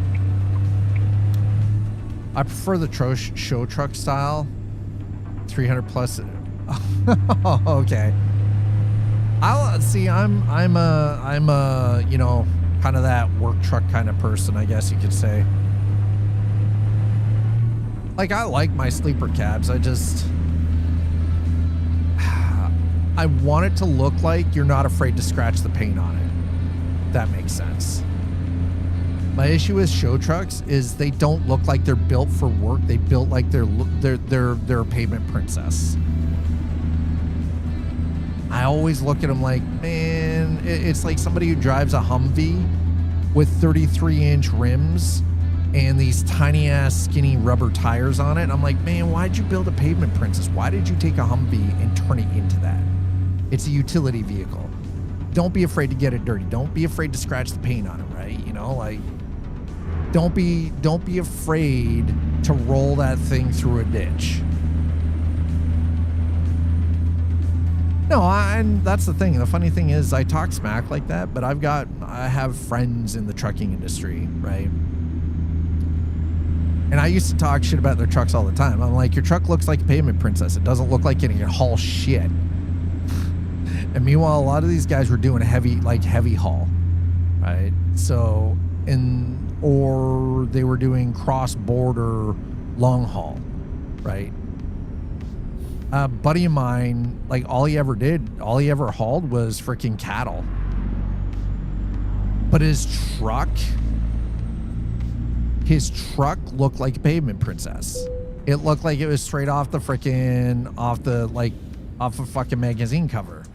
And I used to make mad fun of him all the time. Because he spent so much money keeping that truck clean and immaculate. And I'm like, dude, why are you hauling a dirty ass freaking cattle and pigs? Right?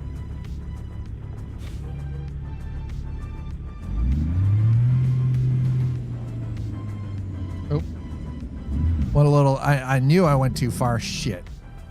God damn it. I went over into 7th gear, chat. Stalled it. Yeah, there we go. I'm talking mad shit. I can't even drive a truck. This is why I don't drive IRL. This is why I don't drive IRL, chat. And California state line. This is why I only drive trucks in freaking simulators. I'd burn a clutch out of one of these so goddamn fast it'd make your head spin. What the frack was that, bro?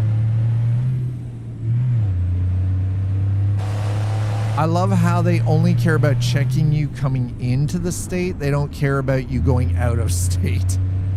Oh, you're leaving? Okay, fine. We don't care. Go. Use it straight out. We don't inspect your shit. We only inspect you for agricultural stuff coming in.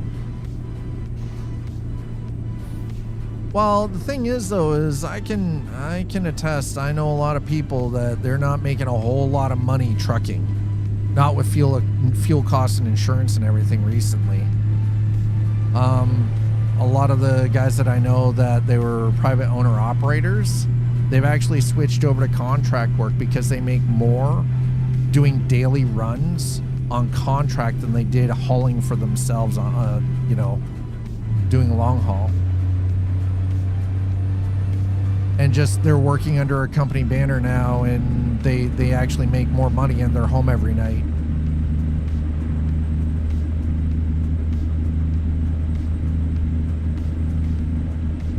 My one buddy Brian, I mean, he's been driving since he was fucking 20. He's in his 50s now. He's been married 4 fucking times. He's about to get married for the 5th time. He just retired from trucking because, as he put it, it's getting too expensive to keep the truck operational. Excuse me? I just missed my road, didn't I? Yes, I did. God damn it. All right, well, we're going to turn around up here. He goes, the amount that he was actually making per mile was not worth it anymore.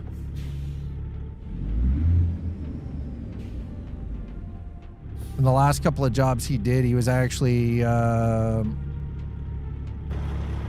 doing stuff specifically for a company. He was using his own truck,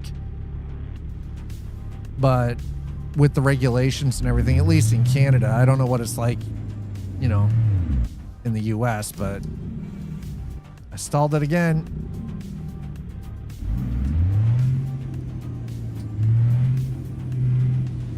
This is why we don't drive IRL, man.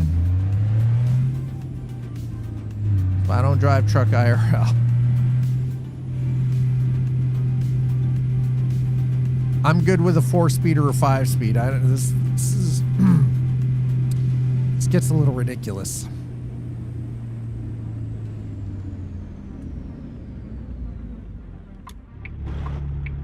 Oh, god damn. What the hell, bro? You're getting fired.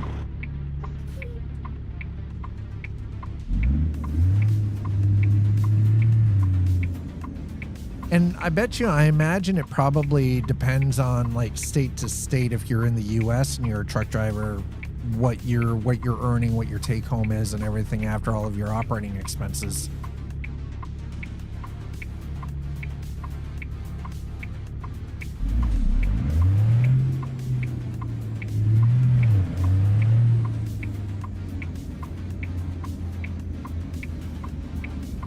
The closest I ever got to driving something like this was a 10-ton boom truck that was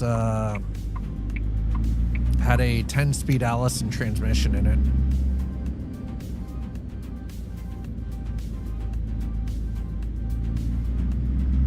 That was when I worked for a company called Arnold Manufacturing, and we installed conveyor systems for like grain elevators and mining operations and stuff. So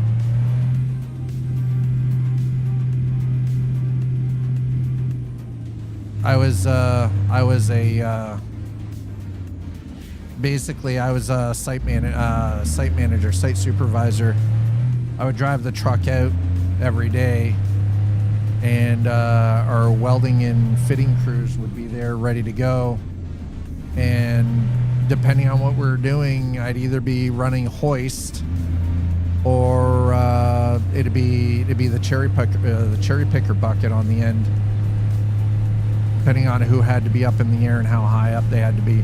It only had 120 foot reach, but we were able to get some pretty decent stuff. Yo, Icy. Mind if I chill on here while I hit the gym? No, go ahead, dude. You chill on here.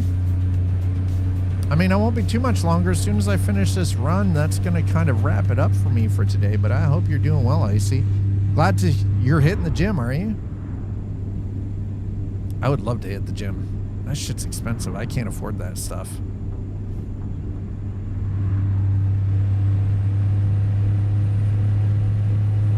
Gym memberships are expensive. Boo, I just got here. New shift knob kit came in. Hey, TVL, you still waiting on the Moza shifter? Well, what are you thinking? Wednesday?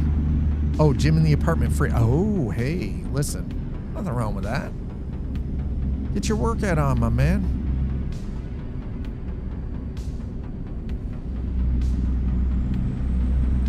Why did it have me turn around down there and weed? What the fuck?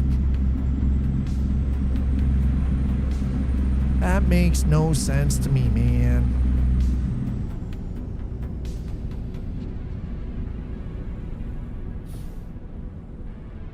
Why would you have me come down? Where in the actual... Whoa. What in the actual F is happening here? Why am I going...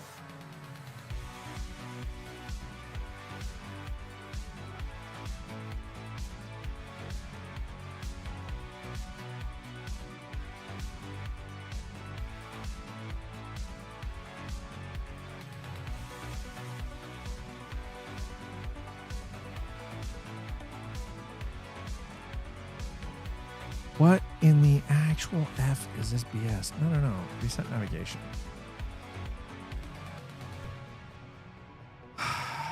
Why?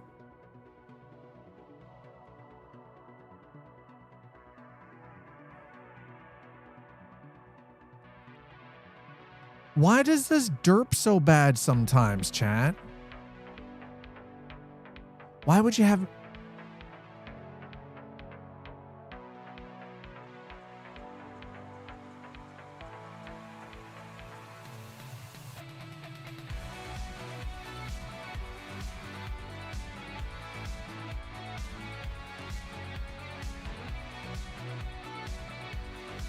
GPS in this game kind of pisses me off sometimes.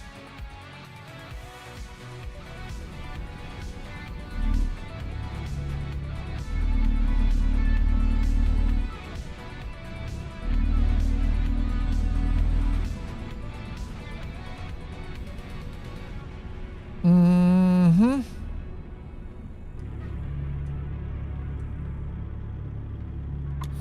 No, we're going back around. Screw that. I'm not driving all the way back up to Klamath. Hell no. We are not doing that. I try and get in the gym about an hour earlier than now, so I get in before everyone else. I mean, that's actually smart, dude. All right, so we're gonna do this again.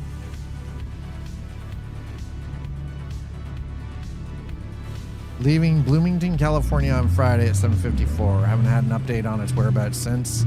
Chances are you'll probably see it tomorrow.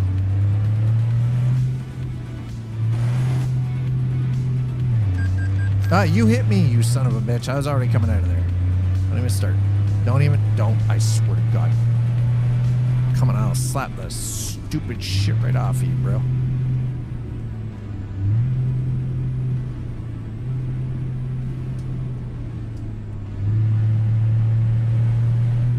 I am not going all the way back up, all the way up to Klamath to have it turn me around and come back down this way.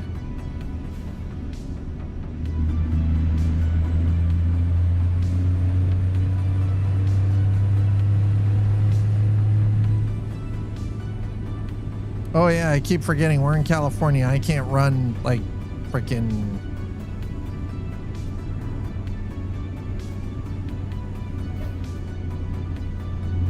I'll be honest, I don't traditionally remember ever seeing helicopters shipped like this. Trying to also figure out what to use that button for on the side of the knob. So I use mine to turn my pre-workout's got my face tingling. Oh God. Why, sir? I use mine to control my my map there. My infotainment system. A lot of people actually use this to for their jakes, for their jake brake. Yeah, there you go. Yeah, jake. See, I've got a button box, so I can. Right, so I can run jake through the button box. So.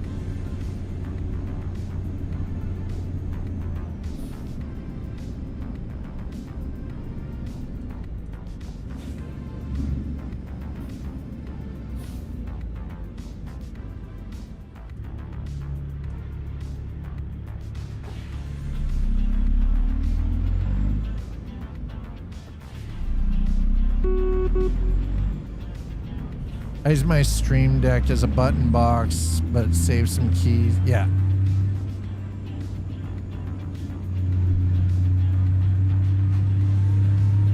Yeah, I know a lot of people actually use that button as their for their jakes.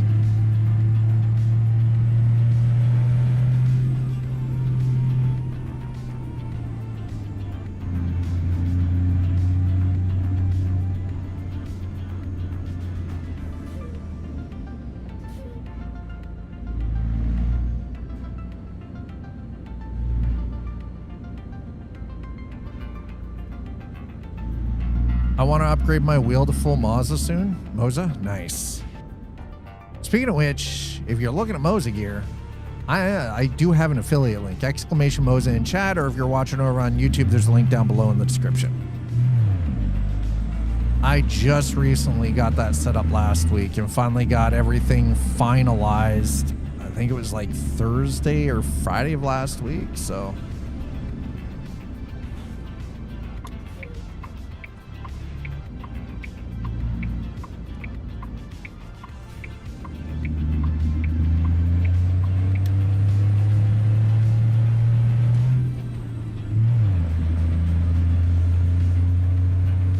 last shift knob had no buttons, 2 switches for range. Yeah, just 2 switches for range and split. Yeah.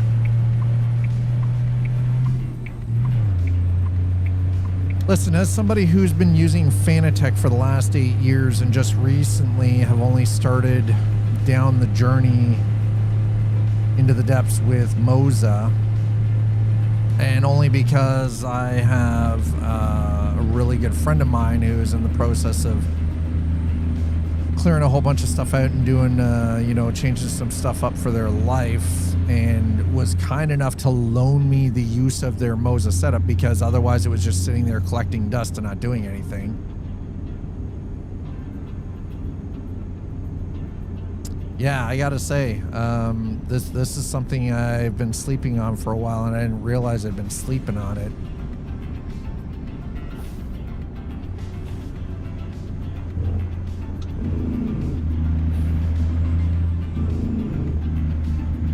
Keep forgetting I'm in California, which means 55 mile an hour. California don't like it when you're going a little bit faster than 55 if you're a truck. Get a little iffy about it, apparently.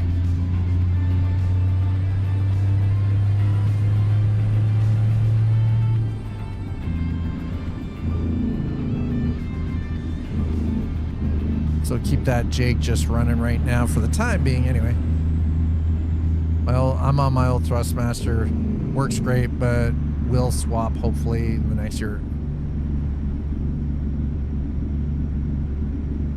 Yeah, so the only reason that I ended up with this Moza equipment initially was just because my Fanatec setup, which is like, again, going on 8 years old. It's a first generation Fanatec Club Sport 2.5 wheelbase with the P1 racing wheel.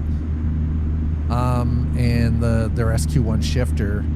The problem was when Forza Horizon 6 came out, I was having problems getting it to dial in properly so I could even manageably drift on that wheel. And it's been a little finicky recently too, where it's been like dropping out and everything. So it's like, my buddy's like, hey, he's in the middle of like doing a massive purge. So he's like, you know, like if you just want to borrow it so it doesn't get lost in the shuffle. I'm like, sure. And now that I've been using it, I'm like, God damn. And the crazy part is I've been promoting Moza for years with no affiliate link. I'm not partnered with them. Outside of having used some of their gear from time to time when my buddy and I were roommates. Yeah, right? I really didn't have any interaction with them, and now I'm like, nah, I'm sold. Absolutely sold. 100% sold. I'm like, jeez, let's freaking go. Now, if I was buying Moza equipment myself, this is an R5 with the TSW. I'd probably go with an R9. Just because I want something with a little more oomph for when I'm like doing racing, and like rally, especially rally. I want a little more oomph for doing rally racing. You just stay in your lane, man. Otherwise, you and I are gonna be fighting.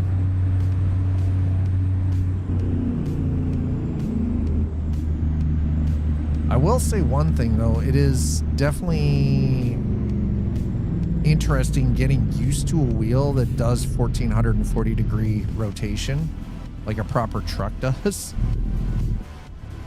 That takes a little getting used to.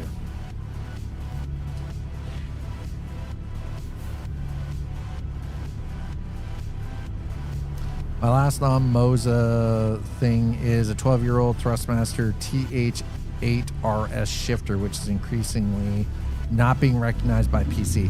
It could just be, in that case, I would say it's probably because it's getting worn out.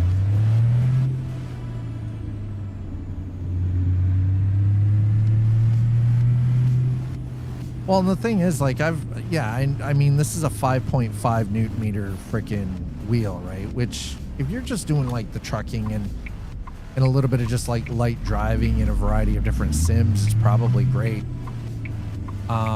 for like doing the harder core stuff like rally racing. An R9 I think would be a better way of going, but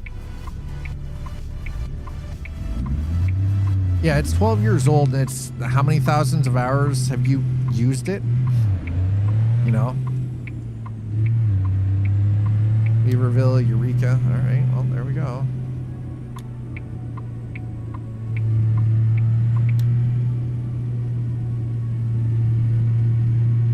I gotta say, I really do thoroughly enjoy the California rework. This is nice.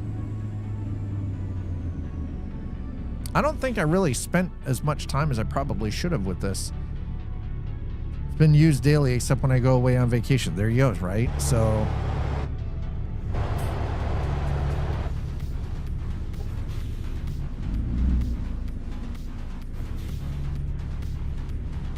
oh.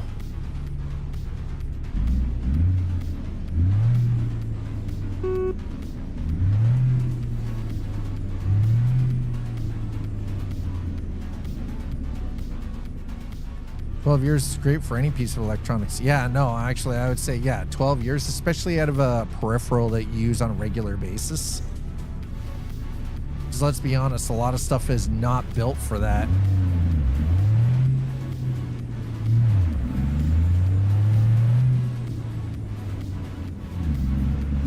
You made out like a bandit on Friday? Okay. You have our attention.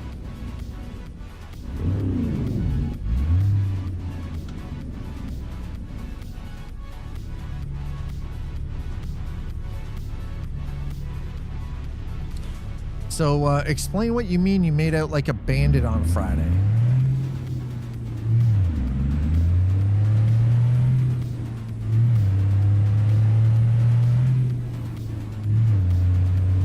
Will cars be limited to 55? No. They won't be limited. The thing is, though, is trucks have limiters for a reason. I doubt that the cars are going to have limiters like the trucks. So the whole idea for the physics rework initially 2 patches ago was because they're getting prepared for the car stuff, right?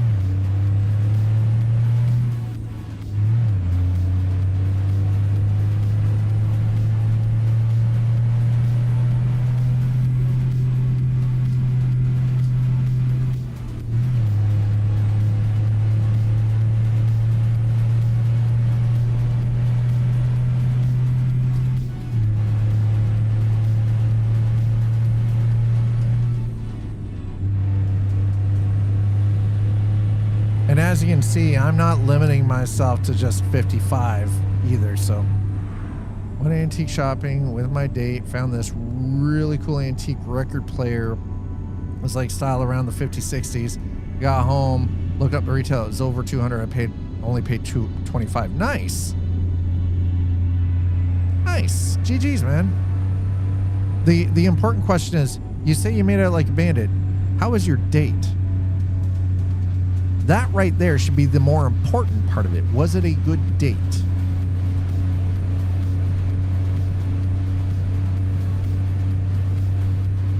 I think the date is more important than the fact that you found you bought something for 25 that is actually valued at 200. Just saying. I get your excitement, but the date's more important.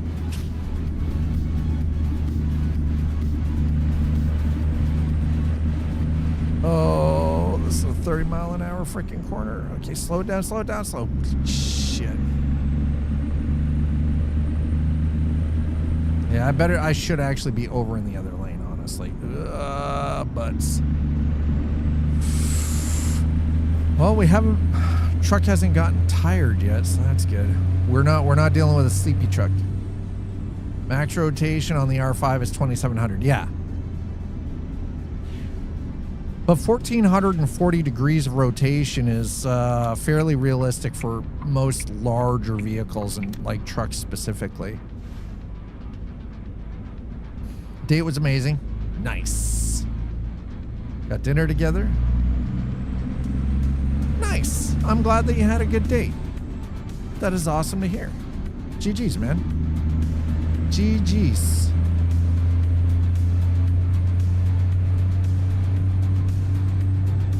Patrick Space One, thank you so much for throwing down that follow. Appreciate it. Welcome on in.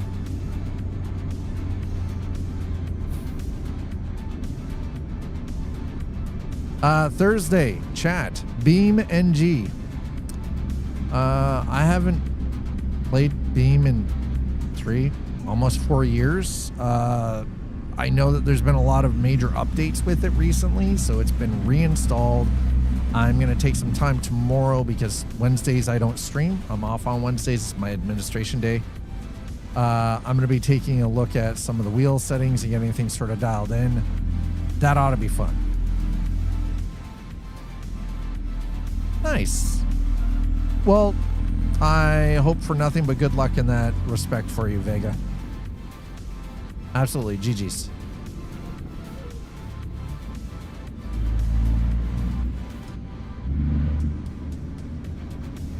Speed limit 35. I mean, well.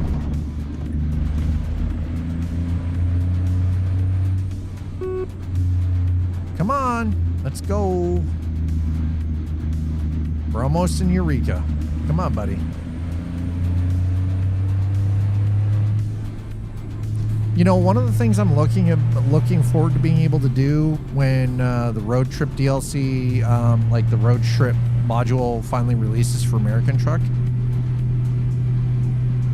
Either, you know, probably with the Ford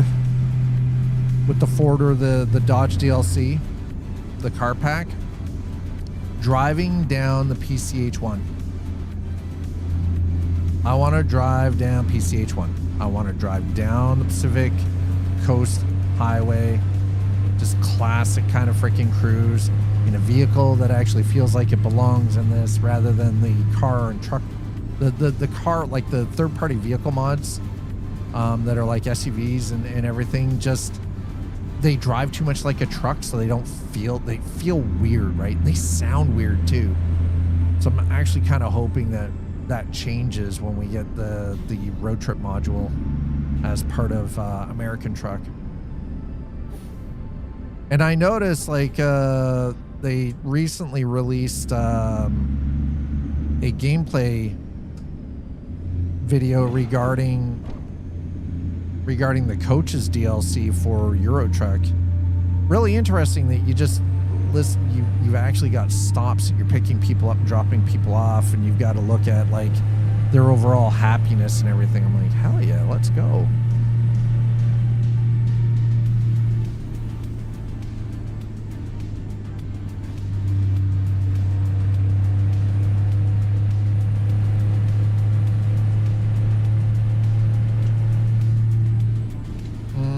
Okay, sir. Jesus Christ, can you go faster, please? Oh, no, I'm going around you. You're slower than molasses running uphill in January, sir.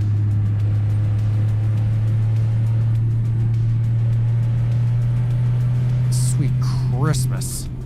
We're going to be here forever if we stayed behind that freaking person.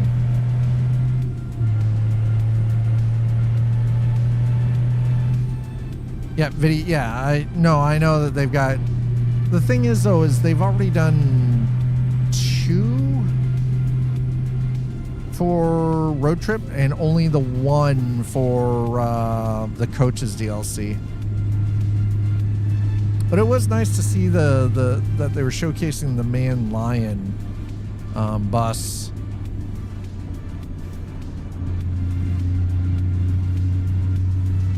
You know... Something I kind of wish we had perpetual golden hour in this. God, that just driving down the PCH1, that sunset, oh God, it's a fucking vibe, man. Driving along the entire West Coast is a vibe in this game.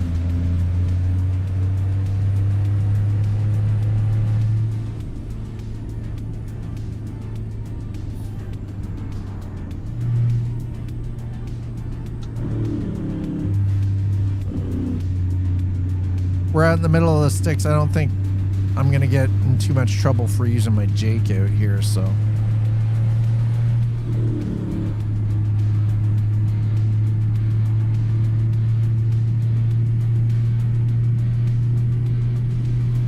Well, yeah, and that's the thing. Coaches is supposed to be a longer trip anyway. Forgot how much I put on the plans for racing, drifting, and trucking. Nice.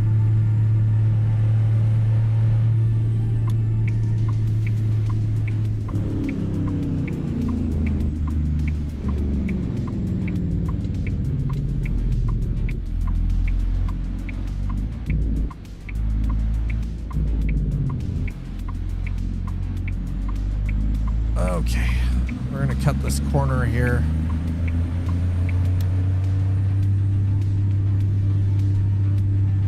The one thing I gotta say, this was always a lot of fun initially back when I was using the Fanatec setup, but this truck sim wheel is kind of next level. The only thing I'm missing is the multifunction stocks.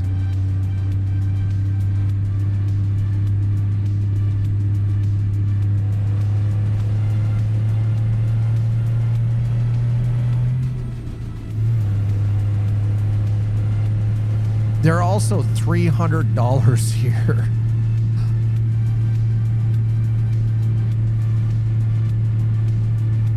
And I am not necessarily going to pick them up for myself because this isn't my wheel to keep.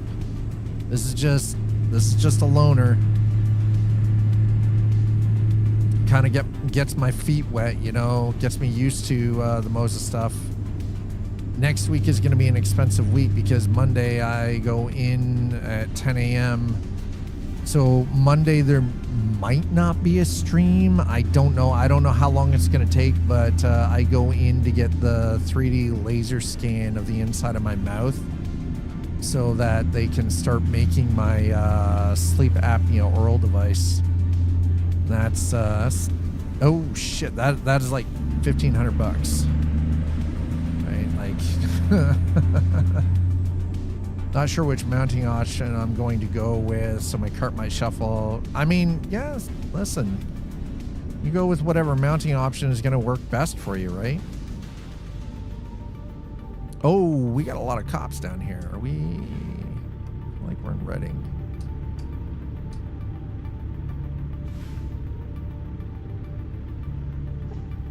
Let's turn that off. We got cops right there.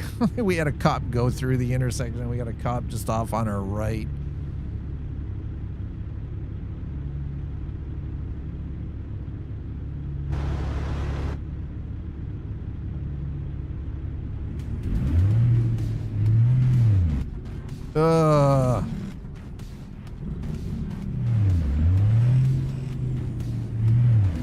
Cop didn't see that, right?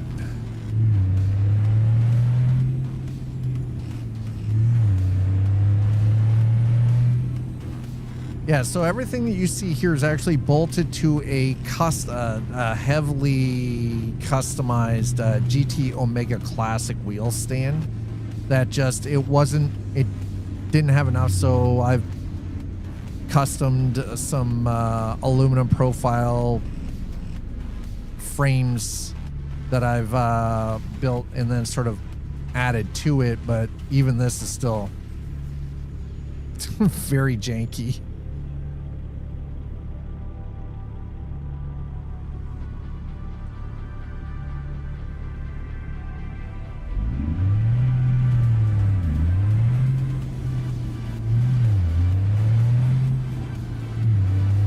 It's got a lot. Let's just put it this way: it's stable enough, but it wouldn't take much to knock this out of whack.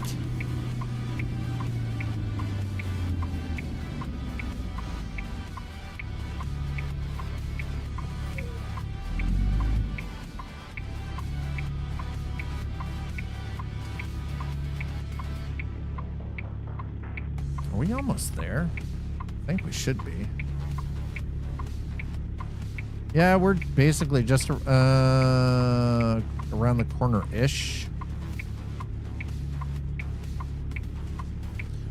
So the problem isn't so much the wheel itself or the clamps. The issue always comes down to the type of material the desk is made out of. Like how well constructed the desk is usually what is the determining factor. If it's like ultra cheap kind of like Walmart style desk, then those, because they use like really super cheap particle board, those ones tend to fall apart pretty quick, unfortunately.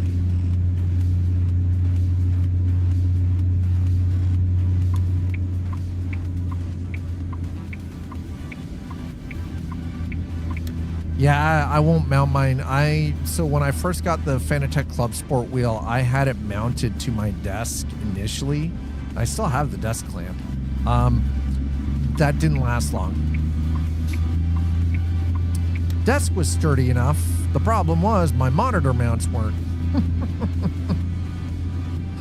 My fucking monitor mounts weren't sturdy enough. I had one monitor actually get jostled off the mount. Like completely came off the arm.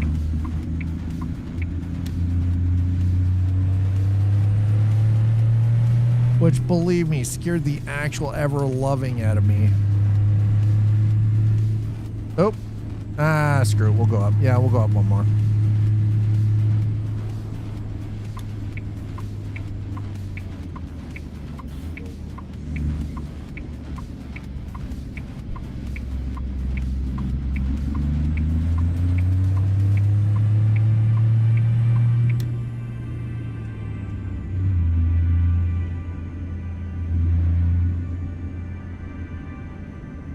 All right, I think. Oh, we're almost there, folks.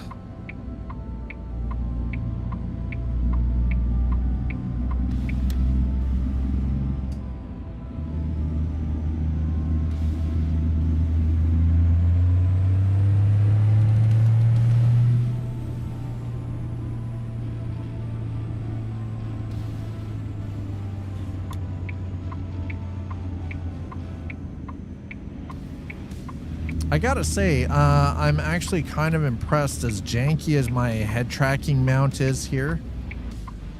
So the head tracking mount is actually just a sliding cold shoe arm for a camera mount that I then bolted, put a hole through the base of my desktop Tobii Eye Tracker 5 holder, and just bolted it to this basically flat metal plate.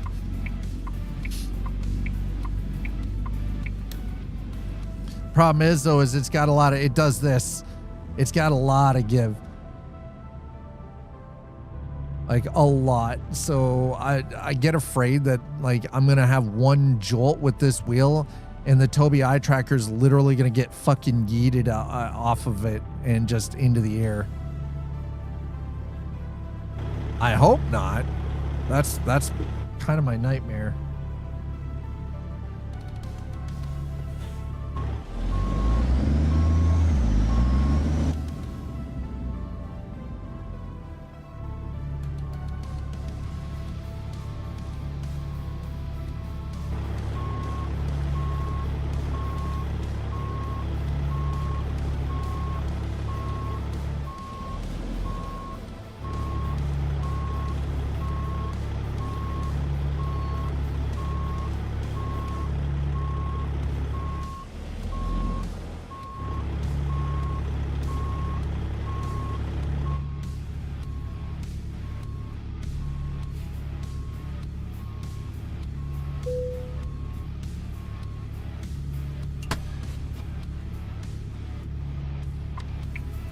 All right, there we go.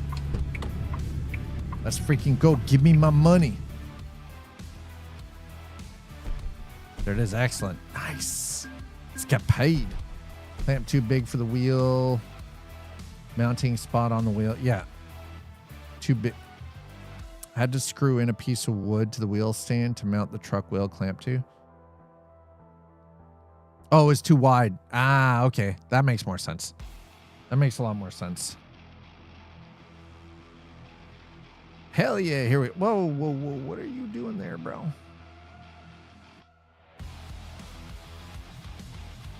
I'm not exactly sure what just happened. Hold on a second. I'm not exactly sure what the hell this is doing, but I'm going to change that right now. Holy shit.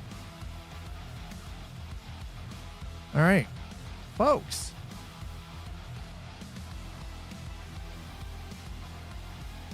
That's going to be it for me. That's right. That is literally all she wrote for today. I do want to just quickly say thank you. Thank you to all of you. Thank you if you're over on YouTube. Thank you so much for the subscribes. Thank you for likes. Thank you for just all of the wonderful growth that we've seen over on the YouTube platform. Appreciate you guys. Twitch, thank you so much for the follows. Thank you for subs, resubs, and gifted subs. Thank you for the bits. And as always, thanks for reaching out and trying to touch me with your dirty tip. Wednesdays, if you're new here, Wednesdays, I don't stream. We will be back on Thursday. And on Thursday, we're going to be jumping into a little bit of the old BMNG. Haven't been in a while. It's going to be shenanigans, though. I can guarantee you that. What I'd like to do here, if you could all just sort of hang out for a quick second, I'm going to get things prepped up so that we can do a little bit of a raid, I think. Let me see who we've got available for the moment. I'm going to do that. Okay. Get you over there. Oh, Jesus. I got to figure this out a little bit better because this is confuzzling. It's like, it's just so freaking messy sometimes. All right.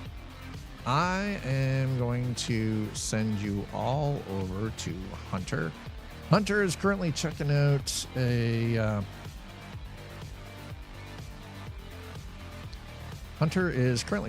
game called Sephiria. It is a co-op game. It has some like interesting top-down RPG elements. The reason I'm sending you guys over to Hunter is, number one, the one and the only Hunter Wild is a wonderful and amazing and incredible human being. But they're also a friend of mine. They're an incredible content creator, and they have a very friendly freaking community on Twitch. So I'm going to send you guys over to Hunter. Go give him all the hugs. Tell him he's cute. Tell him he's incredible. Tell him I said so. I'll see you guys over there. Enjoy your Tuesday night. Have a wonderful Wednesday, and I'll see you back here on Thursday for shenanigans in BMNG. Cheers, everybody.